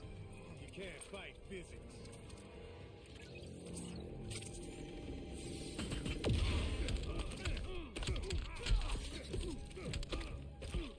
You actually played me on this once. I don't even remember. I remember playing your Reina on Tekken, but I don't remember playing you on this. No, this ain't got crossplay, but it's not region locked. So we, unlike Mortal Kombat or X, we can actually play together. Am I seeing Injustice 2 on Mike Fuller's channel? Yeah, I never had an issue with Injustice 2. I played the shit out of Injustice 1. My problem is with MK1, not with, well, currently with NRS, but I don't have anything against in the Injustice series. Matter of fact, if the next game is Injustice, I really wouldn't mind that. I really wouldn't mind a new Injustice game. Put Mortal Kombat on ice, man. Make us miss it. I got 2xKO, but I don't know if you like that. I've got 2xKO as well, but I'm not interested in 2xKO in the slightest. Cyborg. Black Canary. Oh, got some Black Canary gameplay. Fighters approaching Fortress of Solitude.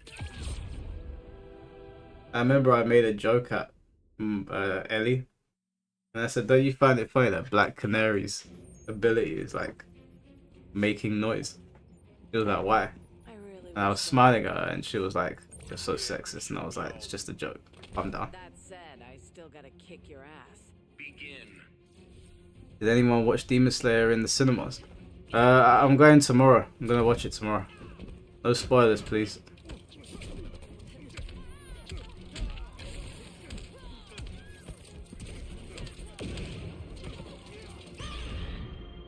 MKX is region locked, bro. Oh, you can cancel that as well. Okay.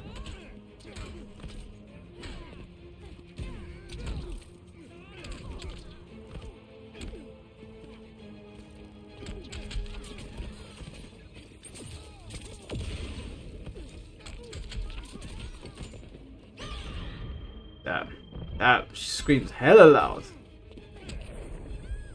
Pissed right into my soul.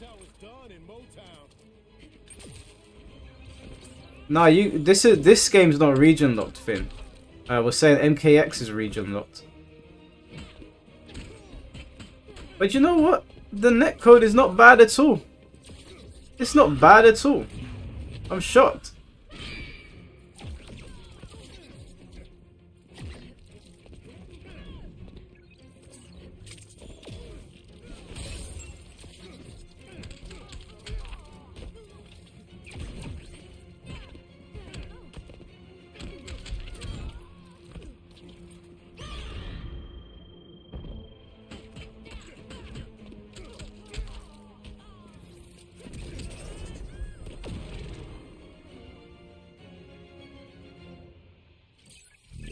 Not Mike, though he's an MK scrub that spams down 2 on wake up.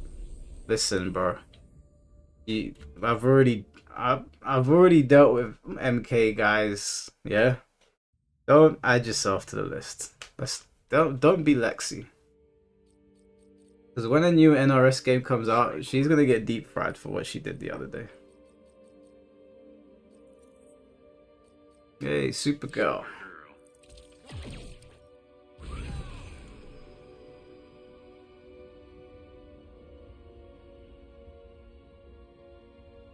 It was 4-3, Mike. You got no. I 3-0'd you with no, I 4-0'd you with Shao Kahn. You never beat Shao Kahn. I picked Liu Kang and you got 3 wins. I never once played Liu Kang. The only reason that I went to play it, take care, Josh, is because Ninja Killer's Liu Kang looked really cool. It's an art form, super. But against my main, you lost every match. So, I mean, that would be like saying it's 4-3, but 3 of those matches I picked Lily on Tekken. I mean, you can claim victory if you want, if you want, but I don't know, man. That doesn't feel right. Play me again, then I am not touching MK1 again, okay? I mean, look at Lexi. She's over the moon that she beat me on a game that I played for 1 month 2 years ago. Over the moon.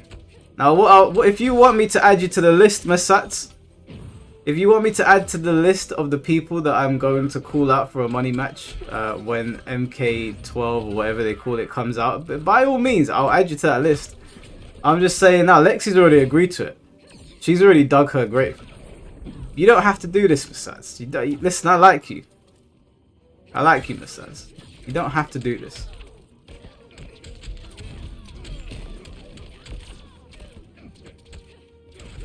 A money match, how much? Sure. I told Lexi £100, so I'm gonna tell you £100 as well. Pay me in Croydon dollars. Did you not just lie and say you beat me? No, I didn't lie and say. What are you talking about? I didn't say that I beat you.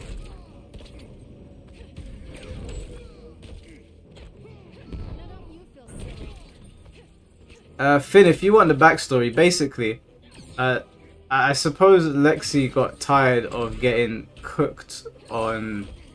No, Lexi, you weren't listening. Yeah, I said don't be Lexi. I didn't say I beat you. I said don't be Lexi, as in you've dug your own grave. When the next MK game comes out, I'm going to batter you. But Finn, basically what happened is Lexi was feeling hard done by the endless beatings that she had received on Tekken. I think out of maybe like what 30 games, she won 2 matches. So she was like, play me at MK1. I said to her, I haven't played MK1 since 2023. And I played it for 1 month. If that. Could have even been a little bit less than that. And she says, no, play me. I'll show you who's best. I was like, did you hear what I just said? She was like, play me. I was like, cool, I'll play you. It'll make you happy. So I played her. Now, Finn, let me just explain to you why Alexi is not a threat to me on Mortal Kombat games. I hadn't... Is it me? Oh shit, my bad. I'm here yapping away. I hadn't played the game in 2 years, yeah? With minimal playtime when I had played it. And she lost 3 games, and in those 10 games, she lost a round in 6 matches. And came very close in a lot of those matches to losing. Imagine that. To someone that hasn't played the game for 2 years, and I'm supposed to be threatened. Are you mad? So yeah, £100 money match when the next Mortal Kombat game comes out. Your ass is mine. Begin.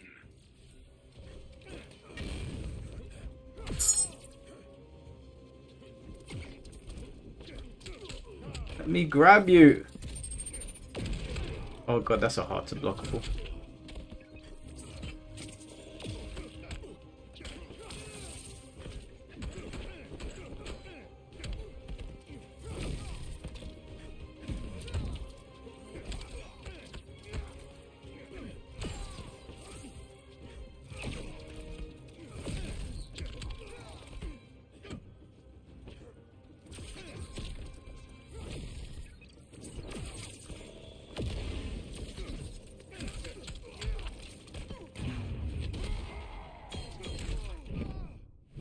You cannot escape from... Did I rage quit? No, my mum was calling me, so I had to go check if she was okay. You know, mum comes first. You know what I'm saying?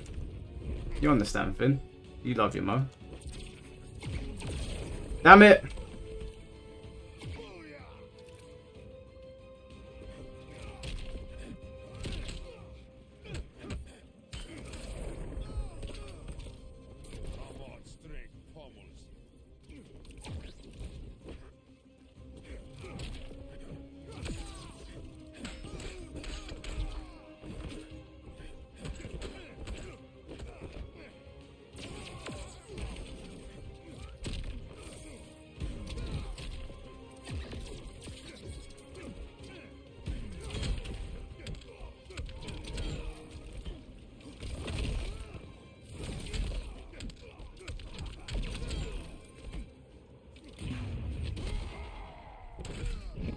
Get your ass!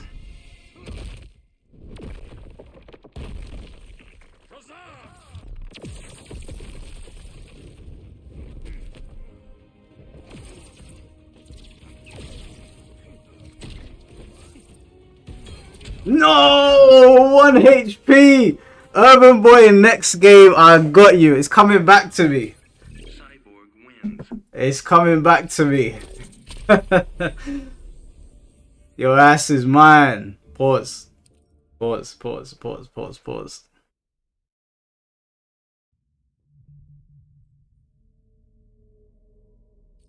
Red Hood. Cyborg.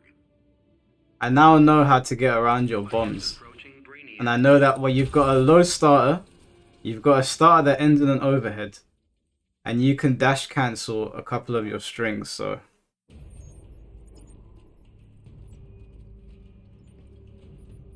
Can't fight crime without cracking a few skulls. So why are you fighting me? The regime cracked more than a How long does it take to fix your controls, Lexi? Like, just change the controls and join the lobby. Or is the actual controller broken?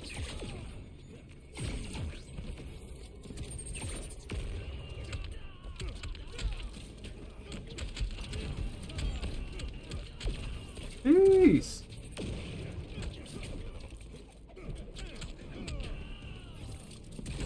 It's not that. Wait, okay, wait, hold on. Is the controller itself broken, or are you changing your buttons?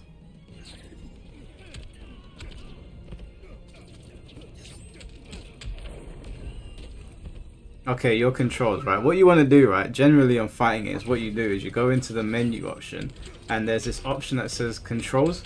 When you go into controls, you edit the controls to what you like, and then you test it in training mode. Should take you no more than 2 minutes, 4 minutes if you're stupid, and you can jump in. Yeah. Alright, Storm, take care.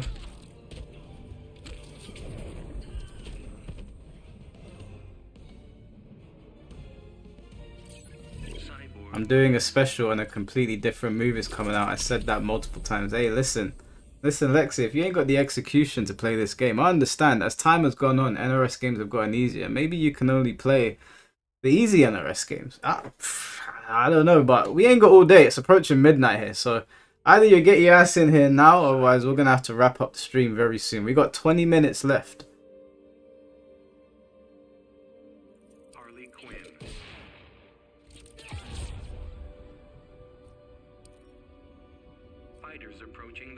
Actually, Alexis, why don't we do a little competition on this game?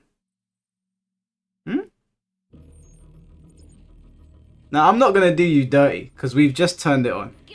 And I'm not a fan of picking on the weak. Well, we'll play this game again. I'll stream this game again. I'll give you some time to practice. And how about the next time that we turn on the game, me and you do a little first to 10. How about that? I'll probably do a Shambolic Showdown at some point next week. Was that a wild boar? I forgot that she had those in this game. Yeah, I'll do a Shambolic Showdown next week. I don't know what day, so you'll just have to be prepared. Could be Monday, could be Friday, don't know. And yeah, we'll do a little match. Because we could do it now, but I think, you know, the controller excuse, the release check excuse, we know what that translates to. That translates to if she enters this lobby, either myself or Urban Boy is going to absolutely spank her. So I don't want to pick on you, is what I'm saying.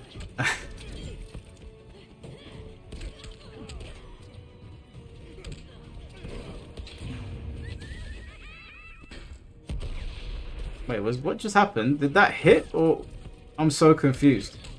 He got hit, but there was no super animation.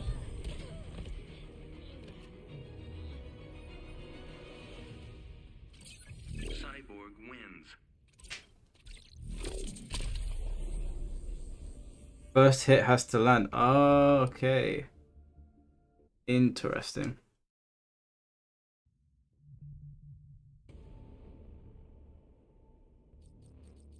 Cyborg. Mike, this they kill guy. Who's they kill? Oh, they kill. No, Alexi, you can't time him out. Cause you lot were in the chat chatting shit about me on a game I ain't played for 2 years. Okay, so if people want to cook you now, you gotta hold that shit. You gotta hold that shit. You just gotta hold it. We're adults here. You gotta allow a little trolling. Better hope you're not buggy. Begin. I mean, he's saying facts, right? He's scared to run the fade. He's not lying, is he?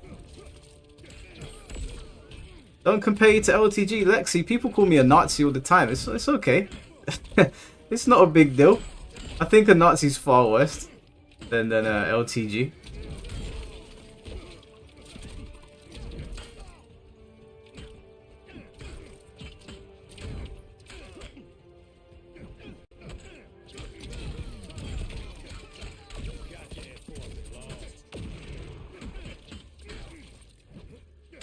I don't even know. Oh wait, yeah, okay, I know which one's which. They gotta change those colors up a little bit.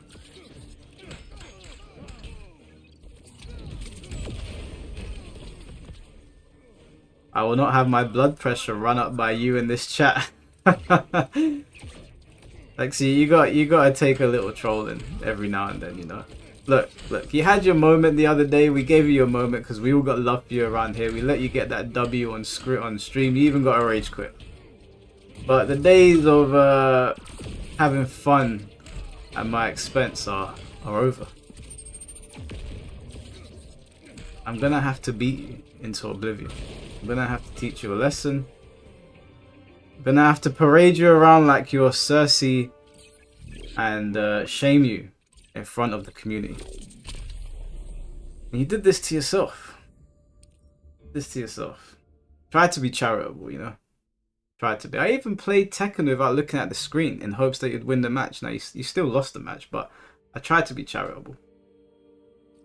Those days are over. Cyborg. Black Adam. Right. Fighters approaching Fortress of Solitude.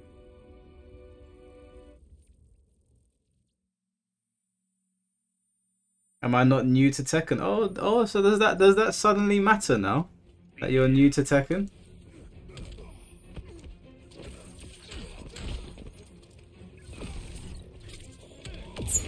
Ooh.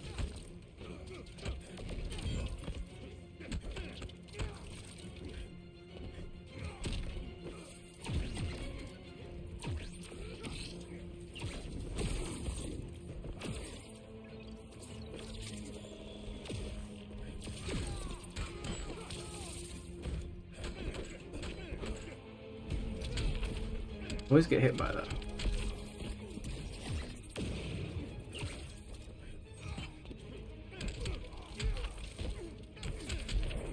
But how does... Oh, do you have to armor the wake up to get more invincibility frames then?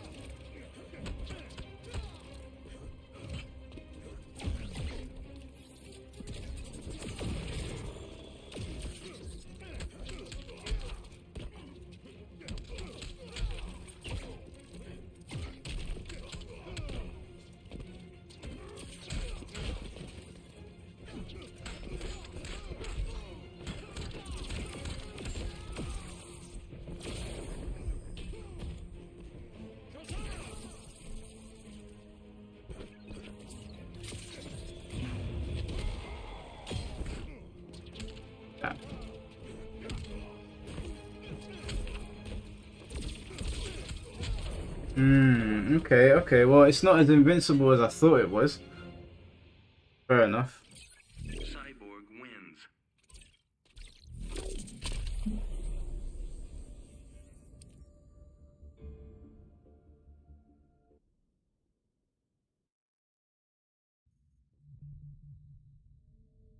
Low-tier God still makes money. I haven't seen 6 Hurricane in a year, so he probably is broke.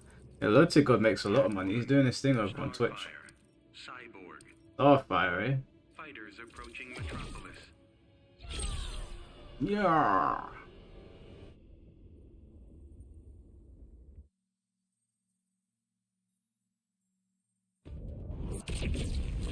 I like this stage.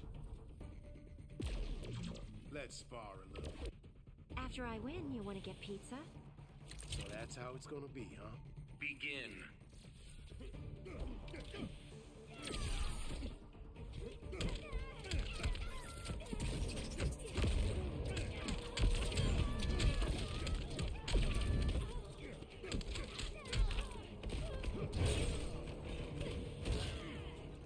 I skipped this entire series for a reason.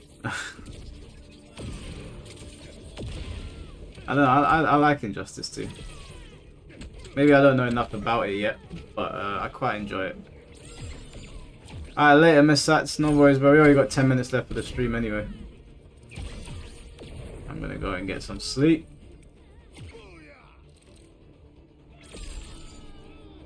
Damn, that's a crazy projectile. Just a flash of light.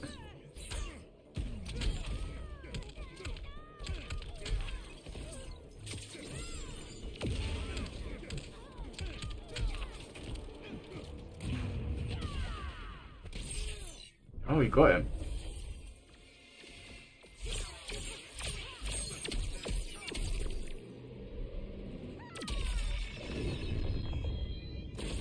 Pretty cool super.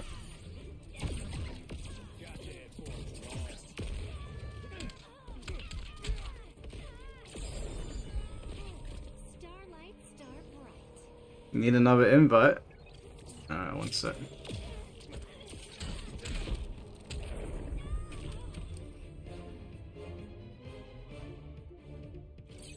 Cyborg wins.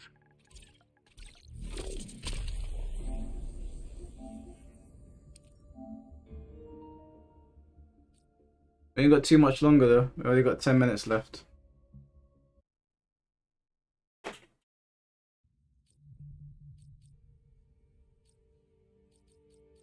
Cyborg.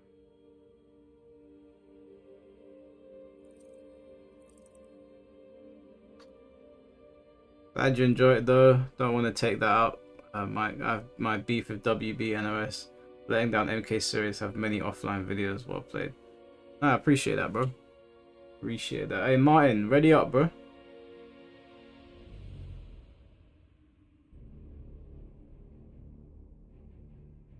Superman.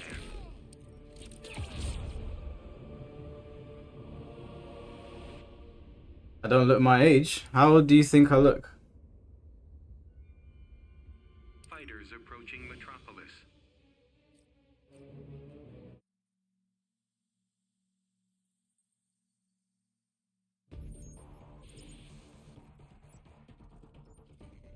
They should call you the Man of Steel. My armor's a lot stronger. Begin. 29? I'll take that. Yeah, most of the time people assume that I'm between 25 and 29. So, you know, just drink water, lift weights, and make sure to not let Twitter affect your mental health. It's funny because I'm probably going to open up Twitter in a second and be like, oh, why am I being dragged for this? What have I done now? But, you know, you just remember that. If you just remember that Twitter is like Arkham Asylum, and you're just basically there on visitation looking at the inmates, then you don't let it rile you up as much.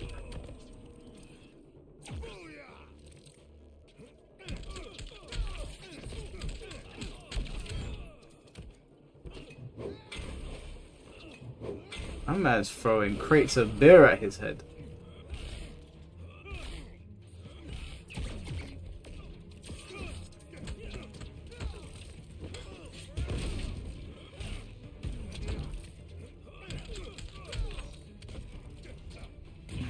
You're happy and content most of the time when you're off socials. Yeah, I mean, listen, when I came off of social media for 2 months, I had nothing. I had nothing at all. I barely responded to a WhatsApp message. I was in no group chats, and I'm not gonna lie to you, like, I like connecting with people, so I missed it. But there was something really peaceful about just not picking up your phone and just sitting there and being in the moment with whoever you're with. It was nice, like, especially if you're someone that gets affected by the negativity online. I wouldn't say that I'm affected by it, although this past week has really, it's really pushed it, I would say. This past week has really pushed it, but yeah, definitely shutting down for a bit is good. I'm looking forward to going to my friend's stag do in Australia. We're going to be on the Gold Coast, and I'm not going to be on social media for 3 weeks. There probably won't be anything on the channel for 3 weeks. I'm just going to take a bit of time, be with my boys, and then I'll come back, I'll announce a stream, and we'll get it cracking.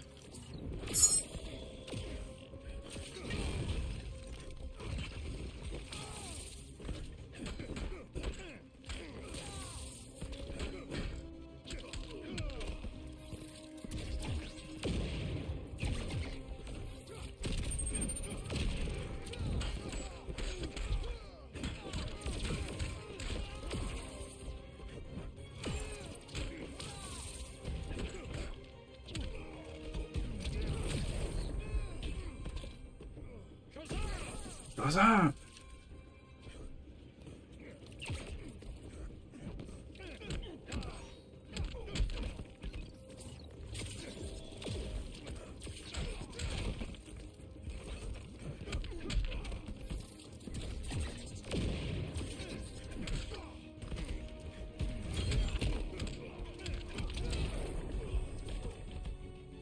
Straight through the uprights.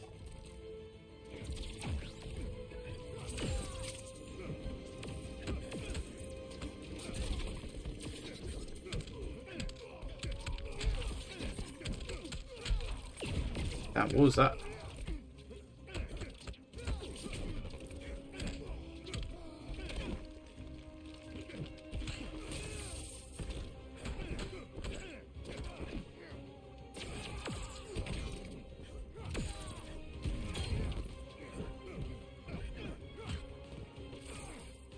His streak is under threat.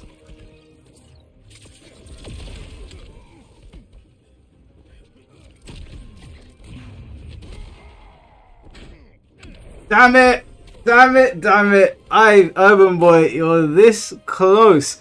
You better get practicing, bro. Because I've just come back to this. You've been playing this. I'm going to come back next week for you specifically. Have I got time to run it back? Don't think I do.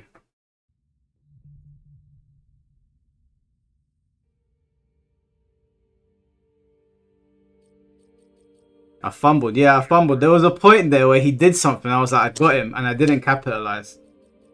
But it's all good. It's all good.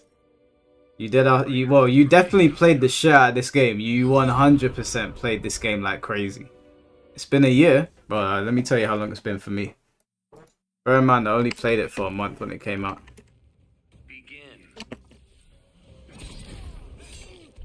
It's been 8 years. It's been 8 years.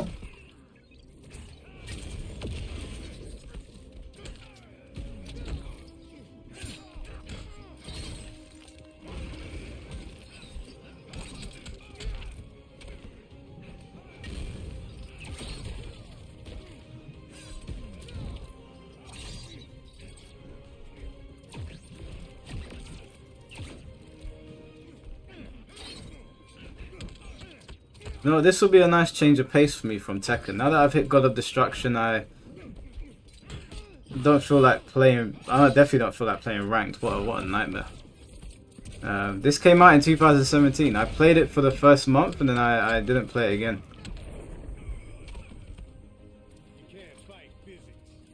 But it'll be a nice change of pace to just have a bit of a mess around on Injustice.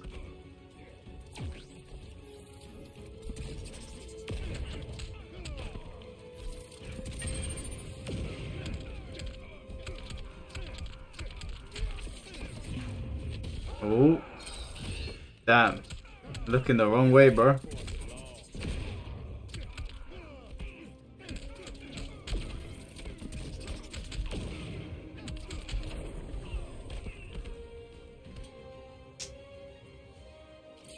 Cyborg wins. Alright, this is alright, it's gonna be the last round, so the next match I do will be the last one.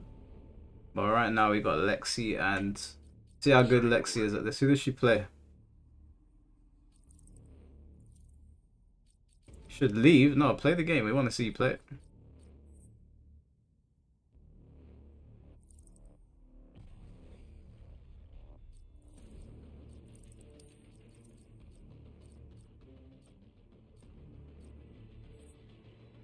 Starfire.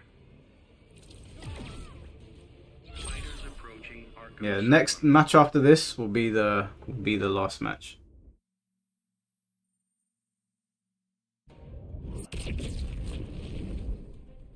Begin.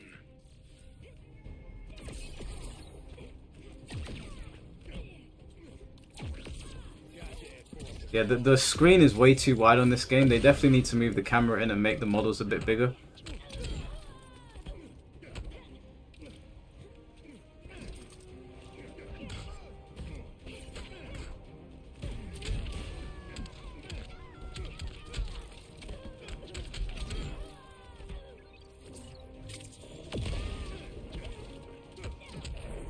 Can you smash someone's head into the toilet? I feel like you can.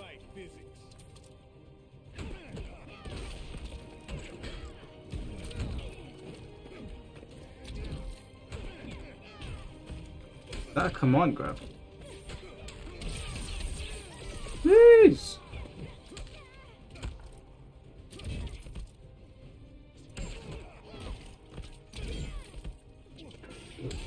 Oh, you can pick the toilet up.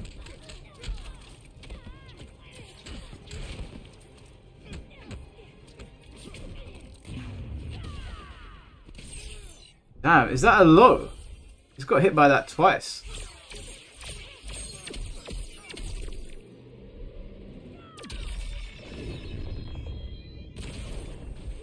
Toasty, as they say.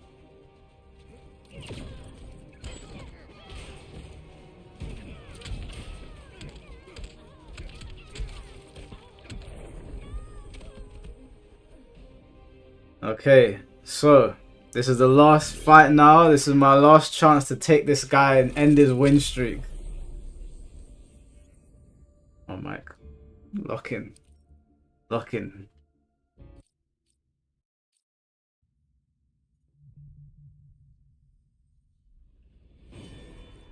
Cyborg. Black Adam. Fighters approaching Red Sun Prison.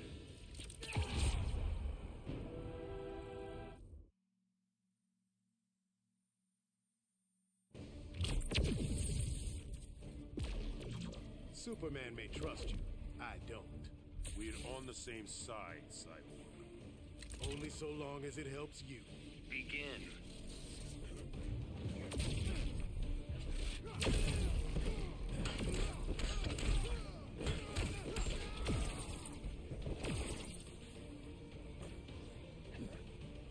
Why is it lagging all of a sudden?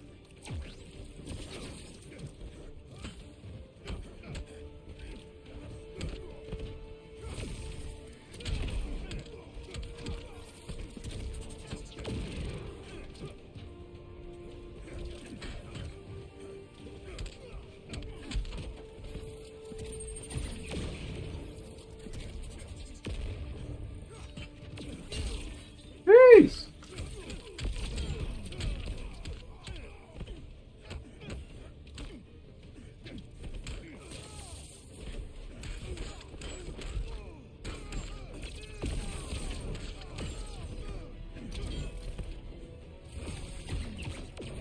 Damn it.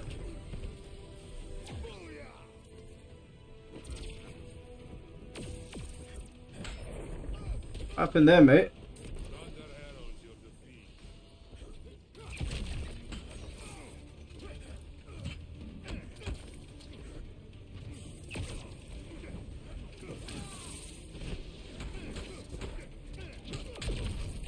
Kind of shimmying, but it's very difficult.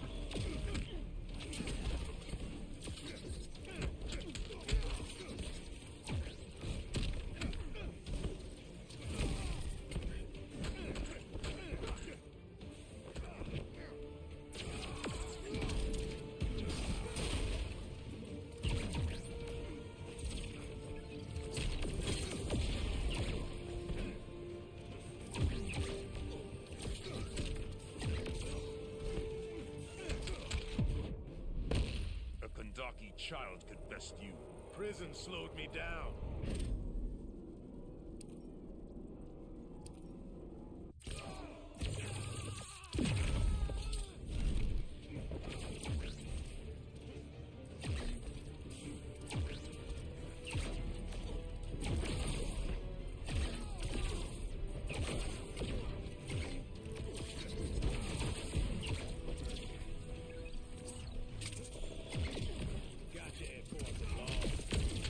Damn!